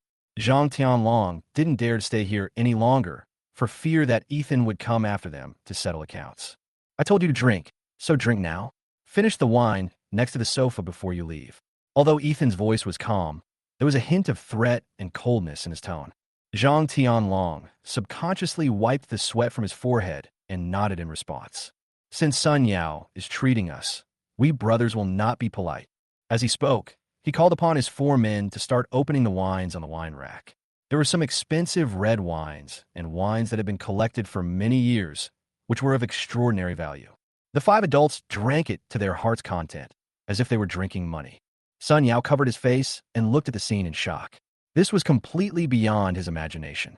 This script is totally wrong. Originally, he called Brother Long over to teach Ethan a lesson, but now he comes and starts drinking directly. You know, these drinks are not cheap, and he has to pay for the bill in the end. Zhang Tianlong, are you crazy?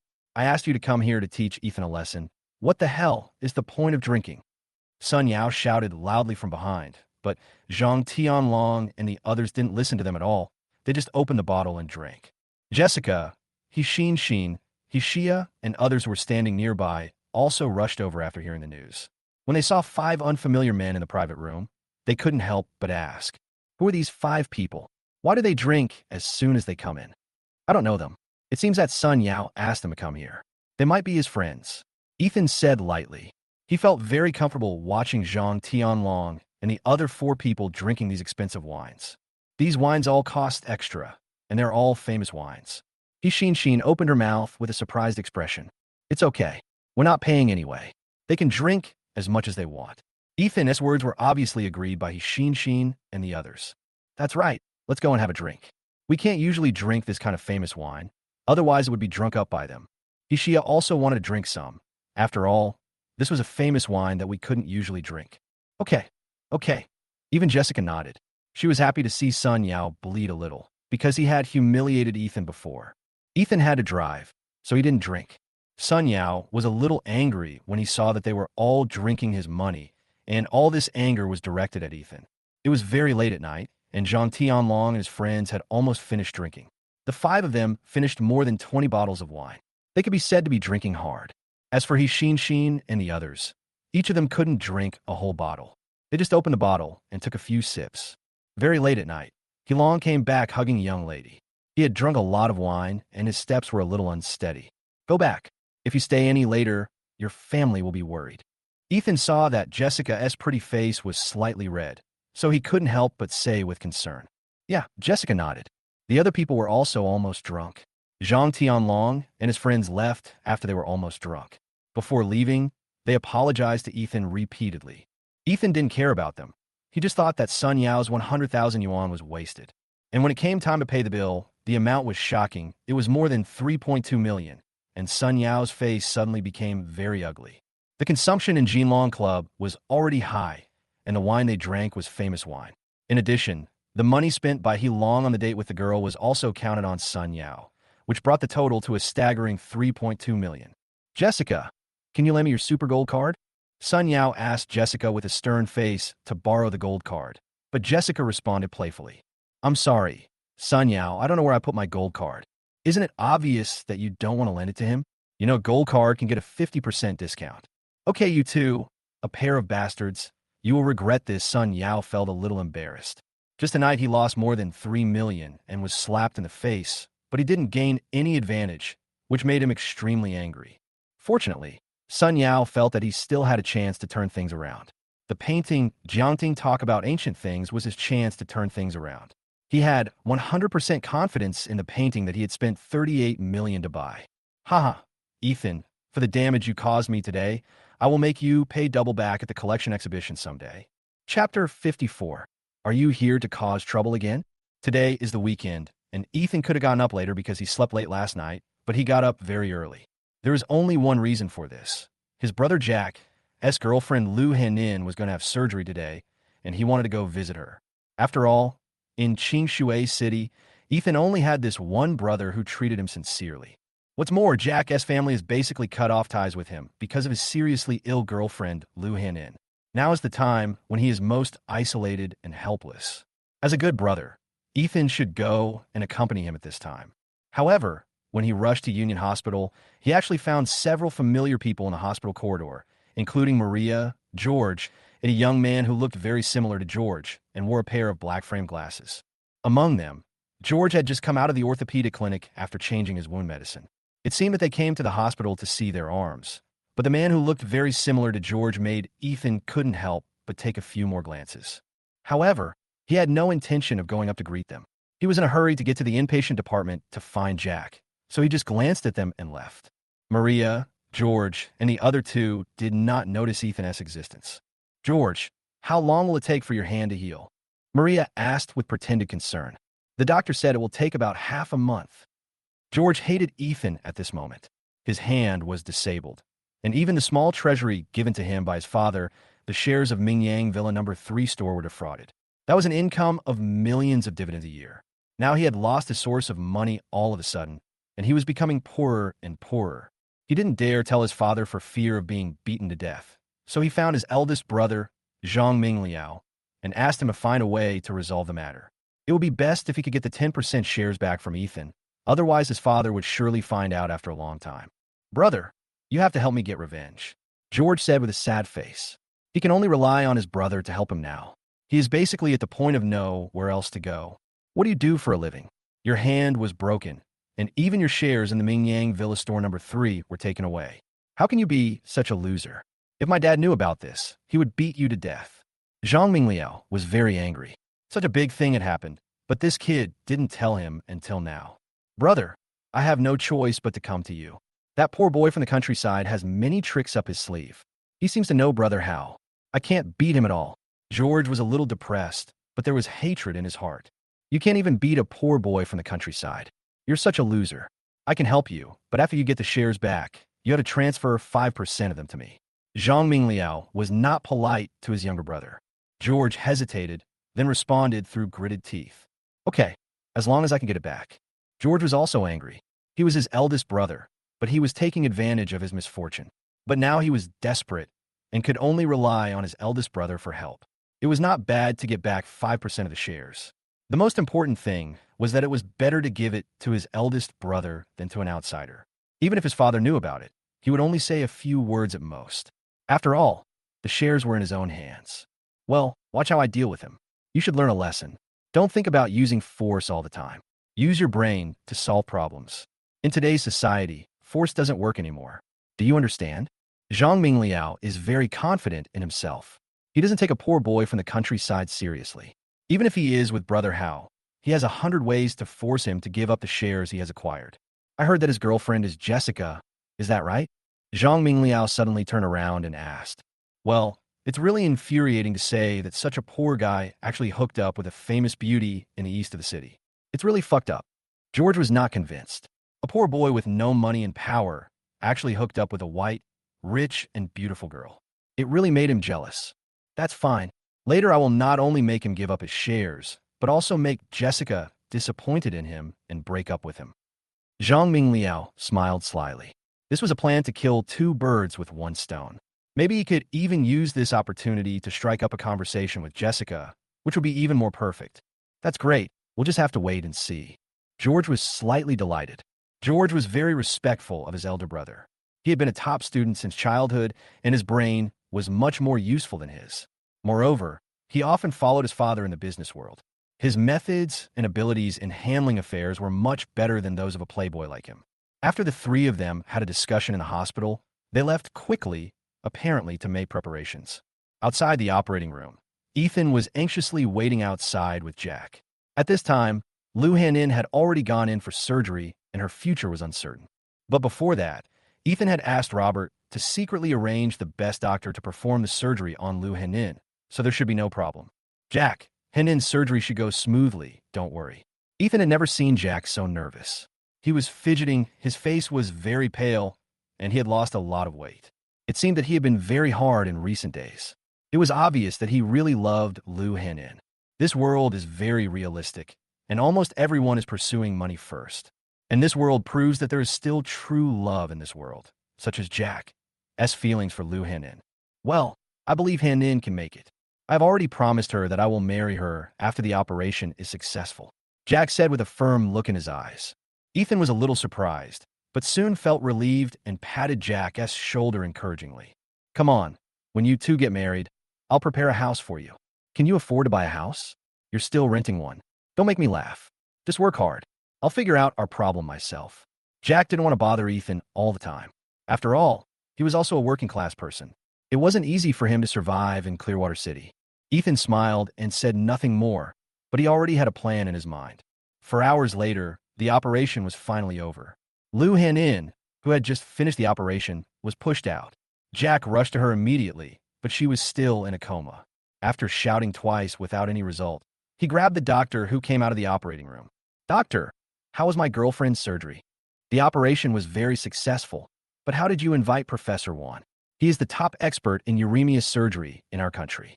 And the kidney that Professor Wan brought this time is also highly matched and perfect. The accompanying doctor said a little incredulously. Yes, is that so? Jack himself was also confused. He didn't know what was going on. Only Ethan smiled slightly. It seemed that Robert had mobilized the forces outside the Wong family's Qingshui city. Otherwise, he would not have been able to invite top experts from other cities. Well, now that the operation went well, you should rest assured, Ethan comforted him. Jack also breathed a sigh of relief. At least God still favored them. Ethan spent some time with Jack. His cell phone suddenly rang. After glancing at the caller ID, he saw that it was Maria calling. This confused him, but he picked up the phone anyway. Chapter 55, A Fat Sheep Delivered to Your Door. Maria actually asked him to go to a hotel on the phone and said she missed him very much. After George was cheated of his shares, he had a bad temper and often beat her. She regretted it now and wanted to talk to Ethan. No, I'm busy, Ethan refused decisively. He had given up on this materialistic woman and had no thoughts about her at all. If you don't come, I will cut my wrists and commit suicide, Maria threatened loudly on the phone. Okay, go ahead and cut it off. Cut off your head if you dare. Ethan hung up the phone directly. Maria was most afraid of death. She would never be willing to commit suicide. Ethan knew her best. But soon Ethan received a photo of her cutting her wrists on his mobile phone with red blood. At first glance, it really looked like cutting her wrists. Ethan frowned when he saw this. They're really trying to get me to go, Ethan muttered to himself. If he hadn't seen what he saw in the hospital this morning, he might have believed Maria's words. But now, he has become alert. Ethan felt that Maria couldn't simply want to invite him to a hotel to chat. He knew this gold digger too well. She hated him the most for being poor. She must have other purposes. But since someone wanted to mess with him, it would be a good idea to meet them and teach them a lesson. He was not someone to be trifled with. Since you want me to go so much, then I'll go.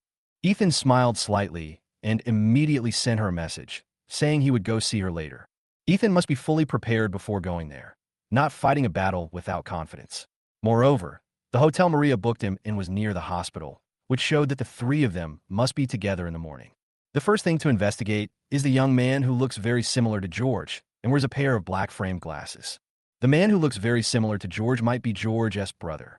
Although Ethan guessed this, he was not sure yet, so he called Elena at home. Help me find the eldest son of Mingyang Group and send me his photo and personal information, as well as the information about his businesses. Also, ask Victoria to come to Union Hospital. I'll be waiting for her at the door. Ethan finished all this. He checked the hotel information where Maria had arranged to meet him. The Howda Hotel seems to be owned by the Dingha Group, so there's nothing to worry about. Ethan was more certain, with a hint of coldness in his eyes. Let's see what tricks you guys are up to. If you provoke me, you'll pay a heavy price. Towards evening, Victoria rushed to Union Hospital, and then Ethan took Victoria directly to the good hotel near the hospital. However, they did not go directly to room 308 where Maria had agreed to stay, but went to the security room first. Victoria, wait here for me. I'm going to the security room. Ethan had called Robert before coming and asked him to ask the manager of the good hotel to wait for him in the security room. Okay, sir, Victoria stayed in the hotel lobby waiting for Ethan. When the latter entered the security room, Yao Guang, the manager of the Howda Hotel, a bald middle-aged man, was already waiting there. When he saw Ethan appear, he looked restrained. Master Ethan, my name is Yao Guang. Just tell me if you need anything. Don't be nervous. I just want to ask, has anyone entered room 308 today? While Ethan was speaking, his eyes were already scanning the surveillance video. Yes, there were two men and one woman, who came together. However, the two men came out very quickly, and the remaining woman stayed in the room. Manager Yao Guang answered truthfully. Well, check the surveillance for me. Find out where those two men are. Ethan seemed to know why they asked him to come over, but it was just a guess, and he was not sure. Ethan's words set the people in the security room busy and activated the surveillance cameras of the entire hotel. After more than 10 minutes, the two men hiding in a corner on the third floor were finally found. Found it, Master Ethan. Look, these are the two men, Yao Guang said, pointing at the two men in one of the surveillance videos. Ethan looked closer and saw that there were indeed two men. One was George, and the other seemed to be his older brother. It seems that George asked his eldest brother to come and deliver it this time. After confirming that it was indeed the two of them, Ethan smiled slightly. Before this, Elena had already sent him the information and portrait of the eldest son of Mingyang Group, as well as the assets under his name. Compared with George, the eldest son Zhang Mingliao had much more assets under his name than his younger brother. It is a fat sheep and a smart fat sheep. Okay, give me a walkie-talkie and stop the two people in the surveillance video first. After I enter room 308, I will release them. After they enter the room, tell all the security guards to block outside room 308 and await deployment. Ethan didn't want them to see that he brought Victoria here, otherwise they would be on guard. Okay, Master Ethan. Manager Yao Wong took out a walkie-talkie and gave it to Ethan, then began to arrange people to intercept George and his brother. After everything was arranged, Ethan walked out of the security room and took Victoria directly to the third floor by elevator. At the same time, the George brothers, who were hiding in the corner of the third floor and secretly observing, were entangled by several security guards, so they could not see Ethan appear at the first time. After arriving at room 308, Ethan knocked on the door and whispered, "Maria, here I come." There was movement in the room, and Maria quickly opened the door. "Ethan, you're finally here. I missed you so much," Maria said coquettishly. At the moment, she was only wearing a red suspender pajamas, which was very seductive. Seeing her dressed like this, he quickly confirmed his guess. Ethan glanced at Maria's wrist again, and there was not even a trace of blood. It turned out that she was using tricks to trick him to come here. In that case, he would not be polite. "Your wrist looks fine," Ethan said as he pushed the door open and walked in. Victoria, who was hiding on the side, followed him closely. Maria was about to hug Ethan, but when she saw Victoria following in, she was shocked. "Wong, Ethan, why did you call your cousin here as well? Wouldn't it be more fun with more people?" Ethan smiled and gave Victoria a look. Victoria closed the door and searched around the room. "Wong, Ethan, what are you looking for?" Maria asked anxiously. "What else could it be? You are too young to set a trap for me," Ethan said calmly. Hearing this, Maria could no longer remain calm. As if he had seen through her, her face turned pale instantly, but she still spoke stubbornly. "No, I'm not trying to trick you. I just want to chat with you." "Really?" Ethan found a hidden video recorder from a bedside table and smashed it heavily on the ground. "Let George and Zhang Mingliao come over quickly. If you have something to say, just ask me directly. Why go through all this trouble? It's so troublesome," Ethan said in a cold tone while sitting on the sofa in the room. How do you know Zhang Mingliao?" Maria was a little frightened at this time. She felt that Ethan had seen through everything and all her conspiracies and tricks were in vain in front of him. "Hurry up. My patience is limited," Ethan urged. Maria felt like she almost didn't recognize Ethan in front of her. He gave her a sense of strangeness, a feeling that only a superior could have. Under Ethan's pressure, Maria finally did as he was told. Brothers George and Zhang Mingliao had just gotten rid of the security guards who were blocking them when they received a message from Maria. After opening it, they were stunned. "How come Ethan is in the room? I didn't see him at all. Go quickly, or something bad will happen to Maria," George shouted anxiously.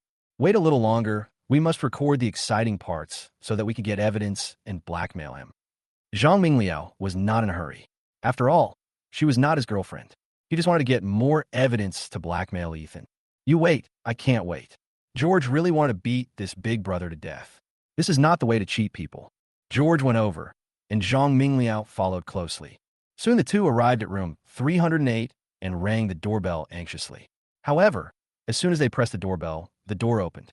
Victoria hid behind the door, while Ethan and Maria were on the side of the wall, so they didn't see anyone at all.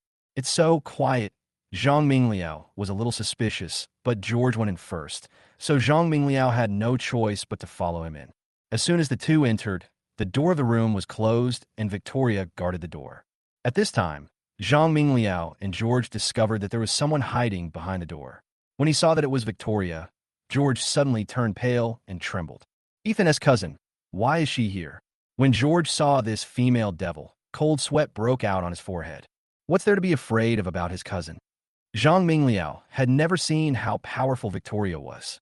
In his opinion, there was nothing to be afraid of about a woman. Hurry up, we seem to be trapped." George didn't care about Maria at this time. When he saw Victoria appear, he knew that the plan of honey trap had failed. He wanted to run away quickly, but with Victoria guarding, it was difficult for them to get out. "Now that you're here, why are you in such a hurry? Besides, you can't get out even if you open the door." Ethan smiled slightly, then walked out and even opened the door for them himself. Then, the Zhang Mingliao brothers saw that there were many hotel security guards standing outside the room, blocking their retreat. George collapsed to the ground with a look of horror in his eyes. Zhang Mingliao seemed to understand why they were stopped by the security guards just now. Thinking of this, when he looked at Ethan again, he deeply felt the horror of this so-called poor boy. A drop of sweat broke out from his forehead, and an ominous premonition rose from his heart. Chapter 56. Thank you. How did this poor boy make so many security guards listen to him? Zhang Mingliao asked himself. He was quite capable. Countless people had been trapped by his schemes. The honey trap was the most useful, and he had never failed. But today, when he met this seemingly ordinary poor boy, he was defeated by him. I didn't expect you to be so good. You actually figured it out. Although Zhang Mingliao was horrified because Ethan and his group were outnumbered, he was not as frightened as his brother George, who collapsed to the ground. Your name is Zhang Mingliao, right? I've checked you out. You have quite a lot of businesses under your name, but if you have 100% control, the only one you have is Jinyang Exhibition. I'm very interested in this exhibition. I want it. You'll be given 100,000 to transfer it to me. Ethan said calmly, with a tone that left no room for rebuttal. The Jinyang Convention and Exhibition Center is where Mr. Hisheng will hold a personal collection exhibition tomorrow. In addition to hosting various art exhibitions, the Jinyang Convention and Exhibition Center also has another important business, which is auctions. Jinyang Exhibition has contracted nearly 40% of the auction share in Qingshui City and can make millions of dollars in profit every year from commissions. So, it is definitely a gold mine. You want my Jinyang Convention and Exhibition? Dream on. How could Zhang Mingliao give it to him? The Jinyang Convention and Exhibition was his most profitable project, worth at least 50 million. Ethan actually wanted to buy it for 100,000. How could he accept that? Okay, Victoria, let him recognize the situation. Seeing that he refused, Ethan was too lazy to talk nonsense with him. Victoria came up and slapped Zhang Mingliao in the face with such great force that his nose started bleeding and his face was burning with pain. Zhang Mingliao covered his face with his hands, looking both afraid and angry. Ethan, do you know who I am? I'm the eldest son of Mingyang Group. If you dare to offend me, I will make you regret it. Zhang Mingliao has not yet fully understood the situation and still wants to be arrogant in front of Ethan, wanting to use his power to overwhelm him. But Ethan didn't bite at all, or he didn't take Mingyang Group seriously at all. Their threats were nothing more than shit to Ethan. Ethan gave him a look, and Victoria stepped forward again and slapped him a few times, which made him quiet down and blood flowed from the corner of his mouth. Zhang Mingliao never expected that Ethan could be so cruel and would hit him as soon as he said so. You are the first one who could be so arrogant in front of me. Ethan came in front of him and said lightly. Zhang Mingliao was frightened and took a few steps back, not daring to look at Ethan again. Here is a transfer agreement for Jinyang Exhibition, worth 100,000. If you don't want to sign, I'll let you leave lying down later. Faced with their repeated provocations, Ethan had no choice but to use force to let them know that he was not someone to be trifled with. When Zhang Mingliao heard that he wanted to lie down and leave if he didn't sign the agreement, he was trembling with fear. He completely believed that Ethan did not lie to him, but he was so resentful in his heart. He originally wanted to trick Ethan into asking for George's 10% shares, but he never expected that he would get himself involved. Okay, I'll sign, Zhang Mingliao said, gritting his teeth. This Ethan was the first person who made him lose face, but as long as there is life, there will be no shortage of firewood. He and Ethan have a grudge against each other. Just sign it. Ethan was very satisfied with Zhang Mingliao's attitude of knowing the current situation. I immediately transferred 100,000 yuan to him via mobile phone, and the deal was concluded. Thank you. You went to so much trouble to give me such a great gift. You are such nice people. Ethan picked up the agreement and smiled proudly. As for the frightened Maria and George, Ethan was too lazy to pay attention to them because such small characters were not worth his attention. Soon, Ethan took Victoria out of room 308, and the security guards blocking the door also dispersed. But Zhang Mingliao felt as if all the strength in his body had been drained. This Ethan was really scary. He looked very ordinary, but in fact he was like a devil. After coming out of the Goodwood Hotel, Ethan handed the agreement to Victoria and said, "Take this agreement and go find Assistant Robert Chun and ask him to complete all the transfer procedures for Jinyang Exhibition before tomorrow." "Okay, sir, I'll do it right away," Victoria responded and drove away from Ethan's sight. Looks like tomorrow is going to be another good day. Ethan felt happy at the thought of having such a gold mine in his hands. And tomorrow is the day to tell which is the real painting and which is the fake. I wonder how Sun Yao will feel when his painting is exposed as a fake in public. Haha, I'm really looking forward to it. The author has something to say. There will be 2 climaxes tomorrow. Please give me rewards. Please give me rewards. Please give me rewards. Chapter 57, Provocation Before the Exhibition. Ethan woke up early in the morning. He received a call from Robert, saying that he had finalized the acquisition agreement for Jinyang Exhibition Center and had transferred a number of his own people into the center. Now, he had complete control of the exhibition center in the east of the city and was waiting for his visit. Very good. Well done. Ethan was very surprised. He didn't expect Robert to act so quickly and efficiently and take care of the Jinyang exhibition directly. Jinyang Convention and Exhibition Center is the most famous convention and exhibition center in the east of the city. In addition to various art exhibitions, it also has the important function of auctions. It is a relatively important building in the antique and art circles of Qingshui City. After receiving the news, Ethan drove away quickly. Jinyang Exhibition was the first wholly owned property registered under his name, so he attached great importance to it. And it just so happened that the old man's personal collection exhibition happened to be held today, so he had to go there. At around 9 o'clock in the morning, Jinyang Exhibition Hall had already opened its doors, and many people came one after another. The relatives of the He family also took time out to attend the old man's personal collection exhibition. Professor He students and his friends also came to show their support for the old man. The number of people who came to participate in the exhibition of Mr. He Sheng's personal collection this time was far more than the number of people who had dinner at the hotel before. Master Yuan Cheng Yuan, the #1 appraiser in the antique world, was also invited. In addition, some antique lovers also came after hearing the news.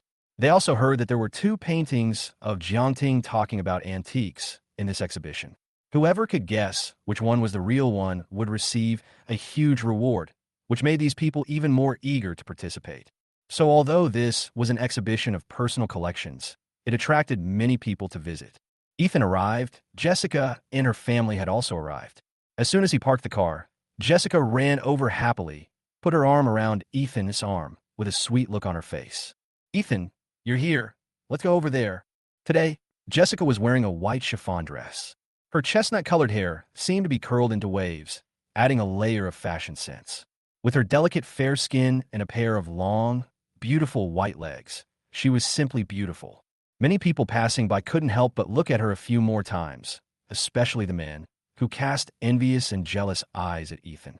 Jessica, are your parents here? Ethan felt very accomplished with such a beautiful girl holding his arm intimately. Here he is, right over there. Jessica had just finished speaking when she saw her father, He Yang, running over excitedly, even pushing his own daughter aside just to shake hands with Ethan. This made Jessica very depressed, as if her father had stolen her boyfriend. Ethan, you are finally here. Uncle has been looking forward to seeing you for a long time. Why don't you come to our house to play recently? Well, come to Uncle's house for dinner tonight, and Uncle will cook for you personally. Ever since He Yang received Ethan's 200 million financial support and the help of the land ban, he has put pleasing Ethan first. He must seize this mysterious and wealthy nobleman. Dad, if Mom sees you like this, she'll scold you again. Jessica was a little speechless. She couldn't believe that her dad had turned into a dog-licking guy when he saw Ethan.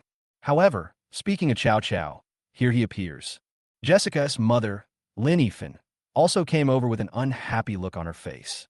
Seeing He Yang acting like a dog to Ethan again, she couldn't help but ridicule him. Who allowed him to stay at our house for dinner tonight? I asked him to have dinner. What's the matter? Let's vote.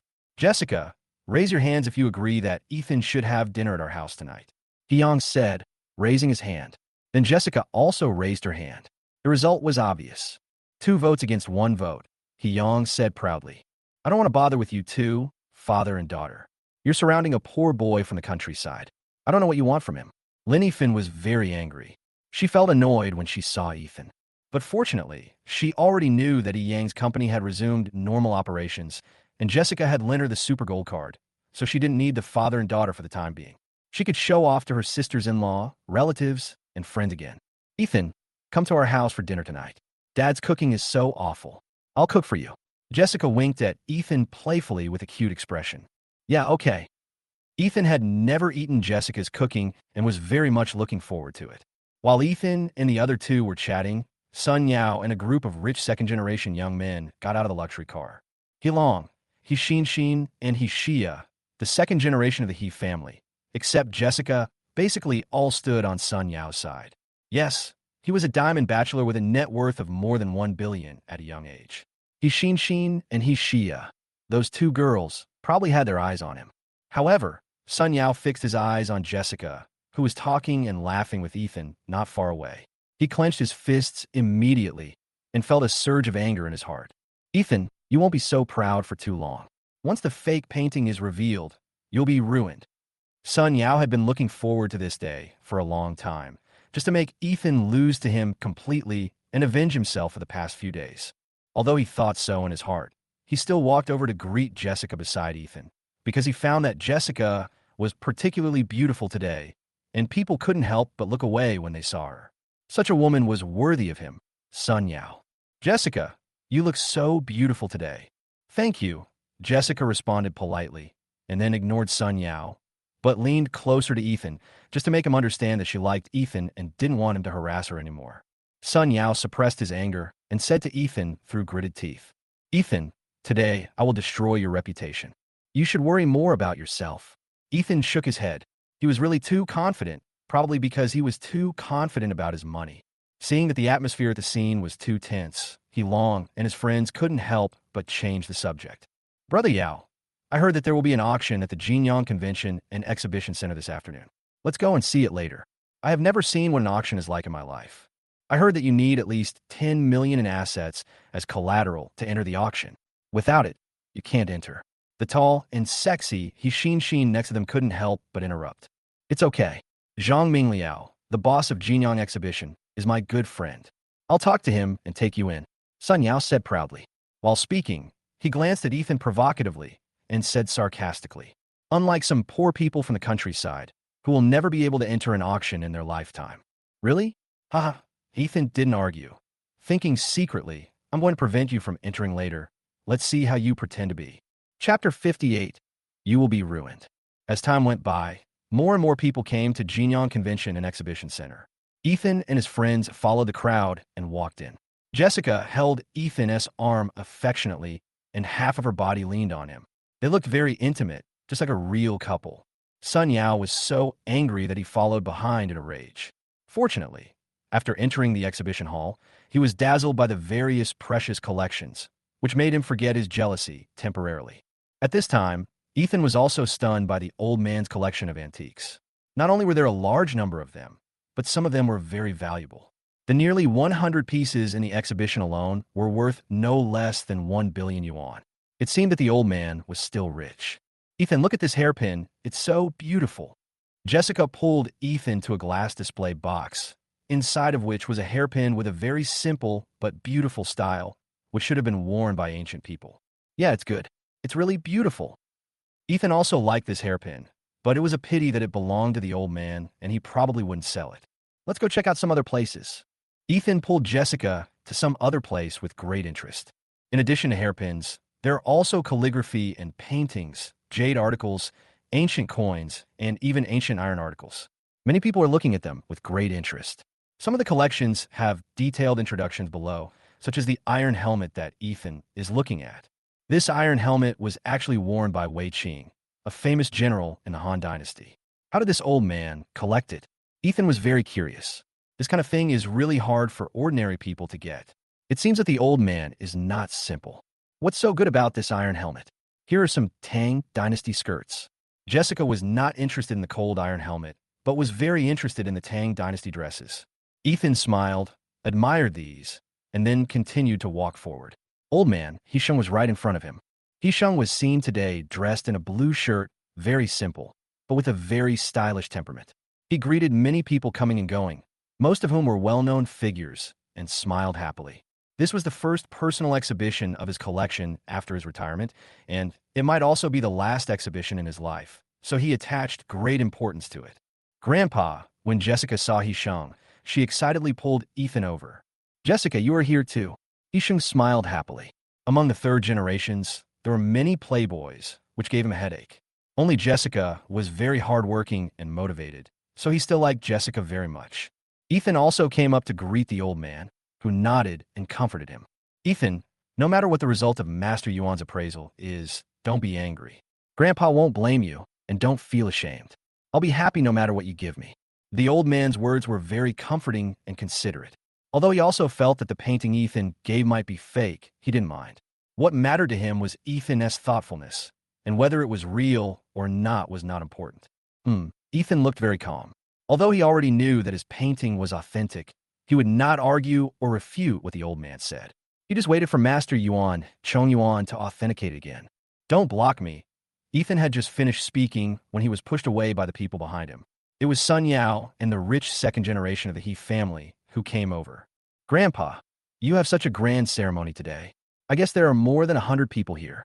I took a look around and found that there are more than 100 pieces of collections. It's amazing. He Long is a typical playboy, but he is also very good at flattering people. You sly guy, have you taken a fancy to any of the collections and want to ask me for it? He Sheng said with a smile. He saw through He Long's thoughts at a glance. Grandpa is really amazing. You figured it out. Give me that unknown sword. I think it looks pretty cool and it fits my image. As soon as He Long finished speaking, the old man flatly refused. No, I suspect that the sword is the sword of King Jing of Zhongshan. It is very valuable for research and cannot be given to you. How stingy. He Long felt depressed, and the other smiled. Sun Yao in the crowd glanced at Ethan, curled his lips in disdain, then took out an exquisite wooden box from his pocket and handed it to old man He Sheng. Professor He, today I brought you a treasure.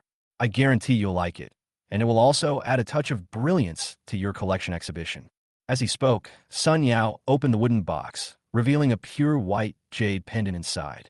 When the old man saw the jade pendant, his eyes suddenly lit up. This is...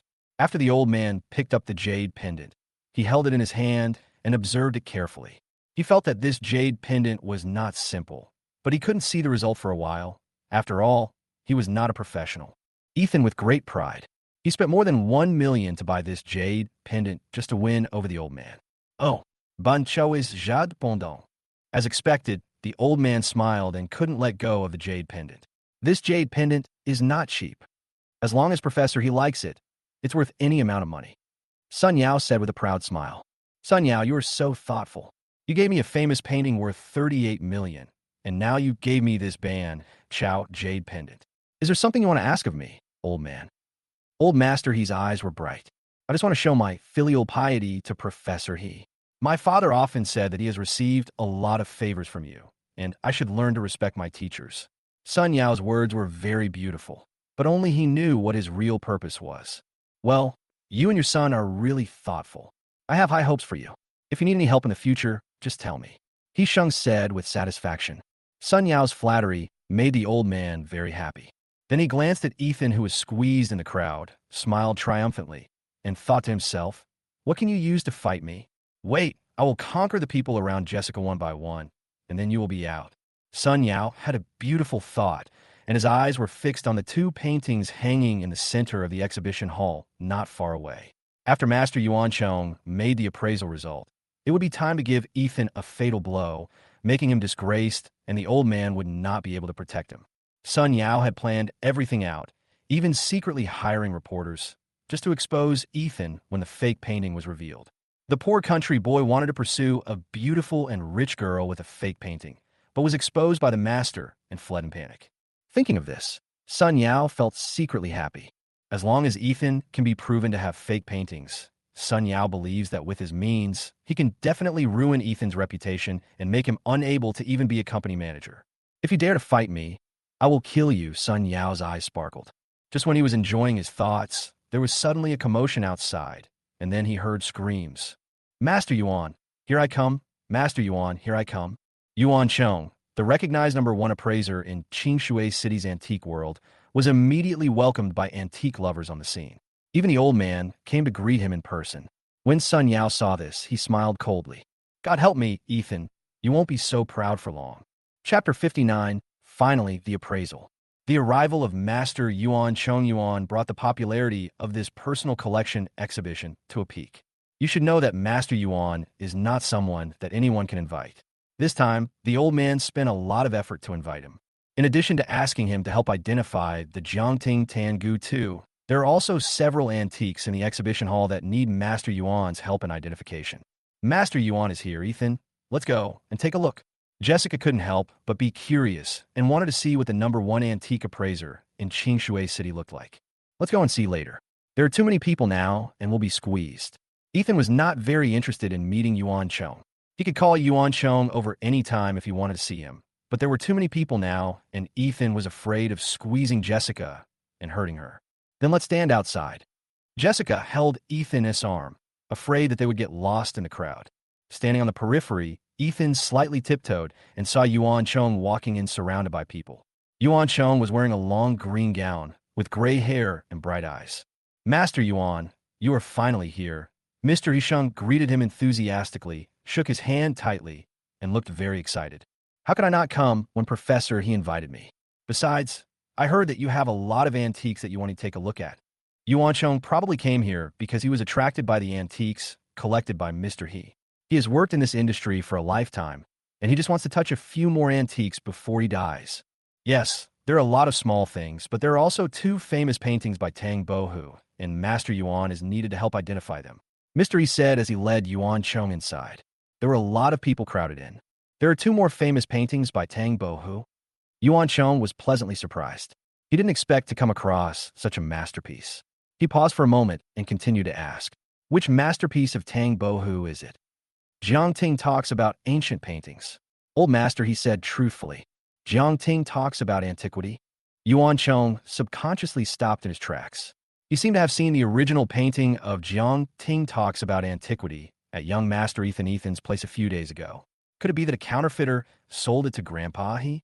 Thinking of this, Yuan Chong subconsciously glanced at the crowd around him and happened to see Ethan standing on tiptoe to look inside. He was immediately shocked. It turned out that Master Ethan was here. Yuan Chong wanted to squeeze through the crowd to say hello to Ethan, but Ethan waved him away and pretended not to know him. Yuan Chong seemed to understand what Master Ethan meant. He wanted to keep a low profile, so he continued to follow Master He. However, he was very curious about what another high-quality imitation that could rival the original would look like. Professor He, should we appraise Jiang Ting talks about antiques first or other antiques? If Yuan Chong had not seen the original Jiang Ting talks about antiques at Ethan's place before, he would not have been so indifferent. He would definitely have taken the initiative to propose to appraise Jiang Ting talks about antiques first instead of letting Professor He choose. Sun Yao, who had been following nearby, immediately became excited when he heard this. He wanted Professor He to choose to identify Jiangting Tangutu first, but Professor He did not seem to be in a hurry. Let's identify the other little things first. Leave Jiangting talking about ancient things to the end, and make it a finale to leave a suspense. Professor He said with a smile. Okay, then let's go and identify other antiques first. Yuan Chong was not in a hurry. As they spoke, the 2 of them went to other places in the exhibition hall. Many antique lovers followed them as well. They also wanted to see the strength of Qing Shui City's #1 antique appraiser. Ethan, on the other hand, showed little interest. He had no interest in antiques. Ethan, let's go shopping for a while. We haven't finished over there yet. Jessica was very interested, but she was not very interested in antiques. She just wanted to be with Ethan, no matter what they did. Well, let's go over there and see if there are any interesting things. Ethan nodded. He was not very anxious about the appraisal of Jiang Ting talks about ancient things. The most anxious person at the scene was probably Sun Yao. You actually want to appraise other antiques. Well, I'll let you be proud for a while. Sun Yao looked at the intimate backs of Ethan and Jessica and felt secretly angry in his heart. Master Yuan, can you help me see what year this sword is from? Old man, he picked up a sword that had a very simple style, but looked very delicate and gorgeous. He suspected that it was the sword of the ancient King Jing of Zhongshan because there were words of King Jing of Zhongshan engraved on it. This sword is the one that he long wanted before, but the old man didn't give it to him. Let me see. Master Yuan suddenly became interested in the sword. He took out a multi-power magnifying glass from his arms and looked at it carefully. Everyone at the scene fell silent, not daring to make any noise to disturb Master Yuan. Yuan Chang's appraisal was also extremely professional. Even a magnifying glass in his hand could adjust the magnification. It was professionally made and extremely expensive. Ordinary antique lovers simply could not afford it. Yuan Chong studied it carefully for about half an hour with the help of a multi-power magnifying glass. Finally, he put the magnifying glass away and shook his head with a slight regret. This sword is indeed an ancient artifact, and it dates back to the Han Dynasty. It's a pity that it is a high imitation of the sword of King Jing of Zhongshan. However, the market price is around 100,000. Yuan Chong gave the most reasonable identification result and explained the high imitation details of the sword to everyone. Immediately, the onlookers all had expressions of sudden enlightenment. So that's how it is. After listening to Master Yuan's words, I, old man he, have suddenly become enlightened. After solving the mystery of the sword, old man, he was in a good mood and immediately invited him to take a look at other antiques. Sun Yao became more and more impatient as he followed, until an hour later, he simply stopped following and went straight to the two Jiangting talks on ancient things paintings in the center of the exhibition hall and guarded them. Ethan and Jessica walked around the exhibition hall and finally came to the two paintings in the center of the hall. At this time, many people had also finished browsing other antiques and finally came to the two Jiangting talking about antiques paintings in the center. Seeing these two almost identical paintings, everyone couldn't help but discuss them in a low voice. Is this Tang Bohu's talking about antiquity at Jiangting? These two paintings look exactly the same. Yes, the level of the artist who made this imitation is also very high. Even many details are handled very similarly. I guess only Master Yuan in Qingshui City can tell the real from the fake. I'm really looking forward to it. Gradually, more and more people gathered in the center of the exhibition hall, and finally even people from the He family gathered here. Why hasn't Master Yuan come yet? I'm getting impatient waiting. He Xin was getting a little anxious. She also wanted to see which of the two paintings was the real one. Of course, other members of the He family had similar ideas, but they basically believed that the painting that Sun Yao spent 38 million to buy was real, and the painting by the poor rural boy Ethan was fake. After waiting for more than an hour, just when everyone was getting impatient, Master Yuan, Chong Yuan, and Mr. He finally walked towards the two paintings in the center of the exhibition hall. Sun Yao immediately perked up. It finally came. Master Yuan, these are the two paintings of Jiangting talking about ancient things that I told you about. The two paintings are exactly the same. Please tell me which one is the real one. Mr. He said, pointing to the two paintings hanging on the wooden rack.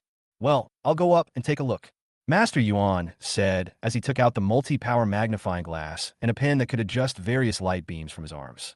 These were professional identification tools that ordinary people could not understand at all. After taking out the professional tools, Master Yuan walked up slowly, and everyone else at the scene suddenly became quiet and even held their breath for fear of disturbing Master Yuan's judgment. Sun Yao's heart couldn't help but beat faster. The result he wanted was about to come out. When he thought about Ethan's disgraced end, he was secretly excited. But Ethan was very calm. The author has something to say. Thank you for your support. Please give me a reward. Please give me a reward. Please give me a reward.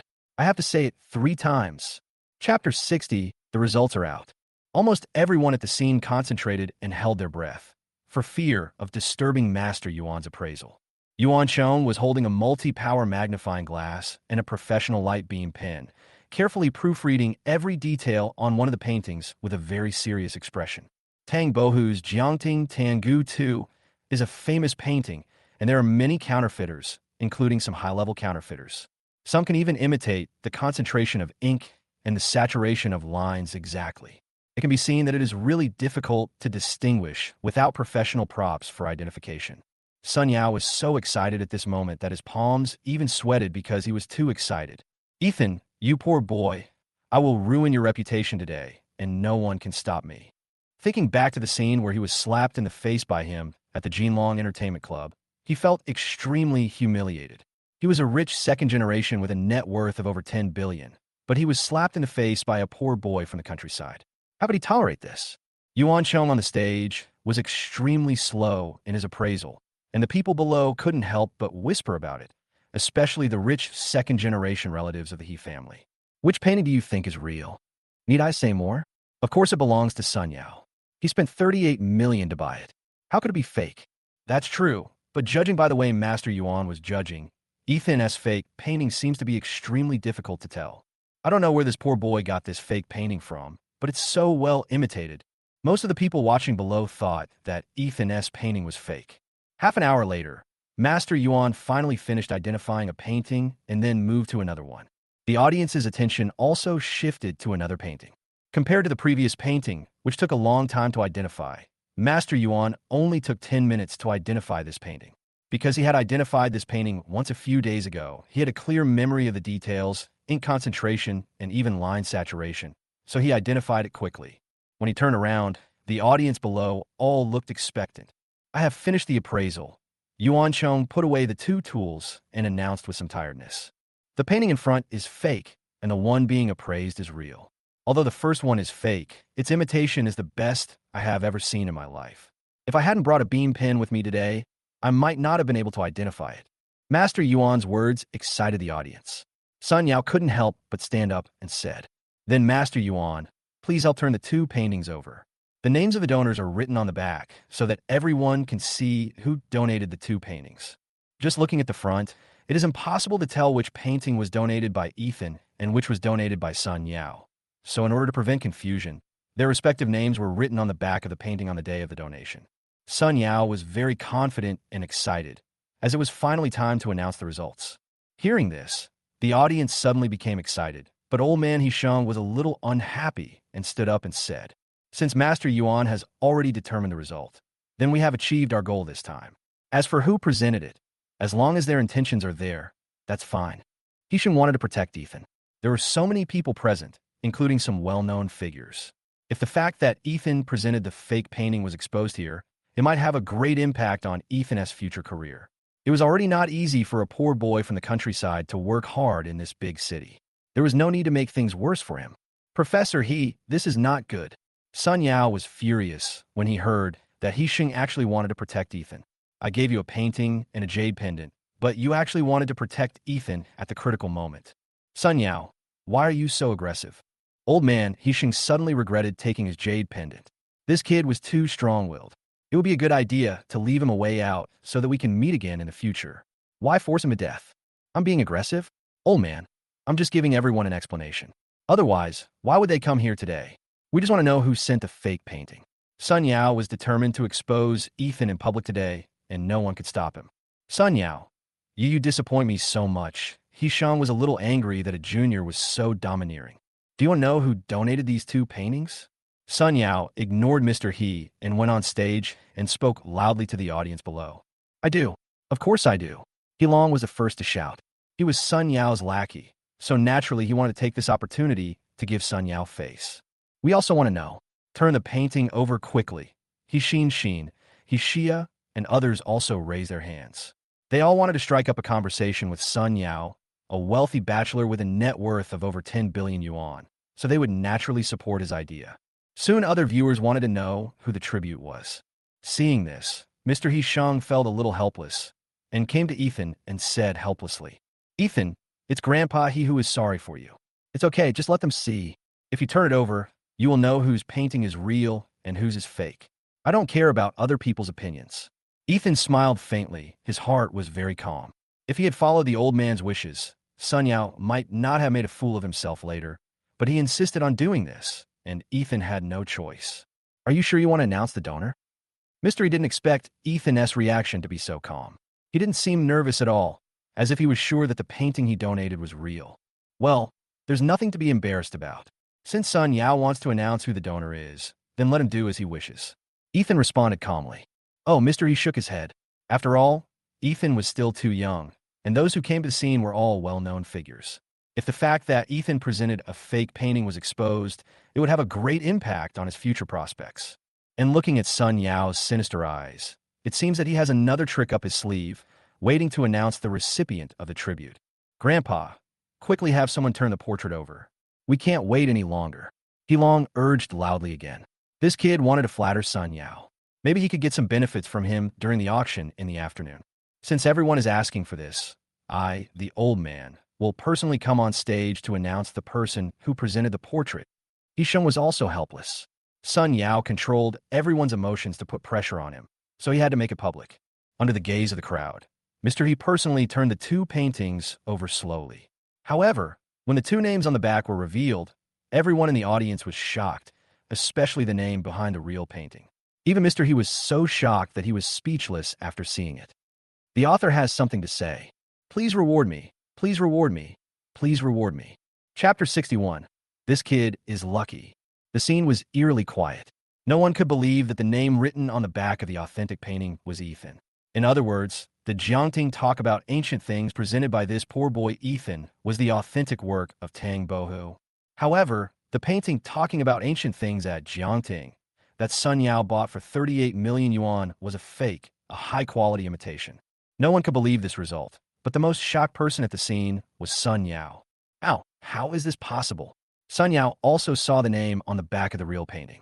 It actually said Ethan, not him, Sun Yao. Impossible. How could this poor boy's painting be real?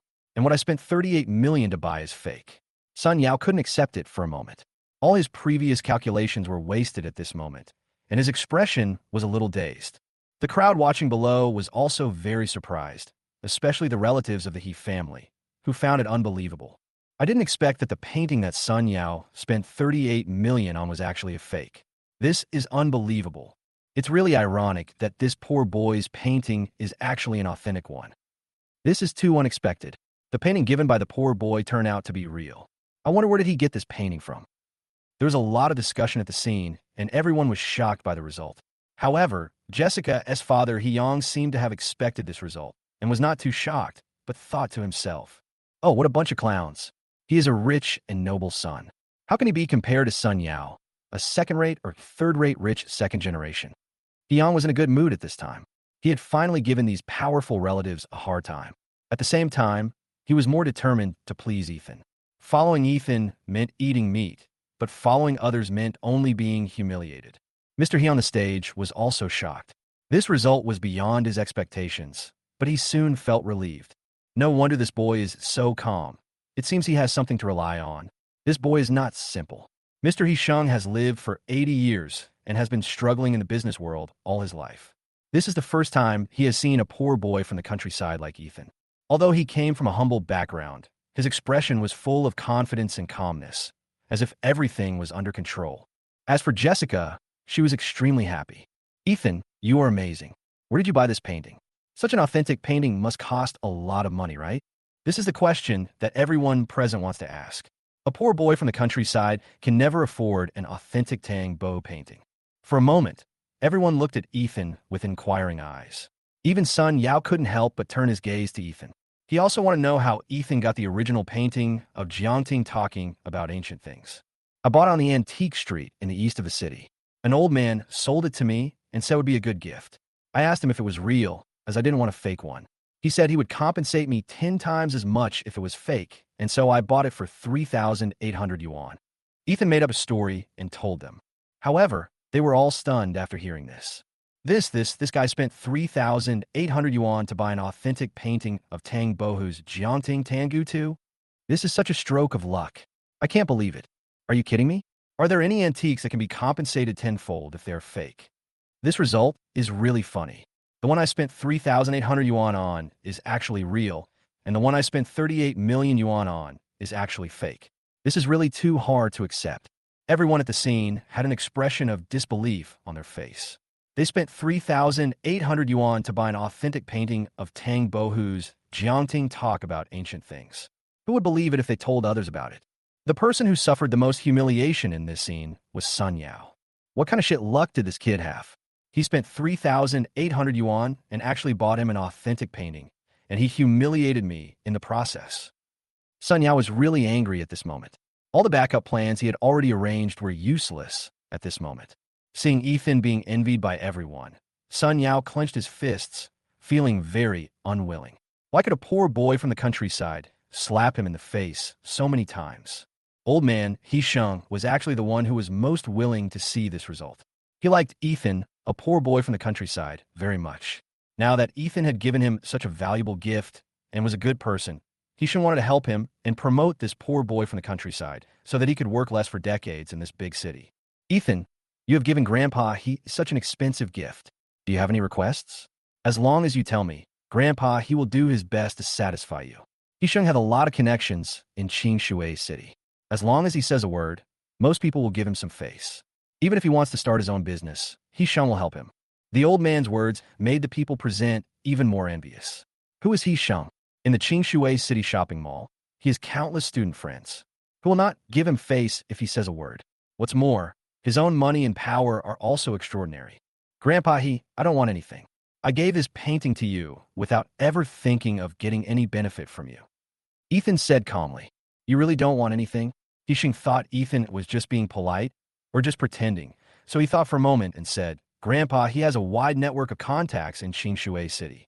With just one word from me, I can save you decades of hard work. I can even let you take over a mature company and become the general manager and CEO with an annual salary of 1 million. How about that? This remark shocked everyone at the scene and caused them to look at him with envy and jealousy. With the support of Mr. Hee-shung, this poor boy would probably be able to turn his life around. However, Ethan said calmly, Grandpa Hee, I still want to rely on my own efforts to fight for it.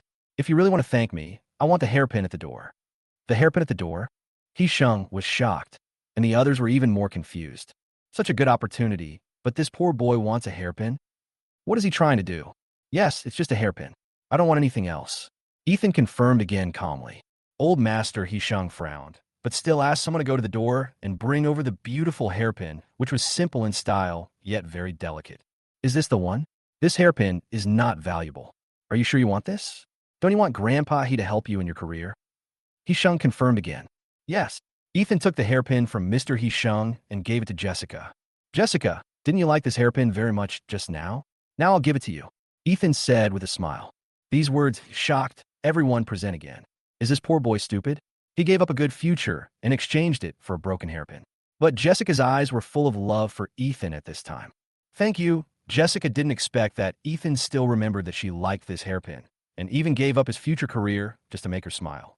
Jessica blushed as she spoke, and she stood on tiptoe and gave Ethan a light kiss on the face, her heart beating like a deer. Chapter 62. See how you get into the auction. Sun Yao was very angry. He originally wanted to use the fake painting incident to ruin Ethan's reputation and win the beauty for himself, but now the opposite happened. Not only did he lose face, but also made Jessica like Ethan even more. Some people were secretly laughing at him, saying that he spent 38 million to buy a fake painting and was even demanding that it be made public. Now he was embarrassed. How could he tolerate these rumors? And Sun Yao blamed all his anger on Ethan. Ethan, I must step on you. Sun Yao couldn't stand the sarcastic looks of others. He had been laughed at and ridiculed like this since he was a child. Brother Yao, calm down. Let's go to the auction this afternoon to relax and have fun without Ethan. He Long is really a flatterer and is very good at observing people's words and expressions. Yeah, Brother Yao, why bother with a poor boy from the countryside? He Shin also came over. This woman was tall and sexy with heavy makeup. Although she was very pretty, she had the face of an internet celebrity. No one knew how many times she had had plastic surgery. Brother Yao, why are you angry with a poor boy from the countryside? Sister Jessica doesn't care about you, but we do. Let's go to the auction later. Ishia is cute and pretty, but she is still far behind Jessica. Sun Yao nodded, and his mind gradually calmed down. He didn't want to go back in disgrace today. He had to get back at his former self. The auction in the afternoon is obviously a good opportunity. What's more, there will be a mysterious necklace representing love as the finale this afternoon. Legend has it that the girl who wears this necklace will get the happiest love in the world, which is what every girl yearns for. After the crowd dispersed, Sun Yao came to Jessica and invited her shamelessly. Jessica, there's an auction this afternoon. Do you want me to take you to see it? I heard there is a mysterious necklace at the end. It is said to represent love. Do you want to go and take a look? Jessica ignored him and turned to look at Ethan.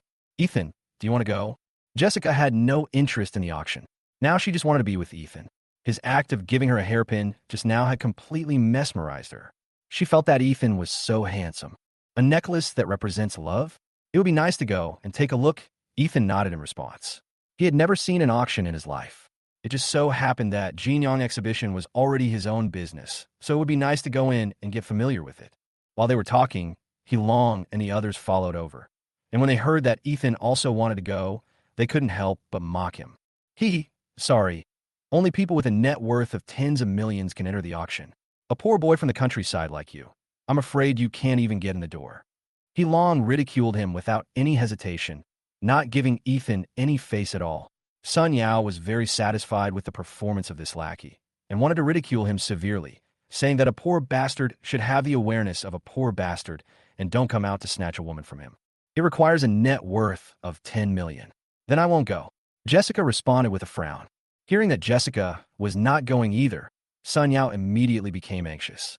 Don't worry about that. I'm a good friend of the owner of this exhibition, and I'm also a gold car member here. I can take you in. Sun Yao thought that after he went in, he would ask the security guards to secretly kick Ethan out or find a way to make him look bad in front of the other participants, even by using some trickery, but he just had to kick him out. As for whether the security guards would listen to him, Sun Yao was very confident. After all, Zhang Mingliao the boss of Jinyang Exhibition, was his best friend, so asking him for a small favor would definitely not be a problem. Kicking Ethan out, he can be alone with Jessica and finally give her a mysterious necklace representing love. The scene is as romantic as it can be and will definitely impress Jessica. This plan was so perfect. Sun Yao was simply impressed by himself. He was so damn smart. In that case, let's go in and take a look. Ethan smiled slightly. Yeah, a poor boy like you from the countryside can only go in with others to take a look in your life. It's really pitiful and sad. Heelong suddenly mocked again. Along, don't say that. He has to rely on his own hard work. What if he can really earn 10 million when he lives to be in his 70s or 80s? You never know, haha. There was obvious sarcasm in Shin's words. Yeah, 10 million is just a fraction of Brother Yao's wealth. Some people work hard all their lives, but in the end their wealth is just a fraction of other people's. It's really ridiculous. Shia couldn't help but sneer. Sun Yao was very happy to hear this. This really touched his heart. Yes, some people work hard all their lives, but only make a fraction of what he has. But he still pretended to be kind. Shia, don't say that. Give me some face. You guys. Jessica was very angry. She couldn't bear to hear them belittle Ethan to such an extent and insult him. They were about to take Ethan away. Ethan stopped them and responded to them with a smile. Why should I be angry with someone who bought a fake painting as a gift? Maybe he only spent $100 on it, but he said it was worth 38 million to save face. But I happened to bring the original painting, so he couldn't keep up his pretense. Ethan, what did you say? Say it again. Sun Yao was angry. This was his sore spot today, and it was revealed again, making him furious. You are a show-off who buys fake paintings, and you have a nerve to talk to me about your wealth. You don't even know if you can get into the auction, and you're showing off in front of me. Ethan was a little angry at what they said. If he didn't teach them a lesson, they would probably think he was easy to bully and a coward. Okay, if you have guts, I'll go in and show you when the auction starts this afternoon. Sun Yao waved his hands angrily and left the exhibition hall directly. Heelong, Shin, and Shia followed him. Seeing them being driven away in anger, Jessica smiled happily. Ethan, I didn't expect you to be so good at swearing. It felt so good just now. There are even better ones. Ethan smiled slightly. At noon, while Jessica was taking a lunch break in the exhibition hall on the first floor, Ethan ran to the auction on the second floor alone, and then called the person in charge of the Jinyang exhibition and auction. In less than 20 minutes, almost everyone in the auction came over to see Ethan, the new boss. The leader was a middle-aged man in his 50s or 60s, wearing a black suit. Master Ethan, my name is Ludum. Mr. Chen arranged for me to come here to help you with the Jinyang exhibition. If you have anything to say, just tell me directly. Well, there's a guy named Sun Yao at the auction this afternoon. Cancel his gold card and ban him from entering. Ethan instructed calmly. Okay, Master Ethan, I'll get someone to handle it right away. Luda nodded in response. Ethan was very satisfied. Let's see how you get into the auction in the afternoon. Brothers, another climax is coming. Please reward, please reward, please reward. Chapter 63, I said it was fake, but you still don't believe it. The afternoon auction will begin soon. Those who can attend this auction are all wealthy people in Qingshui City, including some celebrities. There are quite a few rich second generations like Sun Yao who are capable. Sun Yao, Heelong, and the others soon appeared on the second floor of Jinyang Convention and Exhibition Center. The auction was based on a membership and invitation system, so those without a membership card or invitation card could not participate. However, those with a distinguished gold membership card could invite their companions to participate. Ethan and Jessica arrived late and were mocked and ridiculed by Heelong and the others. You only have a life of a grandson, but you let a few old men wait for you here. What kind of words are you talking about? Heelong, what are you talking about? Jessica was very angry. This cousin was too outspoken. It's okay.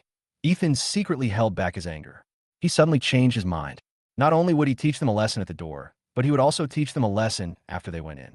Okay, now that everyone is here, follow me in. I'm a gold card member here.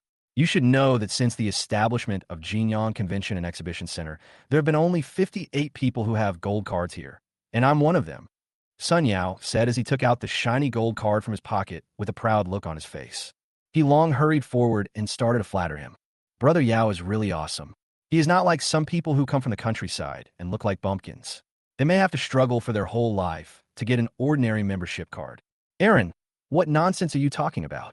Shin said with a sneer. Sun Yao was very comfortable listening to this and was secretly proud of himself. Ethan, you poor bastard will never be able to catch up with even a fraction of me in your entire life. He couldn't stand their repeated sarcasm, so he stood up and retorted. You don't even know whether this gold card is real or fake, yet you dare to show it off. After all, you have a history of selling fake paintings. This remark angered Sun Yao again. Poor bastard who is showing off. My gold card is a fact. With my wealth, I still need to show off. What a joke. Just wait, I'll show you the privileges of being a gold card member. In order to slap Ethan in the face, Sun Yao walked towards the entrance of the auction with the gold card. Let's go and take a look. What if it's fake? Ethan said with a slight smile. He Sheen, and he Shia also followed, but they didn't believe that the gold card was fake. There are 2 security guards and an identity verification staff at the auction entrance to greet incoming buyers. After Sun Yao came over, he looked very handsome holding the gold card. He also looked at Ethan with a provocative look and secretly despised him. This is my gold card. Let me verify my identity. I want to bring these friends in with me. Sun Yao handed the gold card to a young lady at the entrance to verify his identity with a very proud attitude. Long and the others looked at him with admiration. This was what a successful person was. Ethan was just a poor boy from the countryside and had been an ant on the ground all his life. Ethan was very calm. If this gold card could be used today, he would tear down the Jinyang Exhibition Center. Sorry, sir. This gold card is fake and cannot be entered. The young lady who verified the identity politely handed the gold card back to Sun Yao. After these words were spoken, several people were stunned and completely shocked in their hearts. How could it be fake? I've been here several times. Please check it again. Sun Yao was horrified and anxious at the same time. If it was really determined to be fake, then what he had just said would come back to slap him in the face. He Sheen, and he Shia were also shocked to hear that Sun Yao's card was fake. It was completely beyond their expectations. Could this Yao brother's gold card really be fake? No way. Brother Yao is worth more than $1 billion. There is no need for him to lie to us under such circumstances. The lady who verified the identity must have made a mistake. The 3 of them firmly believed that Sun Yao's gold card was real. After all, he had a net worth of over 10 billion yuan, so there was no need for him to lie to them just for a mere gold card. However, reality slapped them in the face mercilessly. Sorry, sir, this gold card is indeed fake and you cannot enter. The young lady's words made Sun Yao completely confused. After a few seconds, he became furious. Draft? I've been here several times. You dare to say my gold card is fake? Call your manager out. Sun Yao was very angry and unwilling at this moment. The poor boy Ethan was watching behind him. If this was really confirmed to be fake, he would be slapped in the face, and he could not afford to lose face. What's more, Jessica was watching beside him. If she knew that he had been cheating repeatedly to show off, her impression of him would probably plummet.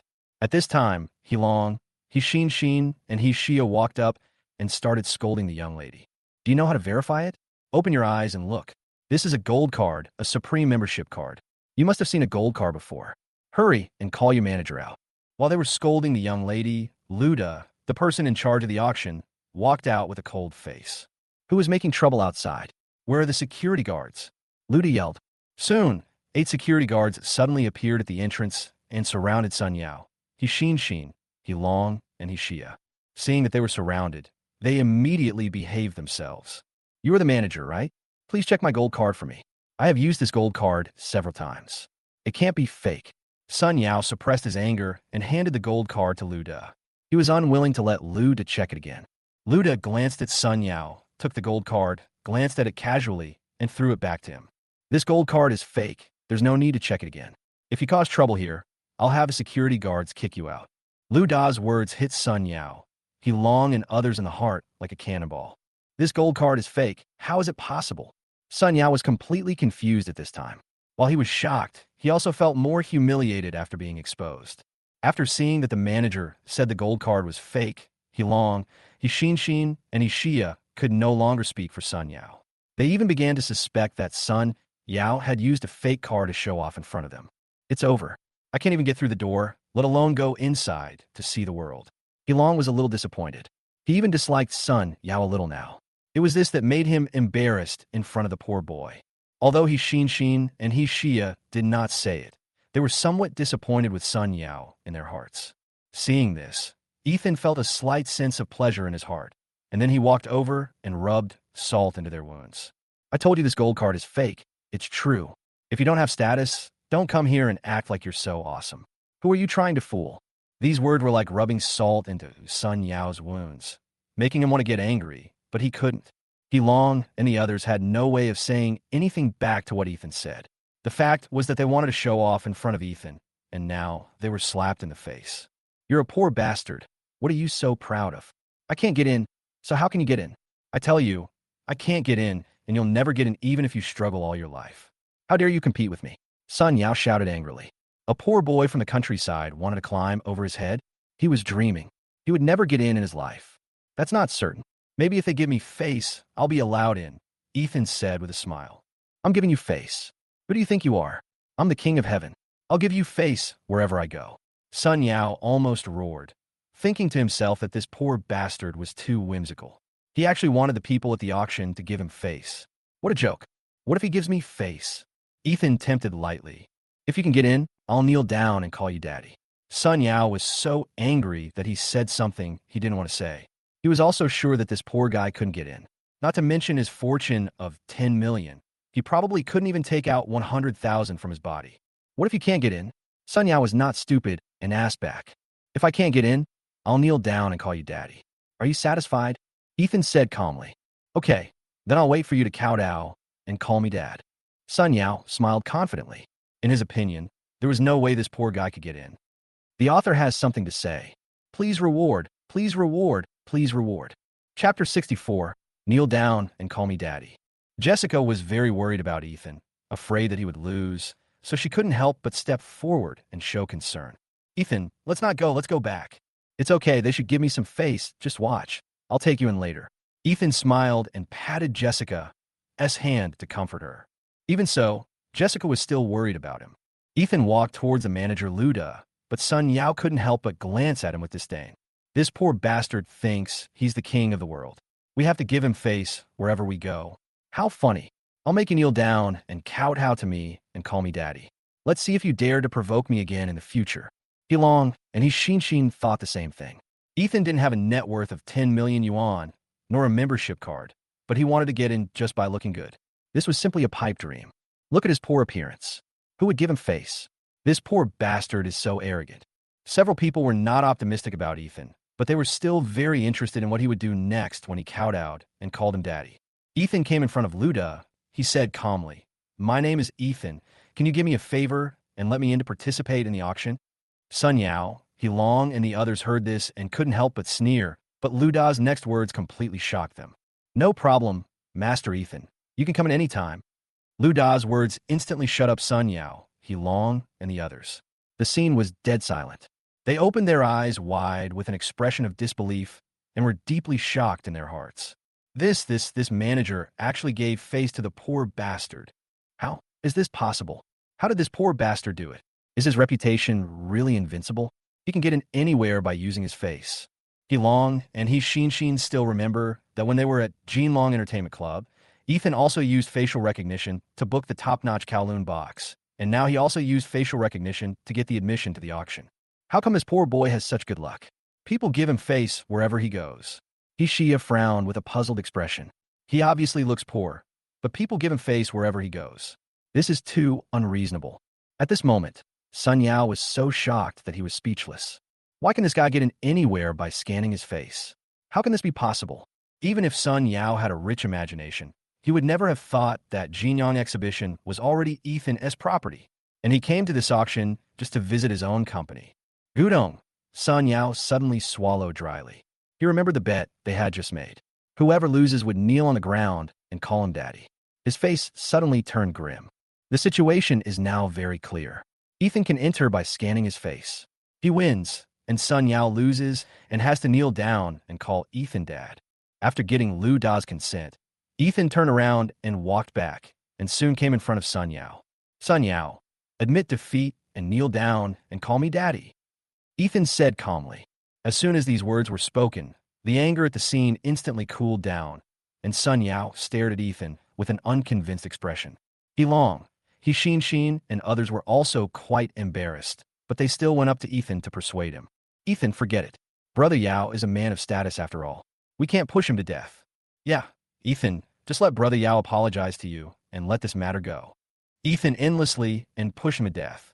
Now that Ethan has the upper hand, they start to play the victim and plead for mercy. However, Ethan disagreed. He wanted to teach Sun Yao a lesson this time. Otherwise, he would think he was easy to bully. Sorry, I admit defeat. Kneel down and call me daddy. Ethan's tone was so cold that it made people feel as if they were in an ice cellar. He Shin, and the others did not dare to step forward to persuade him. Okay, I admit defeat, Sun Yao shouted with red eyes. Then he bent his knees and knelt directly in front of Ethan and called softly, Dad. He Shin, and he Shia were all so shocked that they were speechless.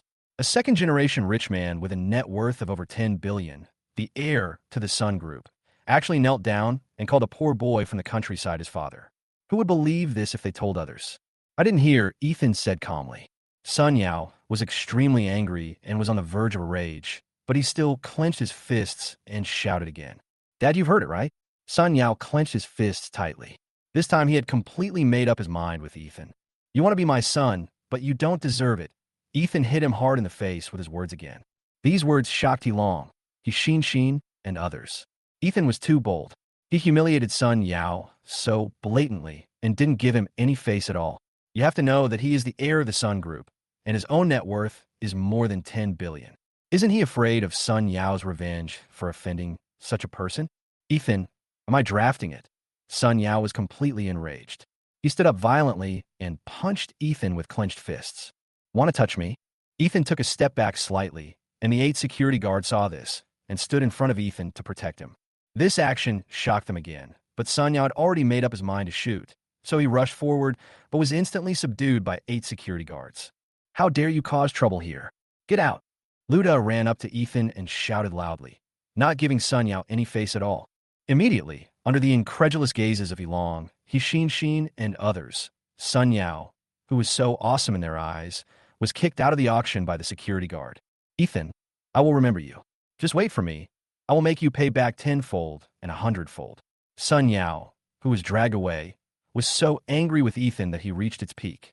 He would not be a human being if he did not avenge himself, and he would make Ethan pay back 10-fold and 100-fold. He Shin, and the others were completely dumbfounded, opening their mouths with expressions of disbelief. Brother Yao was kicked out. What's going on here? Sun Yao, the heir to the Sun Group, who is worth more than 1 billion, was kicked out just like that. It's over. This time, Ethan has completely pissed off Brother Yao. He long could foresee that after Sun Yao was repeatedly teased and toyed with by the poor boy Ethan, he would unleash a violent storm against Ethan. His revenge would be very crazy. Jessica was also very nervous when she saw this. Sun Yao was the heir of the Sun Group. He himself was worth more than 10 billion, and his connections and strength in Qingshui City were still very strong. Ethan, let's go back and discuss with my dad how to deal with this. No need. If he dares to provoke me again, I will make him lose everything without even his underwear left. Ethan said it calmly, but there was a hint of chillness in his tone. Ethan from the countryside is not easy to bully. He is a tough guy, and they couldn't help but swallow their saliva. But at the same time, they couldn't help but shake their heads, thinking secretly in their hearts, how can you, a poor boy with no money and power, deal with the next storm from Sun Yao? Just wait for death. Chapter 65, A Sinister Revenge Plan. After returning from the auction, Ethan was dragged by Jessica to have dinner at their house. Ethan had no choice but to go. Ethan's arrival made Jessica, his father Hyun, excited, but her mother Lin Ethan disliked him a little. This morning, the old man promised to let you run a company as general manager and CEO. You are so stupid that you don't want $1 million annual salary and choose a broken hairpin instead. In the morning, Lin Ethan was quite excited to see the old man promoting Ethan. This way, she could tell others about it and show off. After all, her daughter's boyfriend was a general manager and CEO with an annual salary of 1 million. He couldn't be any worse. But Ethan, that silly boy, chose a broken hairpin, which made her so angry that she couldn't eat. Mom, I think Ethan is fine, Jessica said with a smile as she brought a large pot of boiled fish she made from the kitchen. You are the stupidest girl. You didn't choose Sun Yao, who is worth tens of billions, but hugged a poor boy so tightly and did that in broad daylight. What do you think those rich young men will think? Lin Ethan scolded. What if one day Ethan also becomes a rich and nobleman? His net worth will be 100 times higher than Sun Yao's. Yang said with a laugh. He naturally knew that a hidden rich nobleman like Ethan would not look down on the so-called general manager and CEO of a company. So Ethan refused. Just this poor boy? He is a rich and noble young man. If he is a rich and noble young man, I will eat this table. Lin Ethan said with contempt. Okay, let's stop talking and eat. I made all of this, Ethan, you try it. Jessica is very good at cooking, and she quickly made a table full of dishes. While speaking, she put a piece of braised pork into his bowl, her eyes full of love. Delicious. Ethan took a bite of the braised pork. It was fatty but not greasy. It was indeed delicious, and was no less delicious than Elena's, who was a professional. Meanwhile, in the Crown Bar in the east of the city, Sun Yao was sitting in the box, anxiously waiting for a gangster. He was humiliated by Ethan during the day and had no dignity left. He swore to take revenge, and he must take revenge tenfold or 100-fold. As for Jessica, he had also lost his patience with her. Since he couldn't get her by soft means, he could only use hard means to get her. There was only Sun Yao drinking alone in the huge box. After a while, the door of the box suddenly opened, and a middle-aged man in a black gown and a beard walked in. His eyes were deep and energetic. When he saw this person, Sun Yao immediately perked up and stood up to greet him in person. "Brother Hao, you are finally here. Please sit down." The visitor was none other than Lu Hao, a well-known figure on the east side of the city. In this area in the east of the city, Lu Hao was considered the most powerful and the one who had lasted the longest. The others were either too weak or had been imprisoned, and their forces had scattered. Only Lu Hao had stayed in the east of the city the longest, and was considered an evergreen on the east side of the city. People on the street call him Brother Hao. "Xiao Sun, how come you have time today to invite me to the Crown Bar? The food here is not cheap." Lu Hao sat down on the sofa. "I haven't seen Brother Hao for a long time, and I want to catch up with you." Sun Yao clapped his hands towards the door while speaking. Immediately, a row of beautiful young ladies with exquisite makeup came in and stood in front of them for them to choose. "You kid, you're really thoughtful. Is there anything you need my help to solve?" Lu Hao is not a fool. He is treating guests and choosing girls. Lu Hao is not polite either. He pointed at one of the innocent-looking pretty girls and hooked his finger. The latter smiled and walked towards Lu Hao obediently. Sun Yao also chose a young lady and poured Lu Hao a glass of wine before speaking. "It's not a big deal. I just ran into a tough, poor boy recently. Not only did he steal my woman, he also slapped me in the face. I really can't swallow this anger. Which poor boy has the ability to snatch a woman from you, Sun Yao, and even slap you in the face?" Lu Hao was really interested. When did such a capable boy appear in the east of the city? How come he didn't know about it? "His name is Ethan. He comes from the countryside." Before Sun Yao could finish his words, he was interrupted by Lu Hao. "What did you say his name was?" "His name is Ethan, a poor boy from the countryside." Sun Yao thought Lu Hao didn't hear clearly, so he raised his voice and continued. "Do you have a photo of him?" Lu Hao asked with concern. "Isn't Master Ethan called Ethan? If the guy Sun Yao wants to deal with is Master Ethan, then this matter will be complicated." "Photos." Sun Yao thought for a moment and suddenly said, "Yes, I'll show them to you." Sun Yao himself had never taken a photo of Ethan, but Jessica's circle of friends was full of Ethan's photos, and he had seen them more than once. Thinking of this, Sun Yao opened Jessica's circle of friends, and the first post was about Ethan having dinner at her house. The words were full of dog food, which made Sun Yao angry again. "Jessica, you will be mine in a few days. Whether you like it or not, once we are done, you will never be able to escape from my 5 Fingers Mountain." After suppressing his anger, Sun Yao showed Lu Hao a photo of Ethan from Jessica's circle of friends. "Brother Hao, this is Ethan, who repeatedly provokes me." Lu Hao took the phone and glanced at it and was frightened. "Isn't this Master Ethan?" This idiot Sun Yao actually asked him to deal with Master Ethan, which was like asking him to die. He was about to refuse, but suddenly changed his mind and decided to stabilize Sun Yao first and report to Master Ethan later. This was the right way to go. Otherwise, if he rejected him now, Sun Yao would look for other gangsters later, and Master Ethan would be in even greater danger. Thinking of this, Lu Hao said with a smile, "This is the guy, right? How are you going to deal with him?" "I'm planning to organize a camping activity outdoors, then call your people and take them to the wilderness to create an accident. This way, your people won't have to take risks and won't suspect you." Sun Yao said rather sinisterly after taking a sip of wine. "You are indeed insidious, but this is indeed a good idea. But if you invite him, will he definitely come?" Lu Hao asked curiously. Lu Hao wanted to find out Sun Yao's entire plan, so that he could report it to Master Ethan. His girlfriend's best friend Linda is going back to China tomorrow. She loves camping in the wild the most. We just need to deal with Linda and then ask her to invite Jessica and Ethan, and the matter will be settled. Sun Yao thought of a perfect plan. Also, I can also introduce Linda to you. This woman is very beautiful, and she's mixed race. If she refuses, I've prepared some food that will surely make her submit. Sun Yao laughed. What he prepared was also for Jessica. If she refused to give in, he would have no choice but to resort to this last resort. He had lost his patience with Jessica and was determined to get her this time. What a good plan. Lu Hao felt a little scalp tingling. Sun Yao was really insidious. Not only did he want to deal with young Master Ethan, he also wanted to force his girlfriend. Fortunately, Sun Yao invited him. Otherwise, young Master Ethan would be in great danger this time. Of course, I won't treat you unfairly. 5 million will buy Ethan an accident. Your people won't be at any risk, and they won't suspect you. They'll be safe, Sun Yao said confidently. Okay. Lu Hao secretly took note of Sun Yao.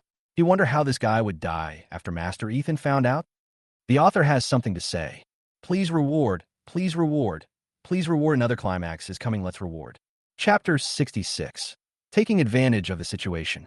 It was very late when Ethan returned to the Purple Crown Villa, but as soon as he came back, Elena came to report.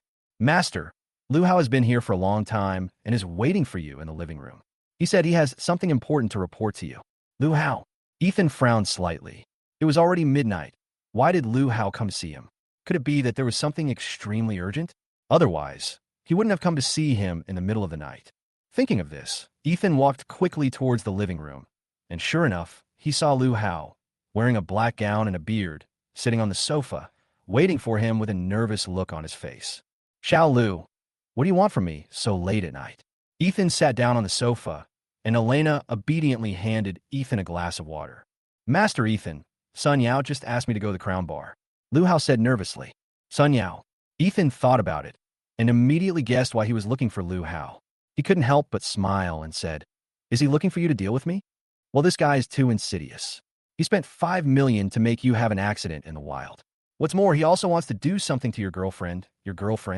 Lu Hao hummed and didn't dare to say anything, fearing that the next words would offend Ethan. What does he want to do to Jessica? Ethan picked up the water cup in front of him and drank it. He really wanted to know what revenge plans Sun Yao had. He also prepared some powder to force himself on your girlfriend. Lu Hao hesitated for a while, but decided to tell the truth. Otherwise, if something really happened, he would not be able to bear the responsibility. Hearing this, Ethan's face turned cold instantly, and he held the cup of water tightly in his hand. It seems that Sun Yao can't catch up with Jessica, so he wants to use force. Ethan's eyes flashed with murderous anger. He could touch him, but since he plotted against Jessica, Ethan would make him pay for it. What does he want to do to me? Ethan asked after suppressing his anger. Lu Hao then told Ethan all the plans that Sun Yao had told him before, and the latter smiled slightly after hearing it. Did you promise him? Not yet. I said I would go back and think about it, because I wanted to wait for Master Ethan's reply before responding to him. Besides, I haven't taken on this kind of work since I followed Mr. Chun. Sun Yao. This fool came to me without even figuring out the situation. Lu Hao reported truthfully and couldn't help blushing. Well, the right thing to do is to learn more about business from Mr. Chun, and don't focus your energy on this kind of work. But this time, you can promise him. Let it be happy for a while, and then you will see how I deal with him. Ethan said lightly, wanted to use a trick on him and teach him a profound lesson to let him know that he is not easy to mess with. Okay, I'll follow Master Ethan's instructions. Lu Hao responded seriously. Well, you go back first, and we'll see what happens when the time comes. Ethan sent Lu Hao away. His eyes turned cold. Fortunately, Sun Yao went to Lu Hao this time. If he had gone to someone else, Ethan and Jessica would have been in danger. Especially Jessica, who might have been taken advantage of by Sun Yao. It seems that Sun Yao will not give up unless he destroys him. Ethan thought secretly.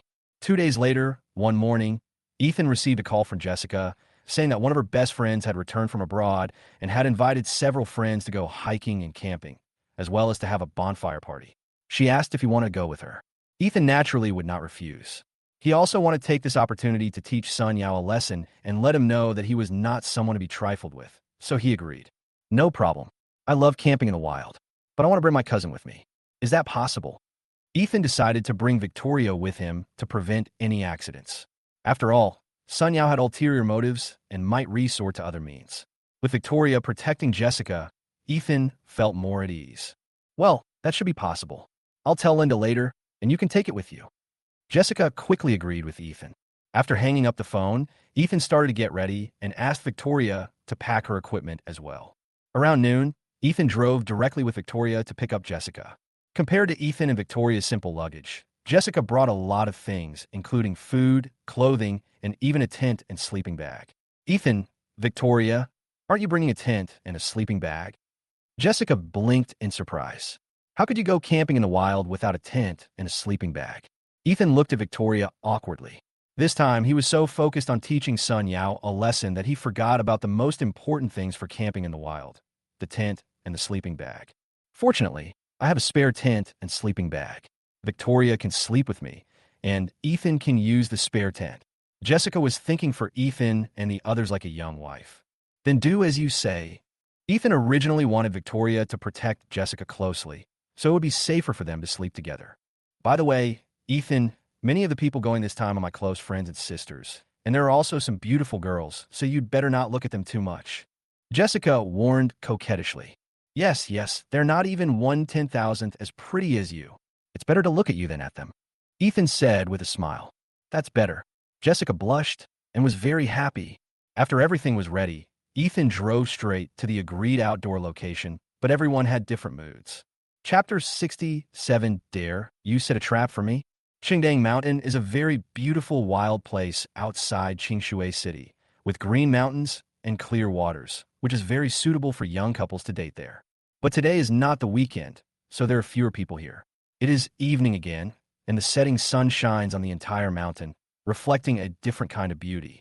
Ethan and his friends arrived. Jessica's best friends were almost there too, but they had already climbed to an open area on the mountainside. The area was flat and the scenery was pleasant, making it suitable for camping. Linda and the others are already halfway up the mountain. Let's hurry up too. After receiving the message, Jessica quickly took out all the luggage from the trunk. But some of the items were too heavy and had to be carried by Ethan and Victoria. Victoria had practiced martial arts and was even stronger than Ethan. She lifted all the items in the trunk in no time. Wow, Victoria, you are so awesome. Jessica opened her mouth in surprise. She didn't expect a girl could be so strong. Ethan couldn't help but whisper a reminder when he saw this. Be careful to hide yourself. If Victoria were to carry all the bags up the mountain, once she reached halfway up the mountain, Jessica's girlfriends would definitely see her and become curious, which might even attract Sun Yao's attention and change his plans. Therefore, Victoria is a hidden trump card that can deal a fatal blow to the opponent at a critical moment. Okay, Victoria said as she threw away a big bag on her body. She only carried a small bag and stood there easily. In order to help Victoria, Ethan himself had to work hard, carrying large and small bags and climbing mountains, which made him very tired. Ethan was sweating profusely when he had not climbed halfway. Jessica felt very distressed when she saw this. She took out a tissue and gently wiped Ethan's sweat off his face and couldn't help but show her concern. Ethan, are you okay? Why don't we take a break? No, I can still take a few more steps. Ethan said this, but his body was honest. He sat down on the ground and took a rest. Have a drink of water. Jessica handed Ethan a bottle of water and wiped his sweat herself. Victoria couldn't bear to watch such dog food. Fortunately, after a short rest, Ethan's strength was restored. The three of them quickly arrived at the halfway point of the mountain with their luggage. They saw that there were already many people there. Many of them were beauties. In addition to the bonfire, there was also a self-service barbecue grill, and many people were busy there. Some people were also setting up tents. When they saw Jessica coming, several beauties came to greet her excitedly. Jessica is here. This sentence made everyone at the scene turn their attention to Ethan and the others, especially the fairy-like Jessica. The one walking in front was a typical mixed-race beauty, tall, with brown hair, a high-nosed bridge, and black eyes, a mixed-race look of Chinese and Western. She was wearing designer clothes, and it was obvious that she was the daughter of a wealthy man. She is Jessica's best friend, named Linda. She was Jessica's high school classmate and also a very good friend during their 4 years abroad. Linda, I miss you so much. Jessica dropped her luggage and ran up to her and gave her a big hug. Glad that you're here. Hey, who are these two? Linda quickly noticed Ethan and Victoria, who appeared with Jessica, and couldn't help but become curious. This is my boyfriend, Ethan, and that's his cousin, Victoria. Jessica introduced them with a smile, especially when she introduced Ethan. Her eyes sparkled with love. You have a boyfriend? Linda looked surprised and looked up and down at Ethan, who was wearing all kinds of branded clothes. A hint of contempt flashed in her eyes, and then she couldn't help asking, does your boyfriend run his own company? Or is he laying the foundation in his father's group? Linda's question was very skillful. With two questions, she indirectly asked about Ethan's family background and his own abilities. I'm a worker. I come from the countryside, and my parents are farmers. Ethan saw the contempt in Linda's eyes and couldn't help but walk up to her and give her the answer she wanted. Linda opened her mouth, looked at the beautiful Jessica, and couldn't help but pull her aside, whispering to her with regret. Jessica, are you stupid? Are you so short of men? You found a poor boy from the countryside. What do you like about him? As long as I like him, Ethan works very hard and is very talented. Jessica didn't expect that Linda would dislike Ethan so much. You are so beautiful, but you found such a poor guy? How about I introduce you to a tall, rich, and handsome guy? His name is Lin Yi, the son of the Lin family, a wealthy family in Qingshui City. Not only is he handsome, he is also rich. Most importantly, he studied abroad, graduated from MIT, and worked in finance on Wall Street. He is talented, good-looking, and most importantly, his family background is not bad. Linda paused and then continued to persuade. He returned to China this time to invest in Qingshui City and plans to stay in Qingshui City. This is a good opportunity. I'm sorry, I only have Ethan in my heart. Since Lin Yi is so nice, just keep him for yourself. Jessica refused with a smile. Ew, why are you so stubborn? Linda wanted to continue persuading her, but at this moment, her other sisters also came. They were all Jessica's high school classmates and best friends or sisters during her 4 years abroad. When they heard that Jessica had a poor boyfriend, they couldn't help but sigh. These girls, either from the second generation of rich people or with rich boyfriends, regarded money as the most important thing. So how could they be interested in Ethan who was wearing cheap clothes? Okay, let's stop talking and go have a barbecue first. I'll introduce you to Lin Yi in a few days. He's really good. If I didn't have a boyfriend, I would definitely keep him for myself. Linda also wanted to bring Lin Yi and Jessica together. Her main purpose was to win over Lin Yi. This time, Lin Yi returned to China with $1 billion, which he was going to use for investment. Several projects in Linda's family happened to need investment, so she set her sights on Lin Yi. Ethan put down his luggage. He looked around first, but did not see Sun Yao, which made him a little uneasy. He immediately sent a message to Lu Hao, asking if he had seen Sun Yao. The latter responded quickly, saying that he was looking for a place where you could have an accident and was still figuring out how to trick you into going there. In short, he was setting a trap for Ethan. Ethan received the message. He smiled slightly. It seemed that Sun Yao was determined to deal with him this time. If Lu Hao hadn't helped secretly, he and Jessica might have been in real danger this time. You're digging a hole for me now, and I'll make you taste the pain yourself later. Ethan's eyes turned slightly cold. Chapter 68. Reversal of Situation. Ethan saw that it was getting late, so he started to set up the tent and then asked Victoria to stay close to Jessica in case of any accidents. When Ethan was almost done setting up the tent, Jessica brought a lot of grilled chicken wings, chicken legs, and sausages to Ethan. Ethan, eat something first, and then we can set up the tent later. Jessica's eyes were full of love and care, and she took out a tissue to wipe the sweat from Ethan's forehead. After putting down his tools, Ethan sat down on the ground, then took the grilled wings and chicken legs from Jessica and started eating. I'm sorry. Because of me, I embarrassed you in front of your friends again. What's there to be ashamed of? My grandfather was a poor boy from the countryside. You see, through his own efforts, he has become a well-known figure in Qingshui City. I believe you can do it too. Even if you can't reach the heights of Grandpa, it's not bad to be together just like him. Jessica sat down next to Ethan, took a deep breath of the mountain air, and felt very relaxed. Ethan smiled, feeling secretly touched. If it were his ex-girlfriend Maria, she would probably be disgusted and complain about him being useless and embarrassing her in front of her sisters and girlfriends. Because Maria had once despised and complained that Ethan was useless and a waste. So when Jessica encountered the same situation, she protected him so much. The strong contrast made him feel that Jessica was really a good girl. Ethan suddenly held Jessica's soft little hand tightly, thinking that he must not let this good girl down in this life. Jessica did not struggle and let Ethan hold her hand. Her pretty face blushed slightly, and she even subconsciously leaned her head on Ethan's shoulder, enjoying this moment of Elena. Stop being so affectionate here. Sun Yao is here.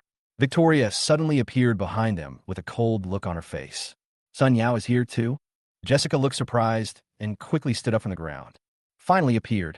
It seems that they have dug a trap for me, just waiting to lure me in. Ethan also stood up from the ground, thinking secretly in his heart. Sure enough, Ethan looked around the crowd and saw Sun Yao, who looked like a decent man and was having a pleasant conversation with several beautiful women. Let's go meet him, Ethan said with a faint smile. Then he walked towards Sun Yao, and Jessica pulled him nervously. Ethan, you better not go. You humiliated him so badly before. He must hate you to death. What if you two come to blows when you meet? Jessica was worried that there were no security guards in the wilderness here. It would be bad if Sun Yao got angry and started a fight. But she would be heartbroken if Ethan was hurt. It's okay. Victoria is here. Don't be afraid. Ethan smiled slightly. Jessica turned her head and looked at Victoria with a cold face. Then she remembered that not long ago in the bar, she single-handedly fought against 4 thugs hired by George. Thinking of this, Jessica calmed down a lot. Well, let's go meet him. If he dares to do anything, let him know how powerful our Victoria is. Ethan couldn't help but smile. When Sun Yao saw Ethan walking towards him, he suddenly smiled coldly. Ethan, I've dug a trap for you today. Let's see how you can fight me in the future. And Jessica, you belong to me tonight. Sun Yao licked his lips and drank the can of beer in his hand in one gulp. Son, why are you here too?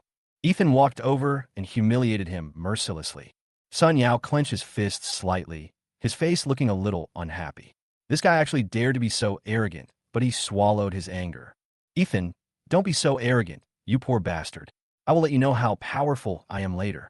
After saying this, Sun Yao bypassed Ethan and went straight to play with those beauties. Ethan didn't expect that Sun Yao would be so tolerant. In the middle of the night, everyone huddled in their tents to sleep and rest. This was Ethan's first time camping in the wild. His tent was a spare one, smaller but big enough for one person to sleep in. Jessica and Victoria's tent was bigger, big enough for 2 people to lie down.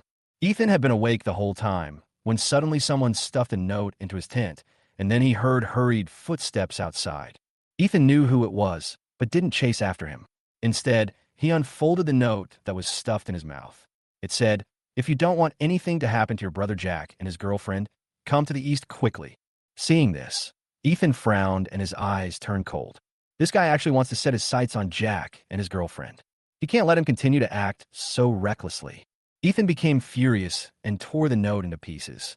He then walked out of the tent and walked towards the east side of the mountainside, according to what was written on the note, holding a flashlight in his hand. Ethan was very cautious along the way.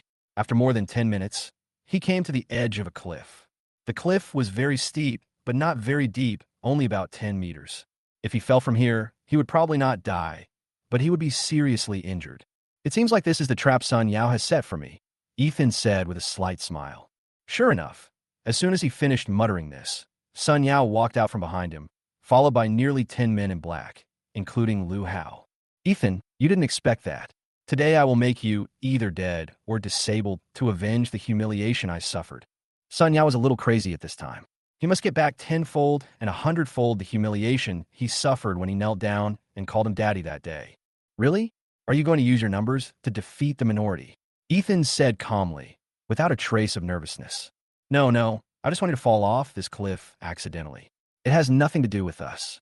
As for whether you die or become disabled, it depends on your luck.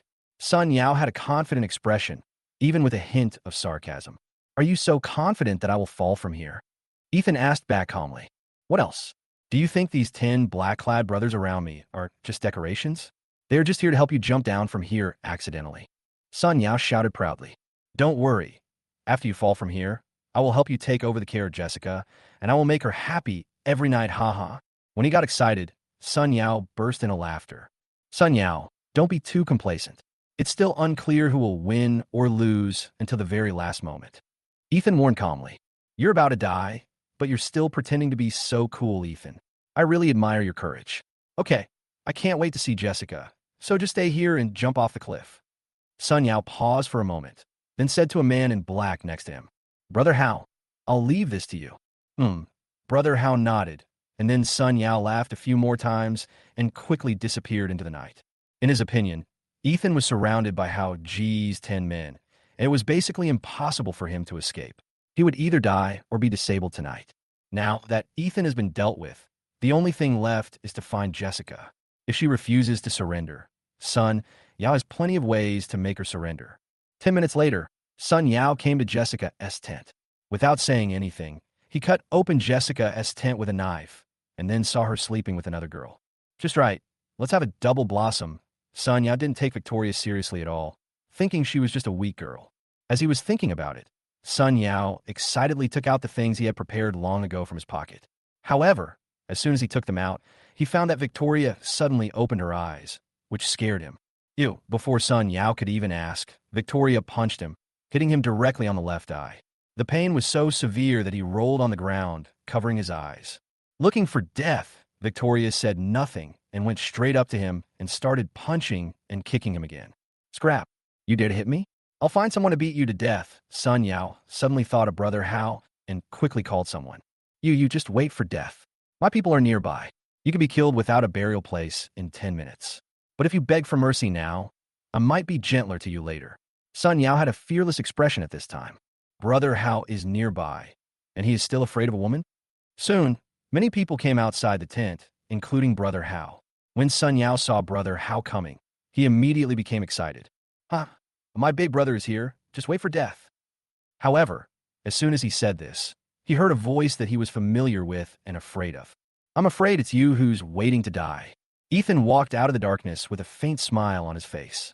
Behind him, Brother Hao and his 10 brothers followed closely. Brothers, please give me rewards. Please give me rewards. Please give me rewards. Important things should be said 3 times. Chapter 69, Completely Surrendered. When Sun Yao saw that the person coming was Ethan, an expression of disbelief gradually appeared on his face. Ethan, how come you didn't fall off the cliff? How could I fall off the cliff? Didn't I tell you? It's not certain who will win or lose until the last moment. Ethan walked towards him with a smile on his face. Sun Yao was a little horrified and scared. Ethan was not dead and was still standing here well. What was going on? Brother Hao, what's going on? Why is he still standing here? Sun Yao turned his gaze to Lu Hao, and an ominous premonition arose in his heart. What do you want me to do? Lu Hao followed Ethan and walked forward. Quick, kill this guy for me. And help me kill this woman too, and I will give you another 5 million. Sun Yao pointed at Victoria and Ethan and was a little crazy at this time. Victory was in sight. Why did it turn out like this at the last moment? However, he still wanted to make a last attempt with money. At another 5 million? Lu Hao smiled, then stretched out his hand and slapped Sun Yao in the face, causing a burning pain. You're looking for death, kid. This is our young master Ethan, and you still dare to think about dealing with him? You're courting death. Lu Hao yelled viciously, trying to make him see the situation clearly. What? Sun Yao was in disbelief, and a deep fear arose in his heart. Ethan's identity was definitely not simple, as he could make Lu Hao so willing to obey him. Sun Yao, do you still want to fight me? Ethan squatted down and said with interest. Sun Yao was unwilling to be humiliated by such a poor boy from the countryside, but he dared not resist when he was surrounded by so many people. However, he still had his father and the Sun family to rely on, so he was not completely afraid of him. Ethan, don't think you can climb over my head just because you are with Brother Hao. My father is the head of the Sun Group and the chairman of a second-rate group in Qingshui City. Our Sun family is also a second-rate wealthy family in Qingshui City. If you offend me, you offend our entire Sun family. Get ready for crazy revenge. Really? Ethan's eyes turned cold and he said sternly, drag him out and break his legs for me. Sun Yao didn't expect Ethan to be so ruthless and immediately turned pale with fright. Ethan, do you dare? Sun Yao wanted to take a gamble, but he obviously lost again. With a command from Brother Hao, Sun Yao was dragged deep into the woods by 2 of his men. Then a shrill scream was heard, and Sun Yao's legs were probably crippled. Ethan walked over, looked at Sun Yao, whose face was pale and bloodless, and smiled slightly.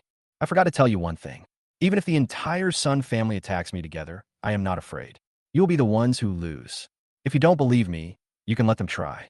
Sun Yao endured the pain, feeling inexplicably terrified. This Ethan seemed easy to bully at ordinary times, but when he got ruthless, he was as vicious as a devil. He was ruthless and seemed to have no scruples, and even did not take the strength of the Sun family into consideration. Ethan, you win, Sun Yao said somewhat frustratedly after his legs were broken. Don't want to play anymore so soon? The real show has just begun. You jumped off the cliff by yourself. I wanted you to jump off by yourself. How about I give you an accident too? Ethan smiled and threatened him. Ethan, my legs are broken. What else do you want me to do?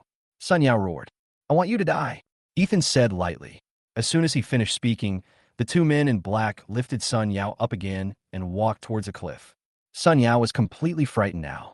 It was not until he was dragged to the edge of the cliff and was about to fall if he took another step forward that he realized that Ethan was not just trying to scare him, but was really going to do it. He was so scared that he pissed his pants and no longer dared to show off.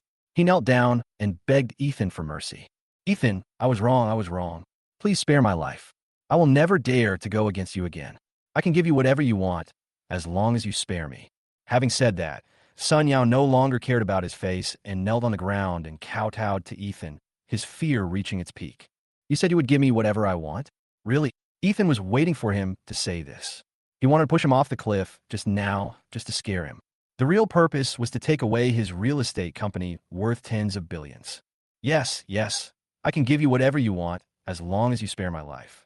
Sun Yao nodded hurriedly in response. The key now was to survive, and all material things were no longer important. Okay then, let's sign this agreement. Ethan smiled and took out an agreement from his arms. This was an agreement about the acquisition of real estate under Sun Yao's name, and Ethan had prepared it before coming. I'll give you $1 million to buy the real estate company under your name, Ethan said lightly, with a tone that brooked no rebuttal. You want to buy my company with a market value of over $10 billion for just $1 million? Sun Yao took a breath of cold air. This Ethan was even more terrifying than he had imagined. He was simply a heartless person. What? You want to go back on your word? Why don't you take the initiative to jump off the cliff? It depends on your luck whether you die or become disabled. Ethan repeated Sun Yao's words to him in a cold tone. I sign. Sun Yao was almost in tears at this time. This real estate company was not only all his hard work, but also one of the Sun family's assets. It was also the capital that made him stand proudly among the celebrities in Qingshui City. Now he became a pauper overnight. How could he go out and see people in the future? But the current situation forced him to agree. Ethan was very satisfied when he saw Sun Yao signing the agreement. Good. It seems that you are quite sensible about the current situation. Ethan took the agreement and looked at it. He was very satisfied. In the blink of an eye, another real estate company was added to the account.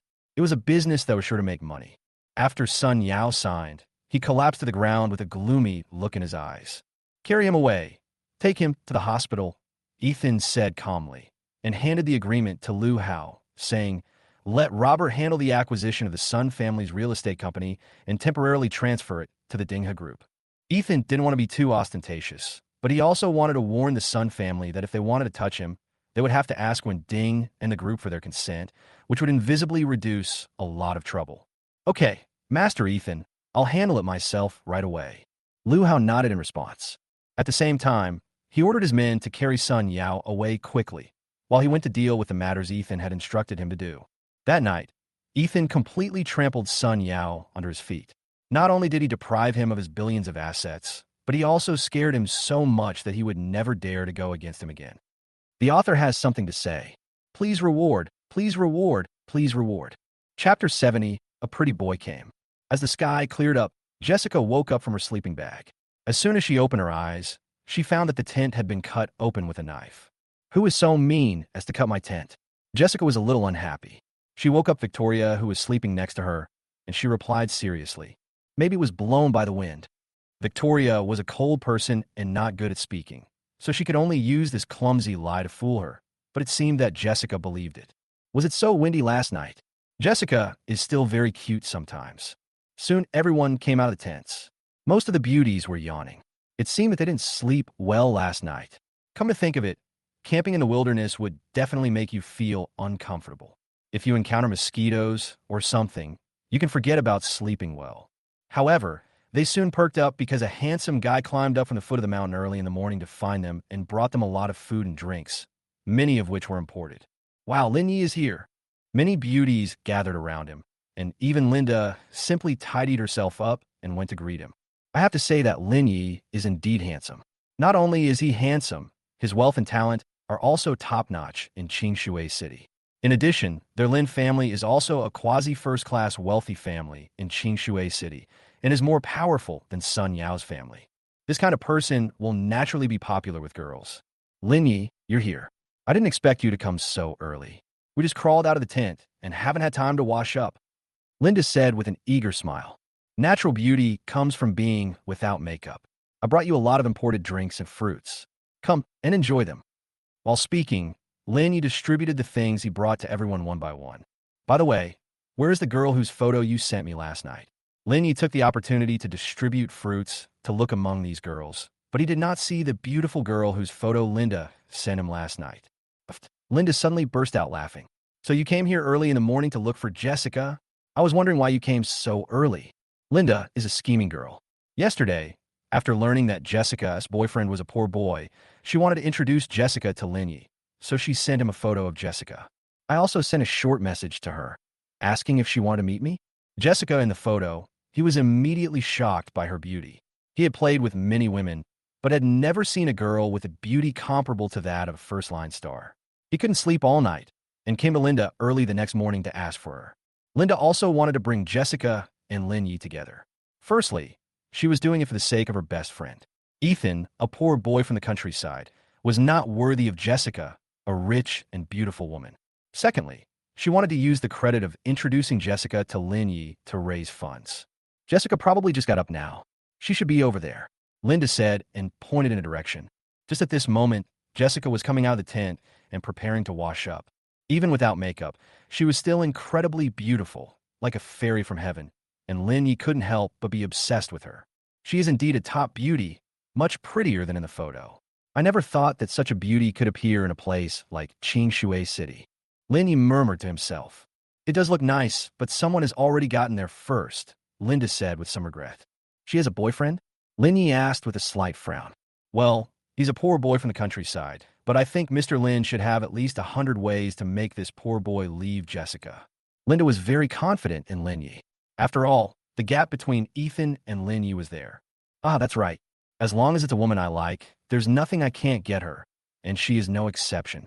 Lin Yi is very confident in himself. Be it appearance, talent, or family background, Lin Yi is the best in Qingshui City. The legendary tall, rich, and handsome man is defined for him. Take me to meet him. A confident smile flashed across Lin Yi's lips. Linda nodded. She was naturally happy to take Lin Yi to meet Jessica. At this time, Jessica was holding a towel and a basin to wash her face, and she ran into Linda and Lin Yi walking towards her. Jessica, I brought a tall, rich, and handsome guy for you to meet. His name is Lin Yi, the one I mentioned to you yesterday, Linda said eagerly. Hello, my name is Lin Yi. Lin Yi confidently stretched out his hand and wanted to get to know Jessica, but he didn't expect the latter to ignore him at all, let alone think about getting to know him. Linda, I've already told you that I have a boyfriend. Don't introduce me to any random people in the future, otherwise we won't be sisters anymore. Jessica was a little angry. She had already told her that she didn't want to see him, but Linda still brought him to her. This really made her a little angry. Lin Yi's outstretched hand was hanging in the air a little awkwardly, but he didn't seem to care. Instead, he blocked Jessica's way and invited her self-righteously. I have booked a delicious lunch for you at the Champs-Élysées Hotel at noon. Are you interested in following me? Victoria, who had followed him from behind, violently kicked him away and gave him a rare warning. Don't think about Jessica. Her boyfriend is not someone you can mess with. Lin Yi was kicked by Victoria and fell to the ground. He rolled several times on the ground before stopping. His gorgeous clothes were covered with mud, and his handsome hairstyle was messed up. He looked very embarrassed. Linda on the side was stunned. Victoria was too disrespectful to Lin Xiao. She kicked him down without mercy and warned him with arrogant words. The most unbearable thing was that Victoria actually called Lin Xiao a minion. She didn't take Lin Yi seriously at all. Mr. Lin, are you okay? Linda hurriedly went to support Lin Yi, fearing that he might get hurt. It's okay. How dare you, a country girl, kick me, young Master Lin? Lin Yi tremblingly got up from the ground, took out a comb from his body, and combed his messy hair. Linda helped to brush off the dirt on his body. Pretty boy, you'd better not mess with me, Victoria said with a cold face. Her current duty is to protect Jessica's safety, so no matter who it is, no one is allowed to get close to Jessica. Jessica secretly clapped her hands and cheered. Victoria was simply a heroine in her mind. How dare you call me a pretty boy or a minion? Do you know who I am? I'm the son of the Lin family in Qingshui City. If you offend me, you will die a miserable death. Lin Yi was arrogant. He was very angry about being called such lowly names as pretty boy and minion by her. You're so long-winded. Victoria was a little impatient and walked straight towards him with a hint of coldness in her eyes. When Lin Yi saw Victoria walking toward him, he was so scared that he quickly put Linda in front of him. He was such a coward. Victoria, stop it. When the atmosphere was tense, Ethan came over from not far away. He also saw the scene just now. Although this pretty boy was flashy, he was less courageous than Sun Yao. Ethan was too lazy to pay attention to such a coward. Are you Jessica's boyfriend? Lin Yi suddenly stood out from behind Linda when he saw Ethan coming. Something? Ethan asked calmly. I invested in a high-end leisure club in the south of the city called Tierney No. 1. I wonder if you're interested in coming over to play with us. Lin Yi wanted to show off his financial resources and strength in front of Ethan, and at the same time, let Jessica see clearly that only an outstanding man like him is worthy of her. Ethan frowned slightly. Tierney No. 1 was the first high-end leisure club in the south of the city. He remembered that it seemed to be under the Dingha Group. It seemed that he had also invested in some shares. No problem. I'll definitely go when the time comes. Ethan nodded in agreement without hesitation, thinking that he could trick the few shares he had into his hands and see how he would show off. Chapter 71. How dare you plot against my woman?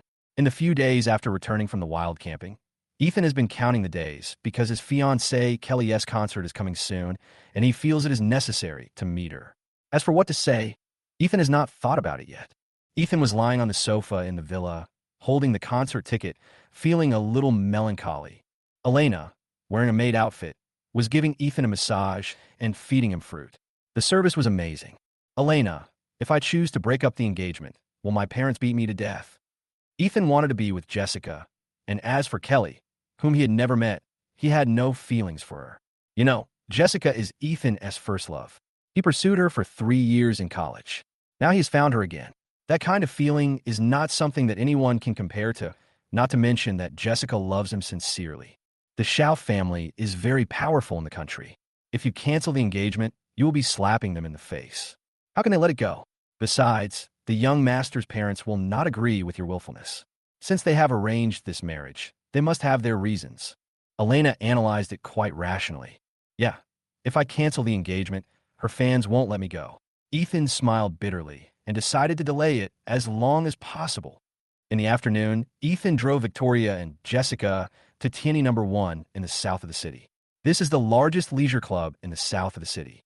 Both its scale and luxurious decoration are higher than the Jinlong Club in the east of the city. However, the people in Tierney No. 1 were even more mixed, and many of them were gangsters. So to be on the safe side, Ethan brought Victoria with him to prevent any accidents. When they arrived, Lin Yi had already booked the gold medal room, which was the most luxurious room in Tierney No. 1, equivalent to the Kowloon room in Jinlong Entertainment Club. It was a top-level room that could not be booked just by having money. It seems that this pretty boy really has some stake here. Ethan curled his lips and pushed the door open. The decoration inside the private room was even more luxurious than the Kowloon room in Jinlong Entertainment Club, and the area was also larger than the Kowloon room. It is big enough to hold 50 people for a party. In addition to the fountain and piano accompaniment, there are three-dimensional holographic projections on the walls and ceiling of the whole room. Entering here is like entering a paradise. Moreover, the environment of this three-dimensional holographic projection can be switched autonomously, which is absolutely high-tech. Wow, this is too high-tech, even better than the Kowloon private room. Jessica was a little surprised when she saw the beautiful starry sky projected on the walls and ceiling. It's indeed much more upscale. Ethan nodded, quite satisfied with this super large gold medal private room. At this time, there were no less than 30 handsome men and beautiful women in the private room, many of whom Jessica knew. Xiaoxi, you are here too? Jessica was a little surprised because many of the handsome men and beautiful women here were her high school classmates, and the Xiaoxi that Jessica was greeting was her deskmate back then. She was also quite pretty, and her family background was not simple, so she was considered a white, rich, and beautiful woman. Jessica, you're here too. I'm so happy. I thought it was a high school reunion. So many of my high school classmates are here. Yuan Xiaoxi said and gave Jessica a big hug. The two chatted for a while, and suddenly a handsome man came to Yuan Xiaoxi's side. Yuan Xiaoxi smiled and quickly introduced him to Jessica. Let me introduce you. This is my boyfriend, the second son of the Sun Group. His name is Lin Mu, and he has a net worth of hundreds of millions. Xiaoxi, I'm so happy for you. By the way, let me introduce you to my boyfriend. Jessica was really happy for Yuan Xiaoxi. She also pulled Ethan over and introduced him to Yuan Xiaoxi. This is my boyfriend, Ethan, who works as a manager at Hungfing Entertainment. As soon as the introduction was finished, Yuan Xiaoxi couldn't help but look Ethan up and down. He looked pretty good, but he was wearing cheap, no-name clothes and didn't look like a rich man at all. Is this Hungfing Entertainment the company opened by his parents? Is it for him to gain grassroots training? Yuan Xiaoxi asked subconsciously. In her opinion, a class beauty like Jessica would definitely find a good boyfriend. My parents are from the countryside. Ethan answered Yuan Xiaoxi's question. When the latter heard that Ethan was from the countryside, he couldn't help but frowned. Yuan Xiaoxi never expected that the most beautiful girl in her high school class would actually find a poor boy from the countryside. It's good to be from the countryside. Yuan Xiaoxi could only perfunctorily say this because of her face, but her disgusted eyes betrayed her. Jessica, I'm going over there first. We'll talk later. After saying this, she walked away with her tall, rich, and handsome boyfriend and couldn't help but sigh quietly behind his back. I didn't expect that the most beautiful girl in my high school class would find a poor boy from the countryside. TSK, I really didn't expect that. And the news quickly spread among the high school classmates who were at the reunion. Did you hear that the class beauty is here today, but she brought a poor boyfriend with her? Is this true? Jessica is so beautiful. How come she has a poor boyfriend? Is she blind? Of course it's true. You can go and see for yourself. I finally have something to show off in front of her. For a moment, the former classmates in the gold medal private room were all talking about the fact that Jessica had a poor boyfriend. What was even more hateful was that a slightly fat girl came over with her not-so-good-looking rich second-generation boyfriend to say hello to Jessica. Although it was a greeting, his tone was full of superiority. So what if you were pretty? So what if you were the most beautiful girl in class? My boyfriend is much richer than yours now. Especially those girls. It seemed like they had made a great comeback. Seeing that Jessica, the class beauty at that time, had a poor boyfriend, while their boyfriends were all richer than Jessica's boyfriend, their vanity and competitive spirit were greatly satisfied. Lin Yi, the instigator of all this, was leaning against the wall and looking at poor Ethan with interest, with Linda beside him. I didn't expect that young Master Lin was really good at pursuing girls. He actually called over Jessica as high school classmates, and even picked out those who had boyfriends who were second-generation rich people. When pursuing a girl, it's best to win her heart. I have prepared a big gift for her later. By then, you can slap that poor boyfriend in the face and win Jessica as hard at the same time. It makes me feel good just thinking about it. After taking a sip of red wine, Lin Yi continued to say to Linda, "From now on, I'll rely on you to help me persuade him." "No problem." Linda made an okay gesture to Lin Yi, then took a glass of red wine and walked towards Jessica. "Jessica, can you come over here?" Seeing that it was inconvenient for Ethan to talk next to Jessica, Linda called Jessica over alone. "Linda, do you also want to show off your boyfriend to me?" Jessica said with a smile. She seemed to be in a good mood and was not affected by the rumors. "Jessica, I'm here to persuade you to reconsider Lin Yi. Look at those female classmates in your class who were uglier than you, not as good at studying as you, and whose family background were not as good as yours. They all found boyfriends from the second generation of rich people. Even if they were not second generation of rich people, they were young CEOs. Ethan is just a poor boy from the countryside. What is there for him, Ethan, to be worth staying with?" Linda persuaded again. "I don't need to show off or compare. I just like Ethan. It doesn't matter whether he has money or not, or whether he is from the countryside," Jessica said with a smile. Ethan was behind her, listening attentively and feeling slightly moved. His eyes then scanned the surroundings and soon noticed Lin Yi, who was leaning against the wall and looking here. The latter noticed that Ethan was looking at him and raised his middle finger to look down on him, with a hint of provocation in his eyes. Ethan seemed to understand what was going on with these high school girls all of a sudden. It seemed that he had arranged all of this in order to provoke Jessica and make her feel disgusted and resentful towards Ethan. But Jessica was not Maria. If she were the latter, she would definitely feel competitive and then resent Ethan. Once this emotion arises, Linda will act as a lobbyist so that Jessica will be psychologically shaken. Is indeed a good plan. "Haha, let's see how long you can show off." Ethan curled his lips then said hello to Jessica and went out to arrange things. If this pretty boy doesn't teach him a lesson, he really thinks he is the god of picking up girls. The author has something to say. Please give me a reward. Please give me a reward. Please give me a reward. There are 2 climaxes in the back. Please give me a reward. Chapter 72. It's my turn to perform. Ethan left the gold medal room. He found an empty corner and called Robert to ask him to notify the person in charge of TNE number 1 to come and see him. Soon Robert did not dare to delay and arranged what Ethan had asked him to do immediately. Half an hour later, a rather thin middle-aged man, wearing a pair of black-framed glasses, hurried to see Ethan, still panting. Wong, Master Ethan, I am the person in charge of TNE number 1. My name is Li Hong. Just tell me if you have anything. Li Hong was a little out of breath because he was in a hurry to see Ethan. I want to ask if Lin Yi has invested in TNE number 1. Ethan asked after his panting subsided. Lin Yi, young Master Lin, does have a stake, about 5%, but the major shareholder is still Dinghe Group, which holds 80%. There are 3 other small shareholders, each holding 5%. Li Hong said truthfully. Ethan nodded. It turned out that Lin Yi had acquired shares.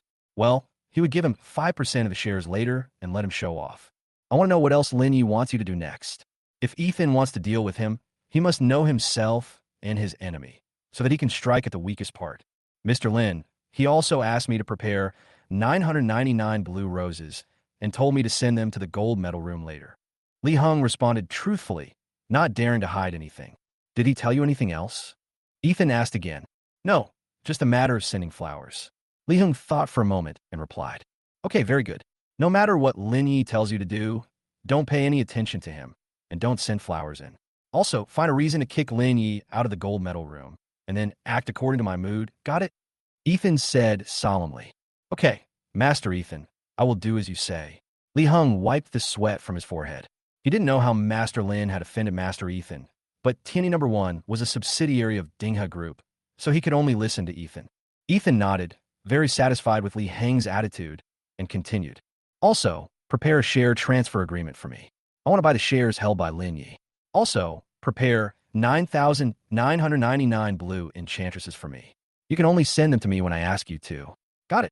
Okay, Master Ethan.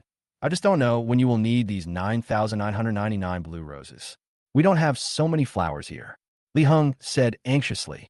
I'll give you 2 hours to prepare. If you delay my important task, you won't have to work here anymore. Ethan said with a serious expression. Don't worry, Master Ethan. I will complete the task. Li Hong was so scared that sweat broke out on his forehead, but he still responded firmly. Great, get to work. Just send a share agreement up with the flowers when the time comes. Ethan sent him away. He went straight back to the gold medal room. Ethan, where have you been? Why did you take so long? Jessica asked with concern. Ethan made up an excuse to get out of it, then asked again. Did that pretty boy harass you? Yes, but he seemed to be scared back by Victoria. Jessica couldn't help but want to laugh when she said this. Lin Yi was so afraid of Victoria. I didn't expect our Victoria to be so powerful. Ethan glanced at Victoria, who was following Jessica closely, and was a little surprised that this pretty boy was actually scared back by Victoria. But anyone who sees Victoria's cold and pretty face will be scared. Linda kept following Jessica and trying to persuade her, but the effect was not great, which made Linda feel a little disappointed with her. Soon, the pretty boy Lin Yi saw Ethan coming back, sneered, and walked towards Ethan, provocatively. You're from the countryside. I'll let you know how big the gap is between you and me, and I'll let you watch Jessica being snatched away by me. You're too confident, pretty boy. Don't shoot yourself in the foot, Ethan said with a slight smile. Then just watch. Lin Yi smiled confidently, then turned and said to Jessica, Jessica, I have a surprise for you. Without waiting for Jessica's consent, Lin Yi directly replaced the live music and the 3-dimensional virtual scenes on the surrounding walls and ceilings, switching the beautiful starry sky to a romantic sea of flowers and grass, which was simply breathtakingly beautiful. Wow, it's so beautiful. The girls at the scene couldn't help but scream out loud. The 3-dimensional virtual beauty of the sea of flowers was so romantic. They seemed to be surrounded by the beauty of the sea of flowers, and the romantic music at the time was simply intoxicating. Jessica, I have a surprise for you. As soon as these words came out, everyone's eyes fell on the handsome Lin Yi, and the girls were even more obsessed with him. Lin Yi is the son of a top-notch wealthy family in Qingshui City. He is a graduate of MIT, has a background in finance on Wall Street, is worth billions, and is a typical tall, rich and handsome man. All women will be attracted by his noble temperament. Mr. Lin is so handsome. He comes from a wealthy family, and he is worth billions. I really want to date him. He seems to be confessing his love to Jessica. So handsome, confessing in front of someone else's boyfriend. This behavior is really exciting. Wow, Jessica's poor boyfriend is such a coward. He actually watched his girlfriend being taken away by someone else. It would be better to snatch her away. How can that poor boy be worthy of Jessica? Only someone as outstanding as Lin Xiao can be worthy of Jessica's beauty. Many people at the scene couldn't help but watch the show. Even Linda was watching with great interest and couldn't help but look at Ethan with contempt. The poor boy from the countryside wants to eat swan meat like a toad. What a wishful thinking. When Lin Yi heard the girl's praises, he felt that he had secured the win and even became complacent.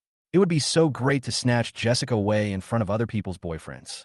Jessica was a little angry at this time and wanted to turn around and leave, but was stopped by Ethan. Don't go. There will be something interesting to watch soon. This pretty boy won't be able to keep his complacency for long, Ethan said with a faint smile on his face. Jessica suddenly became quiet. She trusted Ethan's words very much. In that case, it would be okay to watch the joke of this pretty boy. Lin Yi clapped his hands a few times, feeling very good about himself. But nothing happened and no one came in from the door. Lin Yi thought that the waiter outside the door didn't hear him. So he directly called Li Heng, the person in charge of Tianyi number 1, and asked him to send 999 blue roses. However, the call was not connected and he hung up. What's going on? Li Heng failed me at the critical moment. Does he want to die? Lin Yi was anxious. There were so many people watching at the scene. The atmosphere had been adjusted.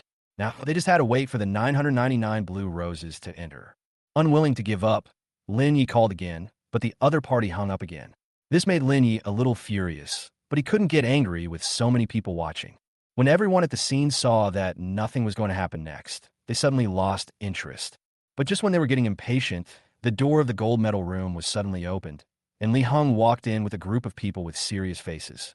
When Lin Yi saw this, he was overjoyed and quickly walked forward and asked anxiously, Li Heng, where's the blue enchantress I asked you to order? Hurry and bring it to me. I need it now. I'm sorry, Mr. Lin. There is a problem with your identity and credibility. After evaluation, you can no longer continue to book this gold medal private room. Please ask your friends and you to leave here immediately. Li Heng's cold and harsh words instantly shocked Lin Yi. What was going on? Everyone at the scene was also in shock. Only Ethan smiled faintly, and then it was my turn to perform. Chapter 73, The Fun Has Just Begun. Lin Ye's identity and credibility were questioned, which was a slap in his face. Moreover, so many people at the scene were invited by him. If he drove them out now, where'd he put his face? Li Heng, did someone pinch your head? I'm a shareholder here. You dare to question my identity and credibility. You are looking for death. Lin Yi was furious. With so many people watching, especially with Jessica next to him, it would be too embarrassing if he endured it. I'm sorry, Mr. Lin. Your identity and credibility are indeed questionable. Please get out quickly. Li Heng said again with a firm look in his eyes, not at all moved by Lin Ye's identity. Bullshit. I'm going to kill you. Lin Yi was furious and grabbed Li Heng by the collar, wanting to beat him up. However, as soon as he made a move, he was restrained by the people brought by Li Heng, and his hands were handcuffed behind his back. This scene stunned everyone present and left them with indescribable shock. Oh my God, is there really a problem with young Master Lin's identity and credibility? What a bummer. We were having so much fun and they kicked us out. Lin Yi is so unreliable. He is the son of the Lin family, but he can't even book a private room. How disappointing. Everyone at the scene changed their previous infatuated attitude and became disappointed with Lin Yi, which made Lin Yi even more angry. However, he was now being controlled by someone and could not move at all. Linda, who was watching from the side, was also getting anxious and walked over to ask in a low voice, Mr. Lin, what's going on? Why are all the gold medal rooms canceled? I also want to know why this happened. My identity and credibility are completely fine. Li Heng's head was stuck in the door. Lin Yi was extremely angry. He didn't know what was going on. How could the gold medal room be canceled just like that? At this time, Ethan saw that the time was right, so he slowly walked towards him and taunted him. Little white face, you are too embarrassing. Look at those people you invited here. They are very disappointed with you now. How about I talk to the person in charge and let you continue to use this gold medal private room? You, a poor boy from the countryside, you want to book a prime private room in Tianyi number 1? Don't even think about it. Although Lin Yu was restrained by someone's hands, he was still unforgiving in his words. What if the person in charge gives me some face and renews the reservation for this gold medal private room? Ethan continued to persuade. Ah, if you can renew your reservation for this gold medal private room, I will take your surname. Lin Yu was not convinced. It was absolutely impossible for a poor boy like Ethan from the countryside, with no money and no power, to book the gold medal private room in Tianyi number 1. Linda next to him couldn't help but sneer. This poor boy must be crazy for wanting to stand out. He even wants to book a gold medal private room in Tianyi number 1. It's really a pipe dream. I won't let you take my last name. If I can renew the reservation of this gold medal private room, you have to transfer your shares in Tianyi number 1 to me. Is this okay? Ethan finally revealed his true purpose. Ah, you poor bastard are still trying to make trouble. What if the contract cannot be renewed? How about giving Jessica to me? Lin Yi said, unwilling to be outdone. I never bet with women. So if I lose, I will take my cousin away from this city, and I will also give you another $100,000, which is all my wealth. How about it? Ethan thought about it and used the most tempting conditions to lure him. Okay, I agree. Let me show you how I can slap you, a poor bastard. Lin Yi's mind worked very quickly. As long as Ethan took his cousin away from the city, the lonely Jessica would be in his hands. As for the 100,000 yuan, it was dispensable to him, but he would be very happy to see Ethan become a complete pauper. In that case, Linda, please be a witness for us. Ethan turned to look at Linda, who looked at Ethan with disdain and nodded.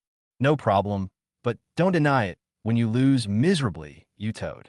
Linda really dislikes Ethan, a country guy who has no money but likes to show off. It would be great if he could leave the city this time. This would give Lindy a good opportunity to get close to Jessica, which is exactly what she wants to see. Okay, then I'll go talk to the person in charge and see if he can give me some face. Seeing that Lindy took the bait, he felt a little excited, then pretended to be calm and walked towards Li Hong. Hello, handsome man. My name is Ethan. Could you please do me a favor and renew this gold medal room for us? After all, there are so many of us here, and it would be a real disappointment if we had to leave in the middle of having fun. Ethan spoke very loudly, intentionally wanting everyone present to hear him. Ethan didn't have to work hard, and everyone at the scene did hear him, but they just couldn't agree with Ethan's face. He is a poor boy from the countryside, with no money. How can he have the face to even dream of renewing his reservation for the gold medal room at Tianyi number 1? Who does he think he is? This poor boy has no status or background, but he wants to renew his reservation for the gold medal room at Tianyi number 1. He is really brave. Maybe he wants to show off in front of Jessica, but this poor boy probably doesn't know that the gold medal private room in Tianyi number 1 is not something that ordinary people can book. It's not enough to have money. You also need status. Everyone at the scene was not optimistic about Ethan's face, but Li Hong nodded in response.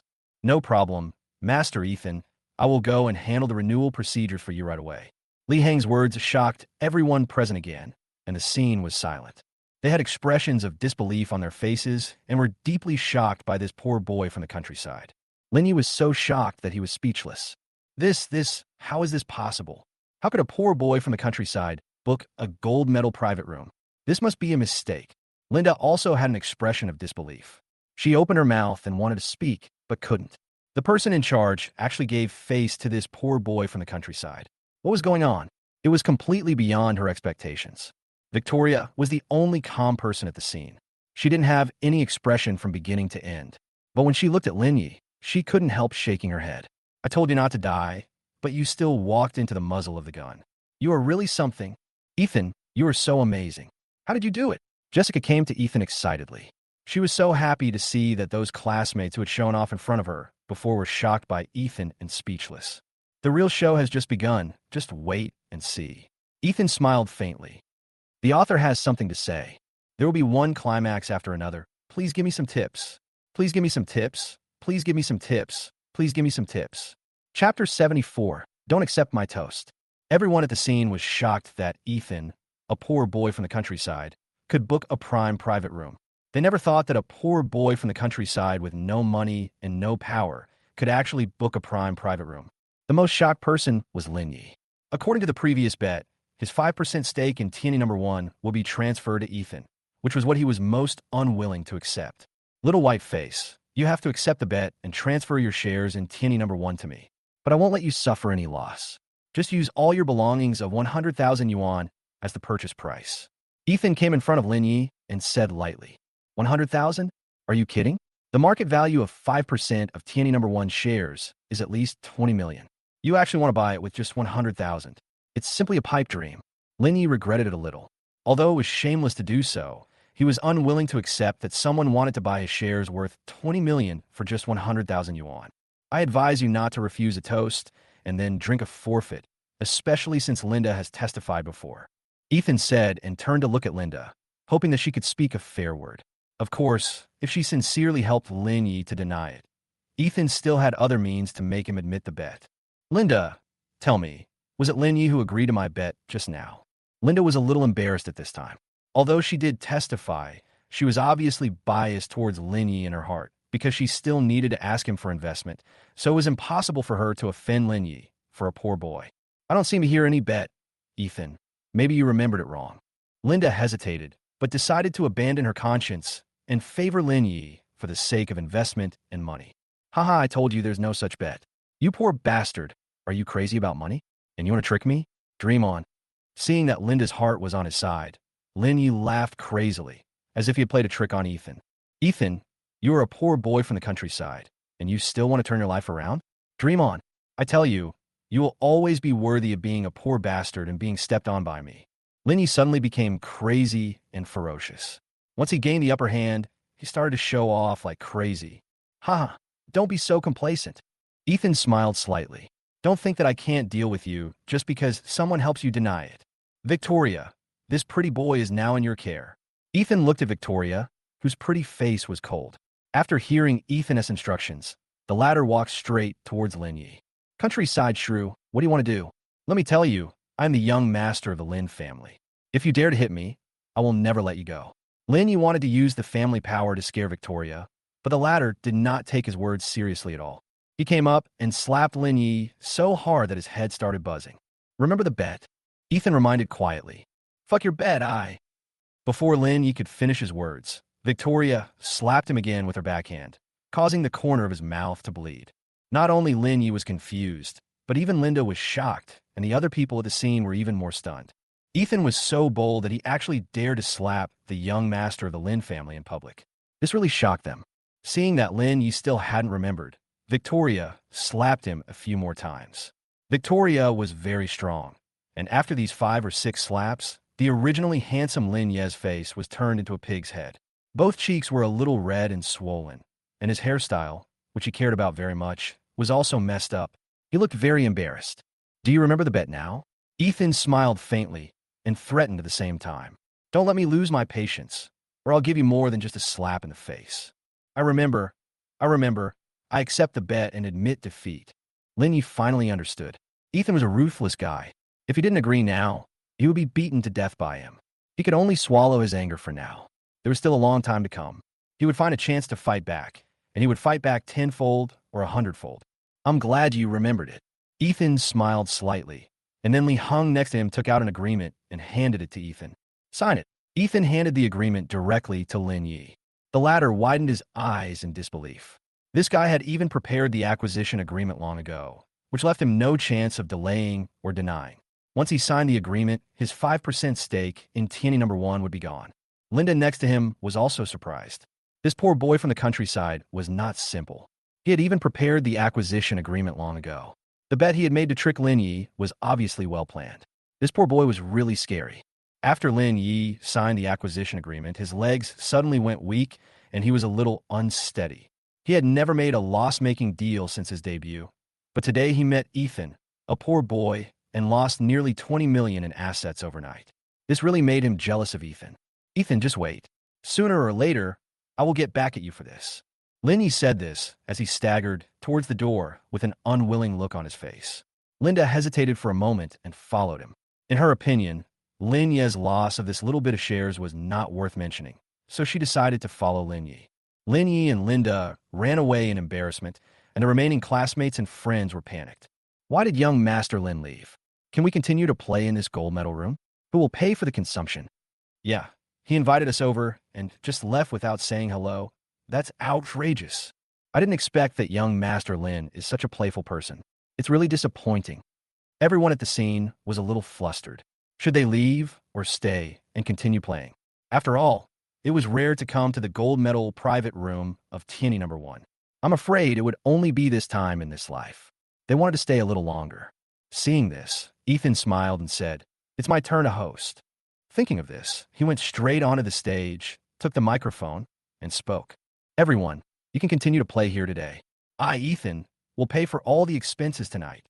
As soon as the words fell, everyone at the scene became excited.